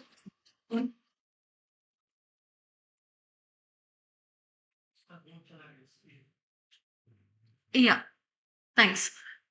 And I also sample vegetation plots along these transits, different plots for trees, herb, and shrubs. I did a data analysis for density distribution. I chose density surface modeling with the topographic and habitat variables. And then I extracted the point density from spatial density map. And then I run GLM and GAM to understand the response to habitat and wild ungulates. I found out that cattle are abundant in Panna. They are like 5,600 individuals are still left behind. Their density is 17 individual per square kilometer. They showed negative response to 2 habitat parameters, which was distance to forest size and terrain ruggedness index. Their abundance, here green one is the abundance map and the blue one is the CV map. We found very low CV in the entire area, and the cattle were mostly abundant in the western area of the park. With the when I looked at the interaction with vegetation variables, I found out that cattle are negatively affecting tree species richness, tree basal area, and tree numbers, and also the shrub abundance. When looking at the wild ungulates, cattle were affecting sambar negatively, also the cheetal negatively, but cheetals showed some tolerance after a certain point. Nilgai and wild pig showed tolerance. When I estimated timeline for the recovery, and I took years from relocation on the x-axis and cattle density on the y-axis, and I found out this graph actually shows cattle will take around 20 to 21 years to naturally disappear from the area, and maybe wildlife to recover after that. With this, I come to the summary of my talk. Yeah, Panna is still home to 5,600 feral cattle. Cattle negatively affect the tree species richness, basal area, tree number, and shrub abundance. Summer shows complete spatial avoidance with cattle, and while cheetal, nilgai, and wild pig shows spatial tolerance.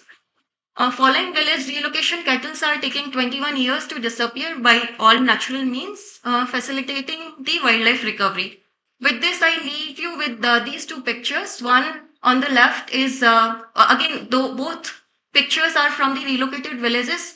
On the left, this village was relocated around 26 years ago, and on the right, this village was relocated around 2 to 3 years ago, and you can see the difference between the wildlife assemblages and the population. I would like to acknowledge these people. Thank you for patient listening. Presentation. Now we have a next presenter. Rabindranath Tripathi, I hope he is here. Rabindranath Tripathi is here. Rabindranath Tripathi is not around. Yes. Yes. Hello everyone.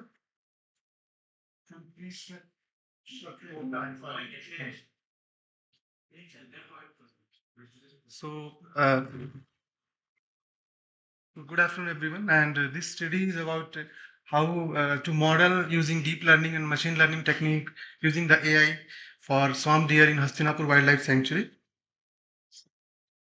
So the topic of the study is data-driven conservation of swamp deer using UAVs and AI in Hastinapur Wildlife Sanctuary, and under the supervision of Dr. Hussain and Dr. Badola. So this is the study area map with the permission, and we had taken the permission from the district magistrate, divisional forest officer, local police, because the UAVs data are very sensitive, and if you are collecting from wildlife sanctuary and parks, so it's very important thing that we should take. And we have observed frequently the presence of swamp deer at 14 distinct locations, which are shown in this map. So the basic objective of this study was to develop a high accuracy eye detection model and to establish a real-time monitoring capacity, capability, and to optimize a non-intrusive survey protocols. So coming to the next, that we have time framed, we have taken the data from 2020 to 2024, and the data which were surveyed, non-surveyed, we have framed, and we conducted these field survey across the monsoon season, pre-monsoon season, and post-monsoon season. And finally, we collected more than 6,000 images of UAV data and approximately 1,500 images of camera equipped data, and the total images were around more than 8,000. We distributed it into the train, test, and validated. And finally, we come to the methodology part, that annotation part, followed by augmentation and model selection, and finally we predicted the model and deployed it into the real world. So the first part is annotation of the images. So more than 6,000 images were we annotated using computer vision annotation tool. It's a Python tool. We have used CVET, And further, using the augmentation technique, we artificially enhance and increase the number of images from 8,000 to more than 45,000 of the images. And based on the list of the family which are shown in this map, in this figure, there are almost 7 family of artificial intelligence detection based model, and based on that we chose, based on the data size requirement and efficiency of the model, YOLO family, SSD derivatives, and transformer family. So these are the parameters we have used in and to optimize our data, like for the convolutional operational, for activation function. These are the models we have enhanced. And this is our first result. And as per our expectation, we were aiming high up to 95% or so, but it was very less because of the overfitting issues, because the data which was we have collected during the training time was showing the best result, but at the time of when we were validating through validation and testing, there was result was not that much appropriate. So we have added other data. So the other data we have included in our data set like other native species which are also cohabitat, like nilgai, kettles, wild boar, to prevent the false positive and ensure the deer count as accurate. So based on that, we have increased 1.5% of for the first model and the second model, and followed by the best model by object detection 3.0 by 3.2% in precision, and the graph is also shown here. So this is the map which we have received by graph video after the optimization of the result. So the optimal general setting for the real time we concluded by camera angles between 35 to 45 degrees and the altitude by 15 to 45 meters. But if we talking about the dry season adjustment, there should be lowered by 5 to 7 meters for the altitude, and the speed should be reduced by 1 to 5 meter per second. I'll tell you why. So this is the image of the first image is from the dry season. We can see the dry season, the grasslands are dry, and dark grayish color of the body coat color of the deers is from the same height we have taken for the wet season, and the body coat color of the deer is chestnut brown, and we can easily distinguish in the wet season. So so the adjustment is required. And this is the representing, it represents the real-time results that by also doing the number of individuals detected, and one paper from this, one publication from this study also. Coming to the conclusion part, so it's innovative integration of UAVs and DL-based, deep learning-based model to detect the swarm deers. And we have modeled with precision of over 92% by object detection and other YOLO and detection transformer-based model by 90% or above. So the optimal flight setting for the real time we have derived, and now we are also moving to the methodology to replicate for the other species. And this other species is also for this eastern swarm deer, a subspecies of Barasingha, that is Ruserver douceli ranjitsili. And this species is after the name of our legendary sir, Ranjit Singh sir. Thank you so much. Thank you, Ravinder. Our next she will be speaking on conservation and recovery of marsh in Kashmir. Tanushree, be on time. Sure.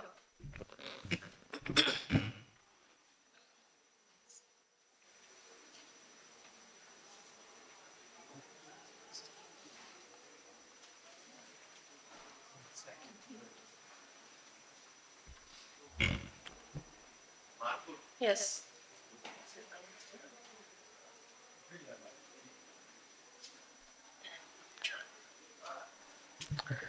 A very good afternoon, everyone. I am Tanushree, and I head the Species Recovery Division programs at JNK and Wildlife Trust of India. And today I'll briefly take you through the conservation and recovery project that the Wildlife Trust of India has been doing in the Kashmir, Himalaya. So we all know that Kashmir markhor is a near threatened species and the largest wild goat in the world. We all know the distribution of Kashmir markhor, and in India it is only distributed in the UT of J&K. And we have around 250 to 300 individuals which are showing a declining population trend. At Wildlife Trust of India, we have this species recovery program where we are trying to recover species that are threatened with innovative management and planning techniques by involving local communities, of course. So we started this work in 2004 when we did this survey with NCF and we conducted, we wanted to know the status, distribution and threats to the animals, and based on that survey we had some conservation actions implemented, which was the expansion of Hirpura Wildlife Sanctuary, the transfer of Lachipura Wildlife Sanctuary to the department, and the creation of Kazinag National Park. So this is a very quick distribution. I will show how it was distributed. So the red lines are the previous distribution and the patches, and now the population is in small patches. The only viable population is in Kazinag National Park right now. The threats that we came across were grazing pressure in Hirpura Wildlife Sanctuary. The habitat is degraded because of resource dependency and linear intrusions like road construction. And of course, the species is at international border, where there are restrictions of movement as well as for us to even sample those areas. So we have these major objectives where we want to monitor and assess the distribution and status of markhor population in the PAs and non-PAs. We want to identify and map suitable markhor habitats, and we want to strengthen markhor conservation based on a community approach.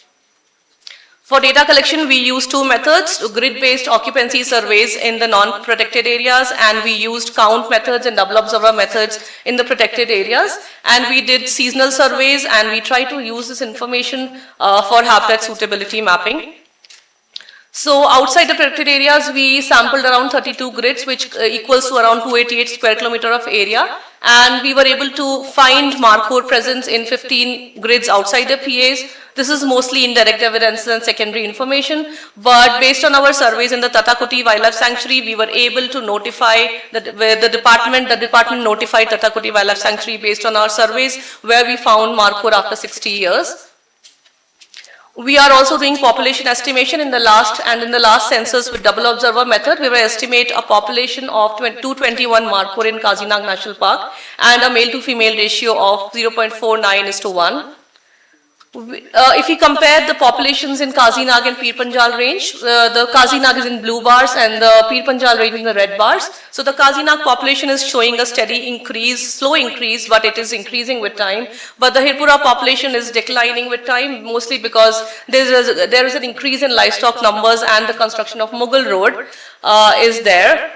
And then we also model the suitable habitats, and we found that there are a lot of suitable habitats available outside the PAs as well. So there are chances to work with the community and try to protect these areas. We are also doing a community-based conservation approach where we are trying to reduce the livestock grazing pressure in Hirpura Wildlife Sanctuary especially, and we are trying to engage the local communities in active patrolling in the field, especially in the winter season, and we have identified these groups of people as markhor watchers, and we are organizing regular training, awareness programs and outreach programs. And future directions, we are trying to understand the recruitment rates and markhor, recruitment rates and growth rates of markhor, identifying critical times as we have done for Hangul to identify the reproductive physiology, understand the impact of climate change on wildlife, humans and livestock, and identify additional ways to involve the local communities. I would like to thank all the funding agencies and organizations for the work. Thank you. Thanks, Tanushi, for keeping on time. Now I invite Mr. Rakib Hussain, who will be giving a talk on cleaning interaction between Hangul and Himalayan grey langur at Dachigan National Park.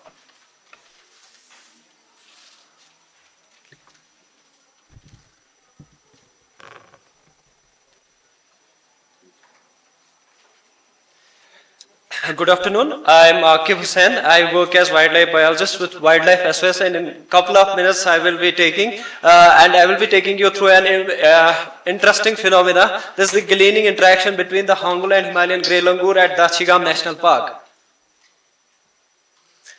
as we have been knowing that Hangul is critically endangered species with less than 350 individuals remaining. Similarly, the Himalayan grey langur is also endemic to the Himalayas.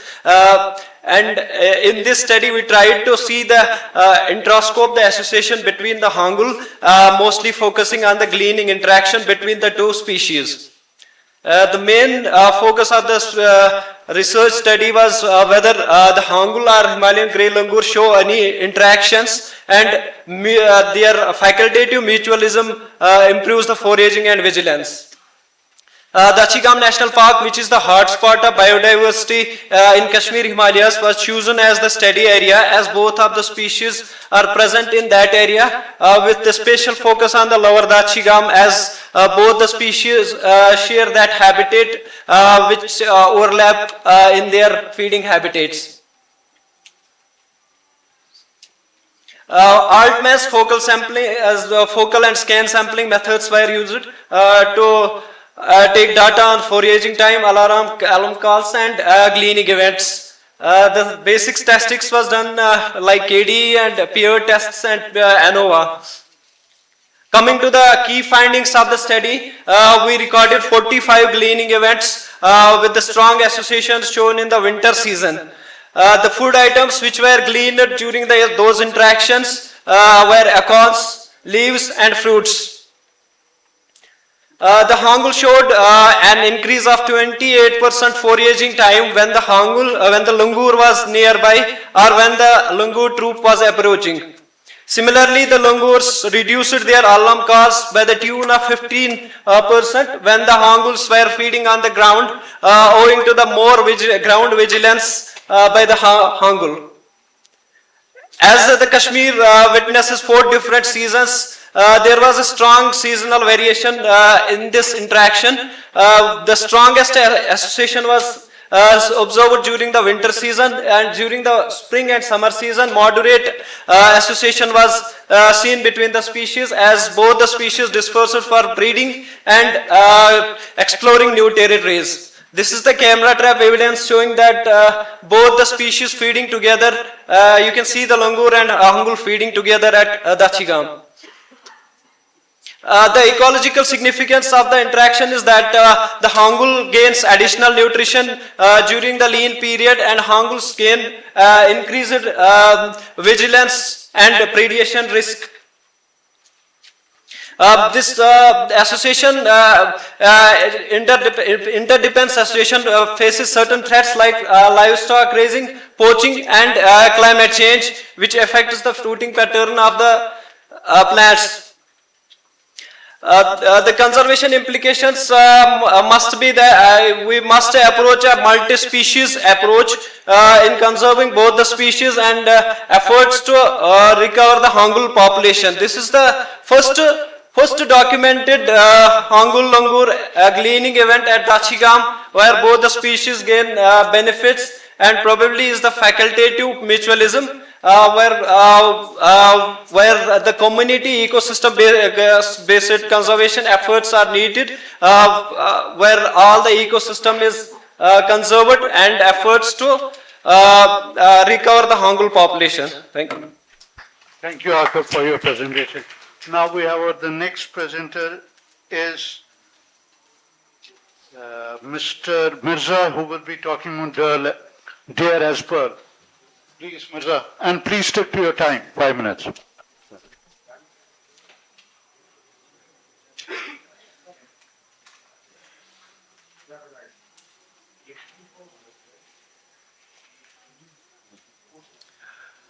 A very good afternoon, everybody. I am Dr. Mirza Ghazanfarullah Ghazi, and I'm working as Project Scientist in Wildlife Institute of India on the Sangai Species Recovery Program.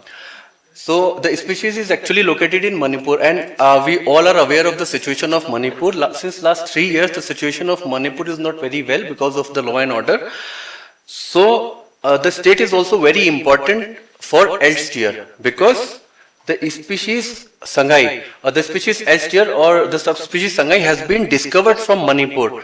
While constructing a road from Assam to Manipur, the species, the antlers were discovered, and this is the illustration of Lieutenant Percy Elk, who discovered the species, and this is the very first illustration of elk deer. And you can see there are 3 different subspecies of Elster, and the population status of all the 2 subspecies from Southeast Asia is more than 2,000 individuals in the wild. However, the status of Sangai in India, it is less than 100 individuals. So the species is distributed in Kibulamjau National Park, which is the only floating national park of the world, and it comprises of the decaying organic matter which floats on water. And the area of the park is actually 40 square kilometer, which is very small for the survival of the species. So these are the factors which are affecting the long-term survival of Sangai in the wild. I will not go in detail with the factors because of the limited time. The major factor is the Ithai barrage, the dam, which is creating the more the important threats. The species is endangered because of the construction of Ithai barrage in 1987. And in view of this, Ministry of Environment has launched a project in 2016, that is Conservation Action Plan for Manipur's Pro-Antler Deer for planning species recovery of these species in the wild. With the following objectives, the first and second objectives are the most important. The first one is to strengthen the existing population, and the second is to establish alternate populations in the wild. So for securing the population which we have in Kibulamjau National Park, we have prepared one integrated management plan, and in this plan we have identified zones for restoration of habitat so that we can assure the sustenance of the species for long term in the wild. Similarly, I want to show the distribution of the species. The distribution of the species since last 10 years, we have seen a shift in the distribution pattern of Sangai in Kibulamjau.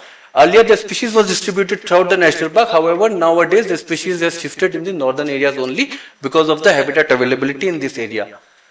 So these are the density estimates. You can see the density estimates over like almost 20 years. See how the density is decreasing.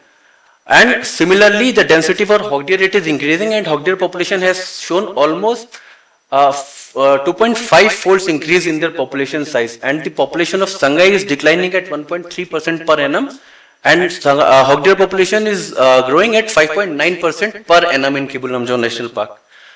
And we are also using advanced technologies such as drones. My colleague have talked about using this technology. So you can see that detecting Sangai in the grassland habitat, it is very difficult using optical sensors. However, using thermal sensor, it is very easy to identify the presence of animals. So these methods we are standardizing for population estimate. And we are also working on population genetic structure, identifying how is the genetic status of the species. So you can see the genetic diversity of Sangai in the wild, it is less than this David's deer, which is already extinct. That is an extinct species. The genetic diversity in the wild is critically low. And the effective population size, the genetic effective population size is 7.5 individuals. However, to avoid inbreeding depression, it should be 100. For long-term survival, it should be 1000. However, for Sangai, it is just 7.5 individuals. So this species is in critical danger.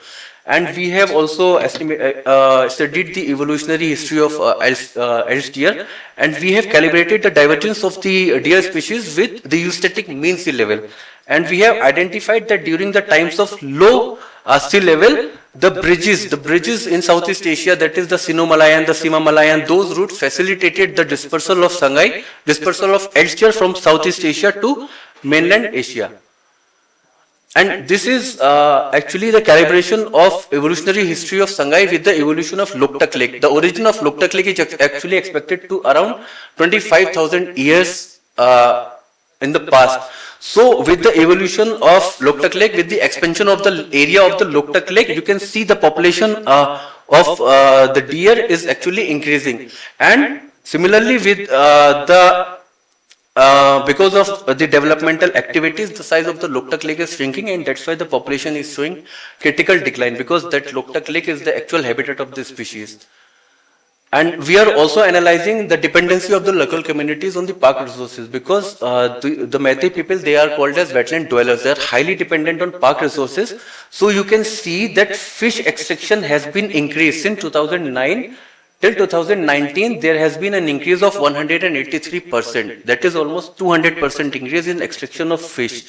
And also in vegetable, around 80% of increase in the extraction of vegetables from the national park. So this is actually happening because of because the locals are using it for commercial purpose. Earlier they used it for consumption, now they are using it for commercial purpose. So for that, this is happening.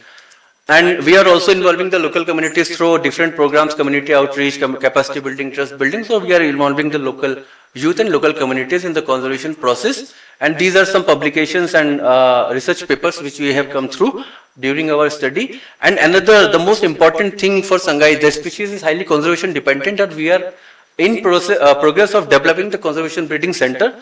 The phase 1 work has been completed, and this is the master layout. This is under review with the Central Zoo Authority. And to summarize the thing, that Sangai has actually become a highly conservation dependent species, and human mediated interventions are very much essential for its recovery in the wild. So for that, primary task is a functional conservation breeding center that is in progress. We are working with Manipur Forest Department to establish that conservation breeding center that will bring back the species from extinction. And the important thing is creation of second home. Creation of an alternate population of Sangai, because right now we just have one population. So creation of second home is also actually important. So that is also in progress. We are working with Manipur Forest Department and OFCC for establishment of alternate populations. And the third is strengthening the existing population. The condition of habitat in Kibul Lamjau should be strengthened, should be improved. So for that, we have prepared that management plan. Implementation of the plan is ongoing with Manipur Forest Department. And the most important thing is to regulate the water level. That we have to do with National Hydropower Corporation. So we are in dialogue with them.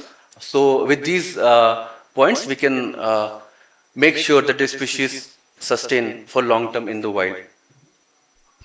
With this, I would like to conclude my presentation. Thank you so much for your patience. We have now the last presentation of this session is by Dr. Urs Ilyas. She will be talking about ecology and conservation of Himalayan Thar in high altitude landscape of Western Himalayas.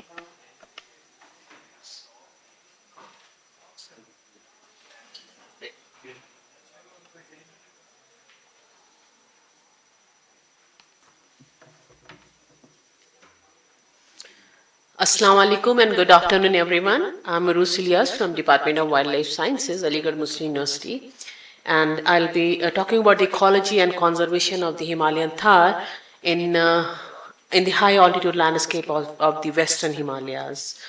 So the George Scheller, the pioneer wildlife biologist, famously called the Himalayan Thar the quite essential goat, and the descriptive truly comes alive when you see these animals maneuvering rugged terrain.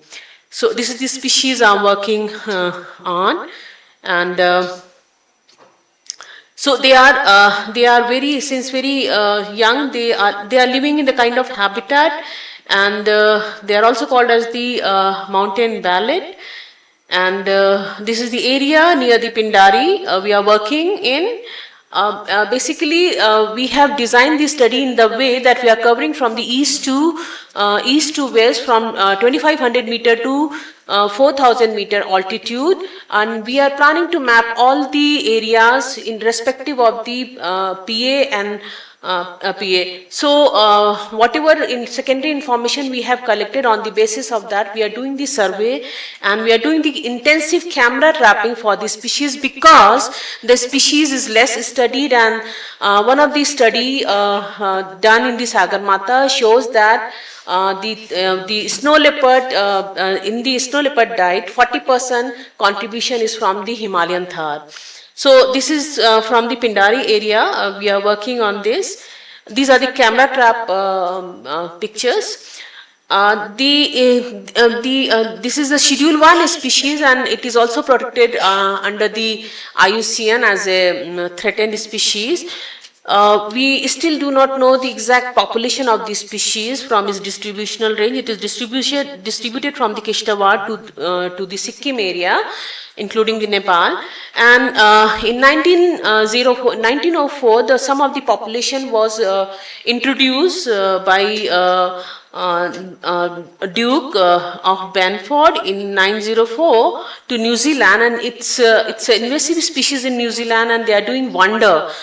till 1995, they have the population increased so much, they changed the alpine character of that area.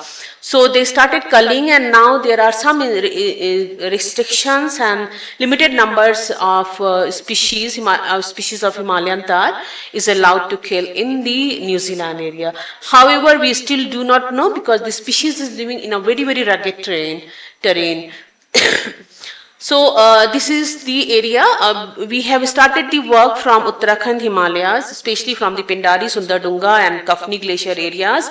No mapping has been, no data we have till now for these areas. So that was our first survey we did in the Pindari area, and so this is the Pindari area, and we laid the transit from Dwali to Purkiyat up to the Pindari area, since the area was really very tough and inaccessible, so we could not put lots of camera traps. We had the planning to have the 40 camera traps, however we could only plan to only 16 camera traps. So this is one of the area, and again we have done with the Sundardunga glacier, that is again very tough. We could only deploy only 20 camera traps in the Himalayan range, and Sokhar somehow we tried to do, but this year we tried to do in this year during the pre-monsoon season, but because of the uncertain rain and very bad climate we could not do much. We will be repeating the site from October onwards. So this is the Himalayan tahr, and male and female are totally different. Male have the thick coat, and they camouflage well with the surrounding habitat. And I'm so sorry. And the female, they do not have such long hair, and male. The colors are also different between the two. These are the camera trap pictures, and since very young, because they are born in the kind of habitat, kind of terrain, so they are very much aware about the terrain, and they know how to escape from the predator of this area. So this is the habitat we are working.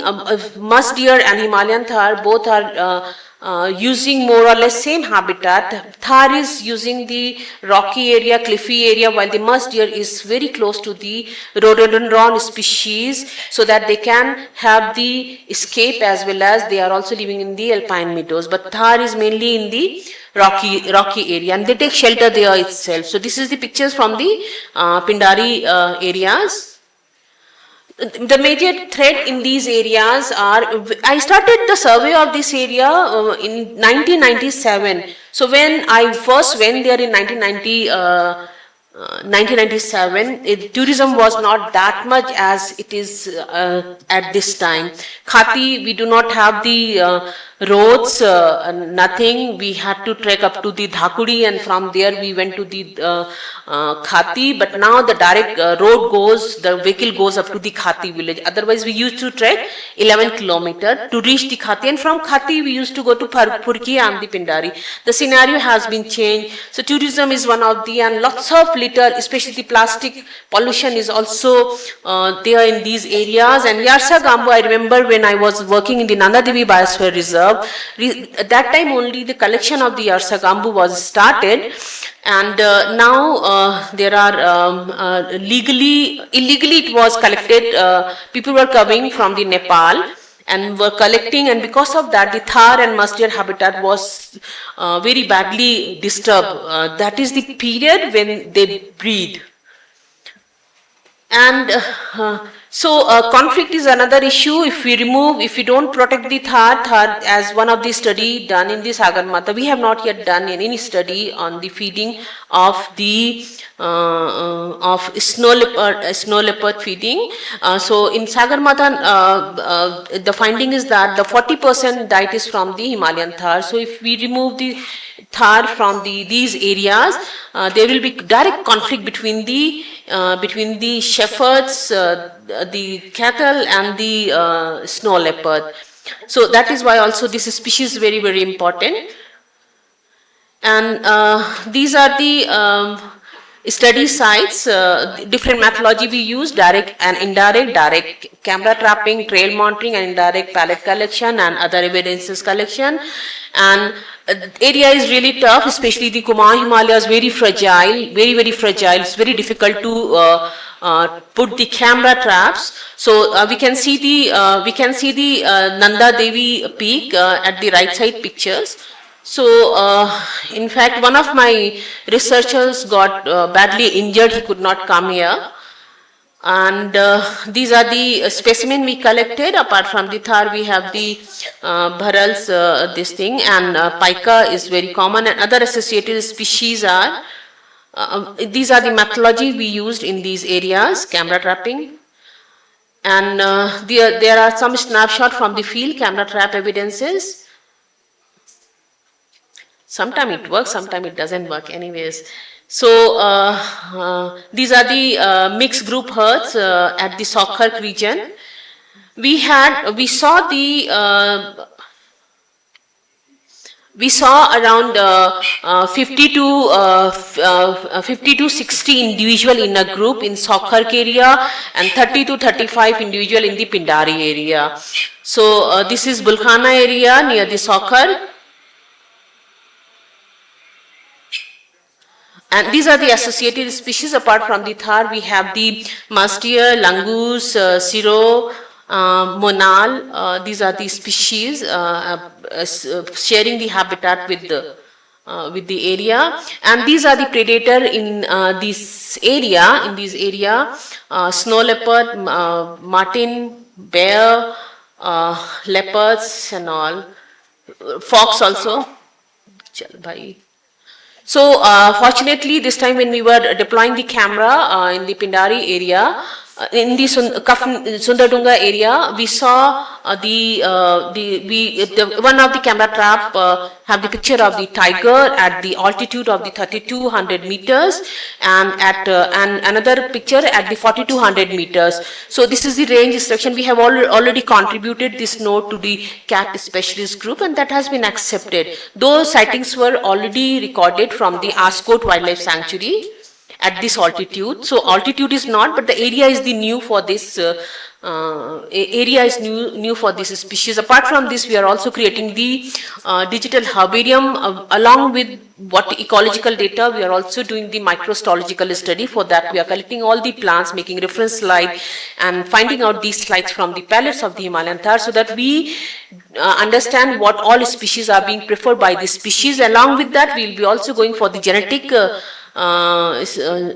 studies to identify the plant species from the, and as per the funding agency, we have to do the social responsibilities. We have to share the social responsibilities. So apart from the work, we are also doing the awareness program in the villages. Most of the villages in the Khati area, they know the musk deer, but they do not know much about the Himalayan Thar. They say this is goat.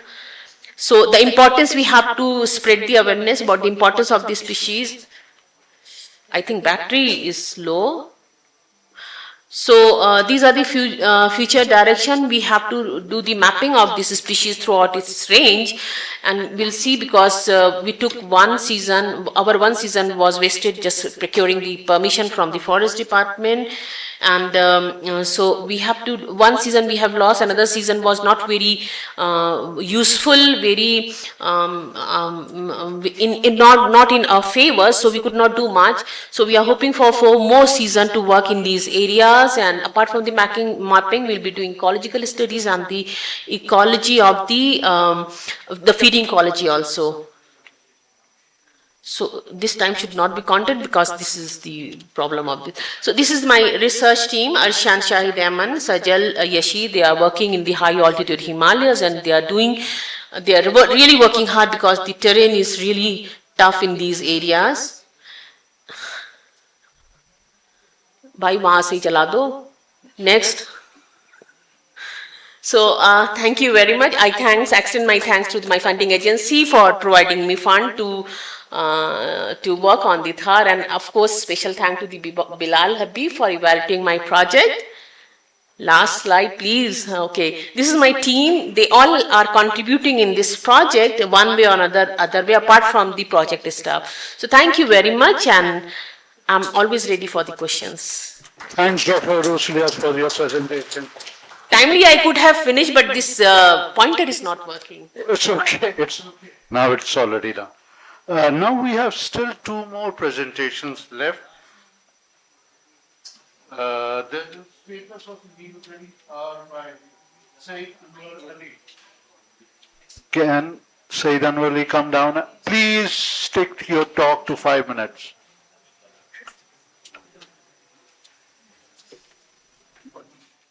Good afternoon, everyone. I am Said Anwar Ali from the Natural History Society of Palakkad. This is a preliminary study on the Nilgiri Taras in the Nelliyampati Hills. Crucial but the understudied in of the Western Ghats region. So everyone knows the Nilgiri Tar. It's actually known as and locally known as a variado, an endemic and endangered species of the Western Ghats region. It's only a single ungulate in the Western Ghats region and found in Kerala and Tamil Nadu. The estimated population is 2,668 and across in Kerala and Tamil Nadu. They are facing the various threat, habitat loss, fragmentation, poaching, livestock grazing and climate change. The Nilgiri Tar distribution in Kerala 1,365 and Tamil Nadu 1,303. The Irivikulam National Park holds the largest population, 841. The distribution of Nilgiri Tar in Kerala, there are lots of isolated patches. There are 4 landscapes in Paramikulam landscape and Silent Valley and Munnar and Neyya. So most of the study is done in Irivikulam National Park. In Nelliyampati Hills, there were 60 to 150 individuals in Nelliyampati Hills in 1920 to 1960. In this study, we are focusing on the providing a vital data conservation planning based on the forest working plan. The objective, the population assessment, evaluate the population site. The conservation, the habitat, the second objective is assess the suitable habitat of Nilgiri Tar. Then conservation planning, develop the FT strategy for habitat management and population monitoring to ensure the Nelliyampati Hills. This is the baseline, the fragmented of Nelliyampati. We have study of the future monitoring efforts to Nilgiri Tar. This is a study area. The geographic location of Nelliyampati is under the Nanmara Forest Division, the southern rim of the Palakkad Gap. The elevation from the 200 to 1,600 meter. The reserve forest is boundary shared with the Animalai Tiger Reserve, Paramikulam Tiger Reserve, and the Pichivarani and Chimney Wildlife Sanctuary, and home to many endemic and threatened species in the area. The landscape features, one is the Shola forest, and this is a montana grassland. The critical habitat of Nilgiri Tar, the grazing ground to escape the terrain. The characteristic mountain terrain is a lush forest, stream, and plantation. The Western Ghats highland ecosystem, the classic Western Ghats highland ecosystem in the Nelliyampati Hills.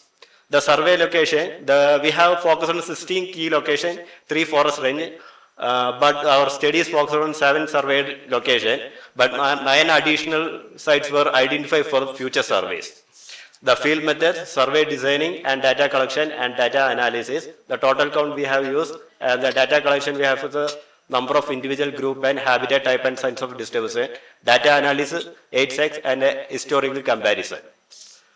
These are the survey tracks. We have further concentrated the potential Nilgiri Tar habitat patch identify the different regions in the Nelliyampati Hills. And the key finding, the 16 location across 3 forest ranges and the population status, 31 total individual observed and 46 declining from the 2011. The ecological condition, 16 key forest species shared across the region. The population distribution across the 7 sites, the Mukumala has the highest density and the Hilltop 2 and Kurishimala have the moderate population, and the 4 other places we didn't see the Nilgiri Tar, but we got the indirect evidence.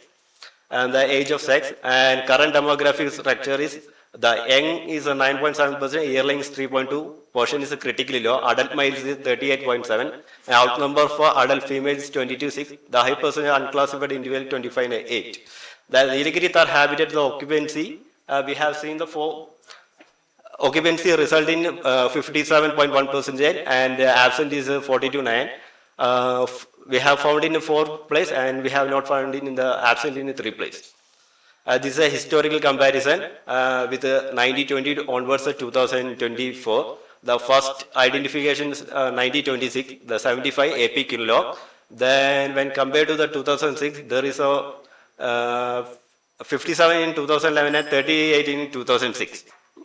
We have identified 16 forage or food habitats in the Neliyamadil, and compared to the Irvikalam National Park, there is no grass catalogue in the Neliyamadil Hills. And the anthropological threat is plastic pollution, feeding wild animals, trespassing and disturbance, and invasive species. And these are the conclusions. 31 individuals observed. The population absent in the previous study area. The grassland evergreen for support the TAR, monitoring through the robust method, etc. And post-monsoon surveys recommended for the vegetation assessment.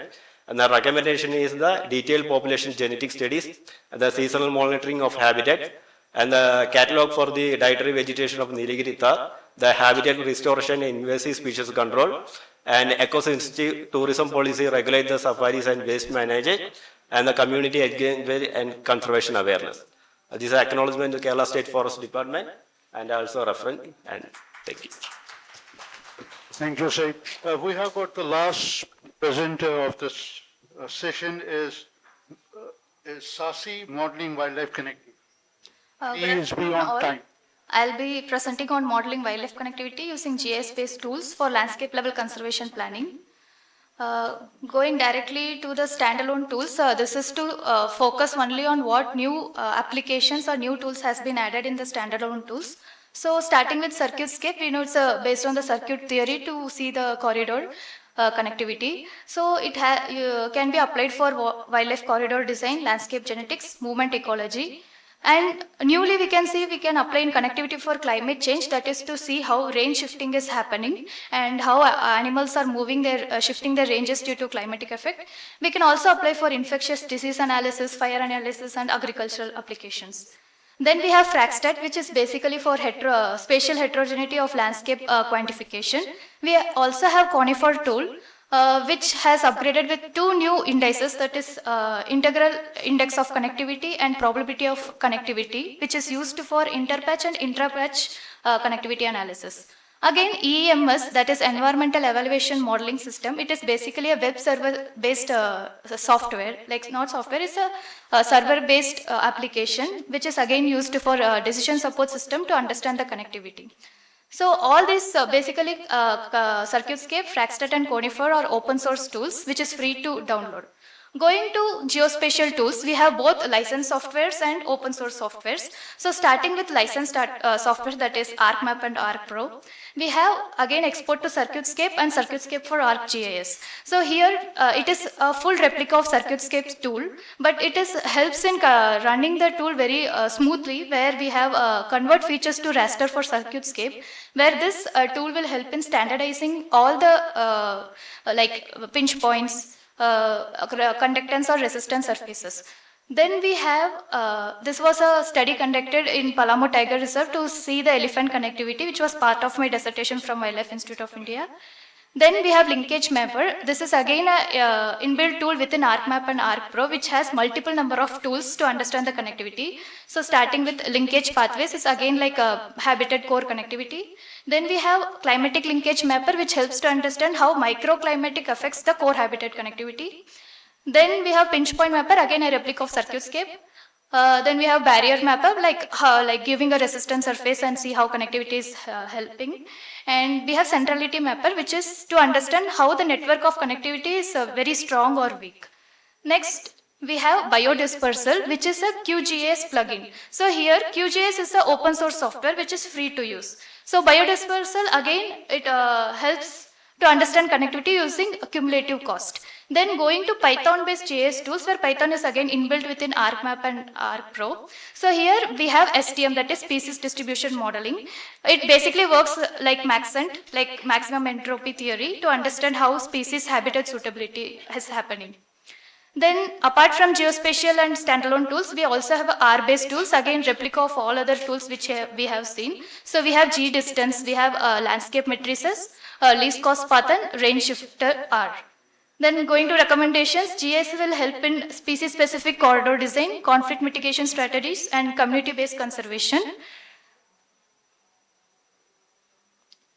And going to conclusion, future of connectivity conservation is integrating science, technology and communities. So here GIS will be used as a core enabler using technological innovations, that is remote sensing, AI and big data analysis. Then going towards resilient conservation and connectivity as a conservation priority. Thank you. Thank you, Sasi, for your presentation. With this, we conclude the session. All the presentations are done. And if all the presenters can come up so that there are questions from the floor, all the presenters can be there.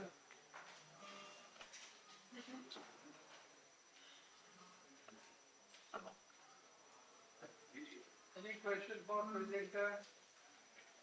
Presenter? Any question for the presenter? Yes. Please.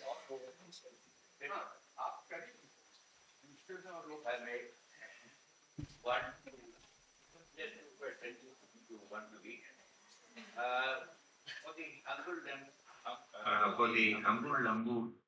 Yes, sir. Yes. Yes, sir. Here. Do they warn each other? Do the Lambu warn the Hangul of danger, as do the Lambu warn sympathetic drainage to the Pacific and the wild boar of Pakistan? Sir. Has anything like that been reported? Sir, as per in this study, I recorded that Hangul reduced the alarm calls because there were increasing ground vigilance by the Hangul.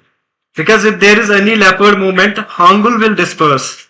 Similarly, Do the Lambu make any? Hangul, all right. Yes, sir. Do the Lambu warn because of the proper perching of the trees? The Hangul of any danger? No, sir. No, sir. Thank you. And the other one is about the Manipur Jila. Two things there. We had a leadership paper on the fires. Fires. Report. But something which has been festive since the building up of the Ethai dam on the Manipur River. Since my time, 50 years ago. The water table of the Kaibul Dam of Africa has increased, which is very good because the area was down to 6.5 square kilometers. That was the total world habitat in 75 of the most threatened taxa in the world, 14. Now it's increased. But there is another side of it which nobody, and I don't find it. The impact of that water ice on the Punti, because that is the surviving factor of the animal. What? Is the Punti used to settle in the ground, derive nutrition, and then get floated up. But the water came up. Ab wo khatam ho, because it's stabilized. Does that mean, and we were worried at that time, abhi koi dekh nahi raha, has the Punti reduced, as it has reduced in long term? And if that happens, you finish. Is anybody working on it? Have you worked on it? One. That is one thing. Secondly, the second home of the sunlight. I've been there again for 50 years, it's fine. Has anything happened? Get on paper. Khatul Lam which I've been joining them across the Khatul. Finish? Yes. Mashallah. अब क्या होगा? अब कहना ठीक है. I want it on the ground. कहाँ कर रहे हो, कब कर रहे हो? And this conservation breeding thing is fine. We have had enough of this. Conservation breeding thing, they are in the captivity in Delhi Zoo, they are there in the Guwahati Zoo, and you have one which is also there in Manipur. You're not far away from it. Don't spend money on that. Spend and get some money and get something for a habitat. This I get very worried. We don't want charade. We don't want facade. We want action on the ground. ये होना चाहिए, ये कर रहे हैं. And this is Atma Durjo.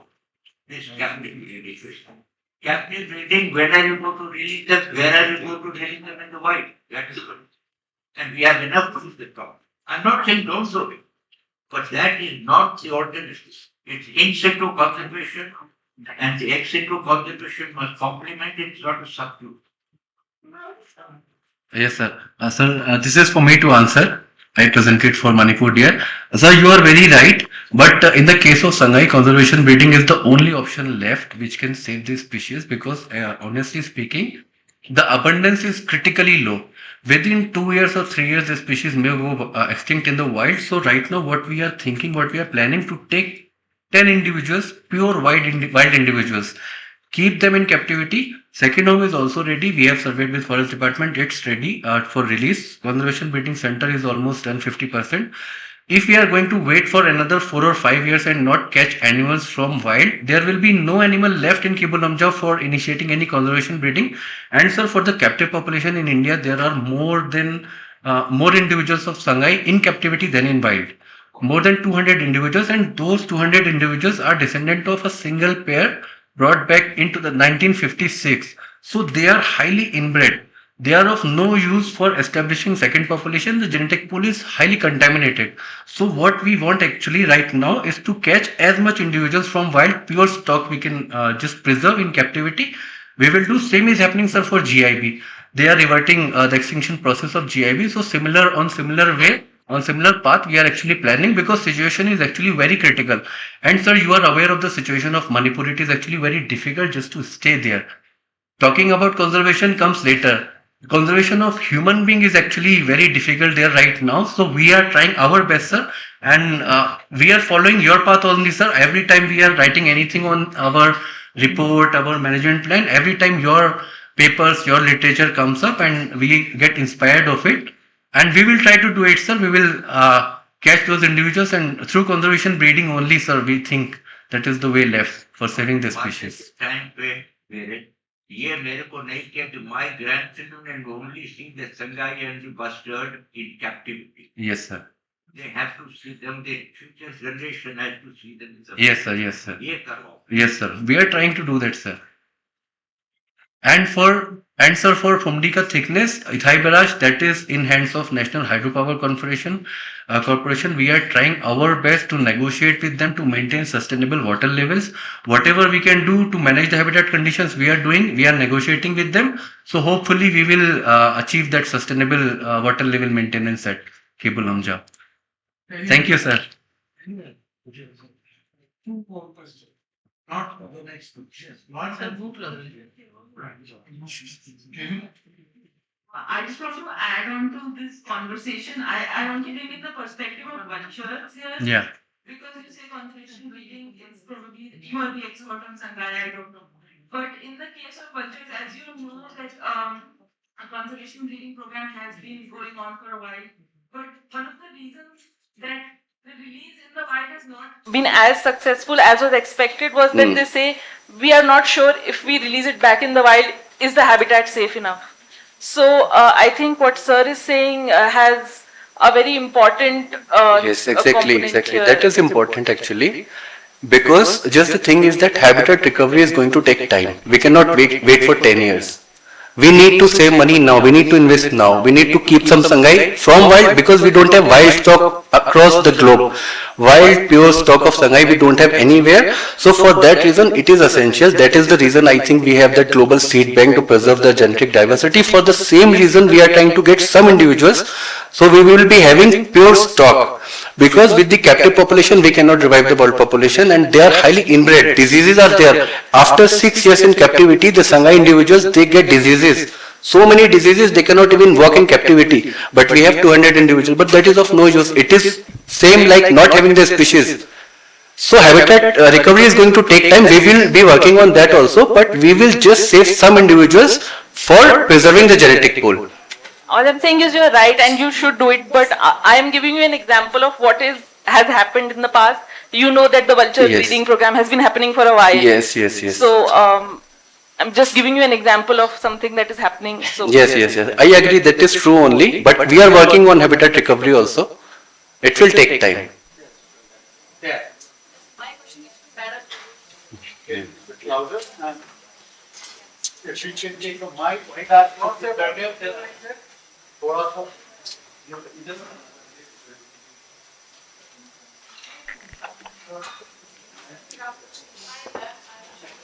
I want you to know if you're planning to connect with density of Himalayan stars from the area. Yes, through camera trap. We have planned for our planning to camera trap. What method? So you've basically applied the camera traps. Yes. Study of Himalayan stars. So I wanted to know what method will you be applying? We are doing REM model and actually we have not yet started. We have just the data from the field. So we'll decide what all method we are going to use. I think maybe small question, talking about the sunlight and Manipur there. So the maximum number of Manipur grow antelope deers are bred in Delhi Zoo. Okay, and without any much intervention. I think when we go back and see if Delhi Zoo is able to breed these deers, what is the wrong with the Manipur population? I think if we go back, I think we need to visualize that what is wrong, which is actually happening. And Delhi Zoo, without doing anything, it's the most successful deer breed in captivity in Delhi Zoo. Yes, sir, and it is the most threatened in the wild also at the same time. Yes, sir. Yes, sir. Yes, sir. The habitat is the main concern. Habitat is degrading, sir. Distribution of this deer. Yeah. I think it's not a deer of the this one, Kundis. Yes, sir. Yes, sir. Yes, sir. Yes, sir. Yes, sir. Yes, sir. That's why, sir, we will take it from Loktak Lake, we will release it to some wetland area. Taking it, Delhi Zoo, but it is a wetland dependent species, sir.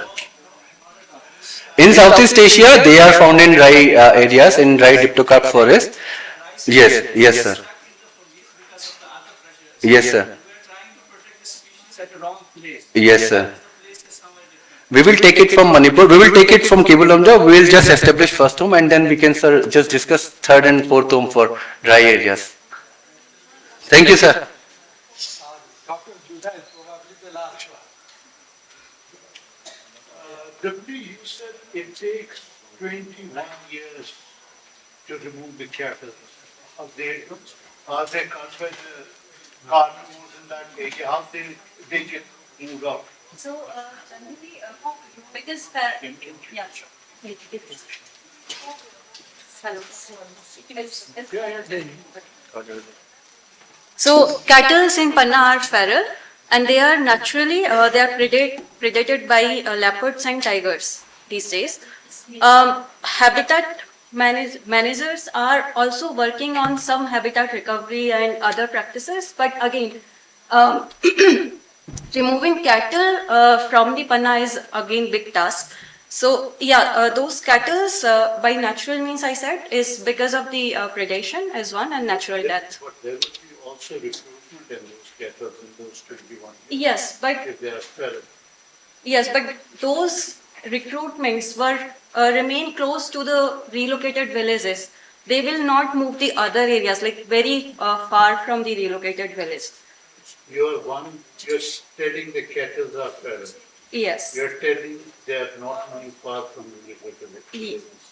Far as in, so suppose because I have like around 600 square kilometer area, and there is one relocated village maybe in the east, and one is in the west, and so I have seen this pattern during my study that they generally moves 6 to 10 kilometers maximum, not far from those areas. And when they come back and stay their home place, wherever they were raised or... I declare this the last question. Yes, then. Our co-chair has to say something. Talks session, and we can say that I was very surprised about the quality of the presentation, and especially the massive use of modern technology and modern methods in all these studies, and which is what the young people, young research must do, is to innovate the situation. And I think we have some very interesting works, and I think most of these people, everyone can have a good career in the culture. That's the next future. Thank you very much. Oh, I think it has been summed up very well. I think that's all I can say. Thanks for presenting these wonderful work which you have worked, and I hope you keep this hard work going on. As Chair, I take the advantage of running out of the time. Yes. I thank everybody who have participated in this in any manner. Thank you so much, and I wish the success in everything what you are looking for.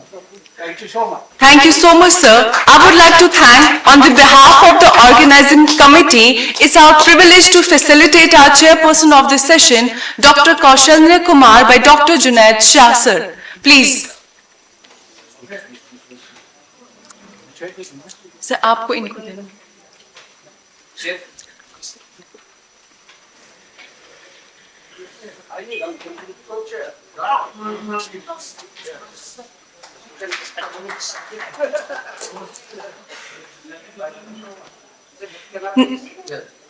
Now I again request Dr. Junaid Shah sir to facilitate our co-chair Dr. Stefano Focari with a token of appreciation.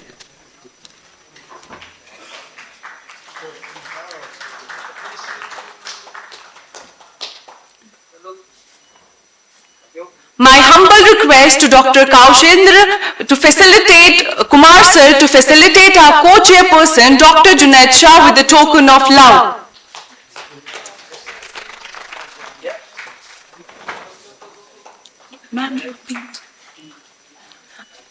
A humble request again for Dr. Kaushendra Kumar sir to facilitate our rapporteur of this session, Dr. Samina Charu ma'am.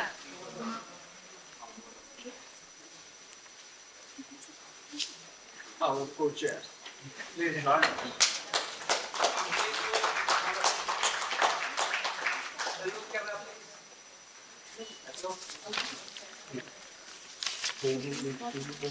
Thank you so much, everybody. We had an insightful and enriching session so far with thought-provoking discussions and valuable takeaways. I invite you all to join us for the lunch, and later on we can join for the valedictory function at the Convention Center, Shalimar. Thank you, everybody.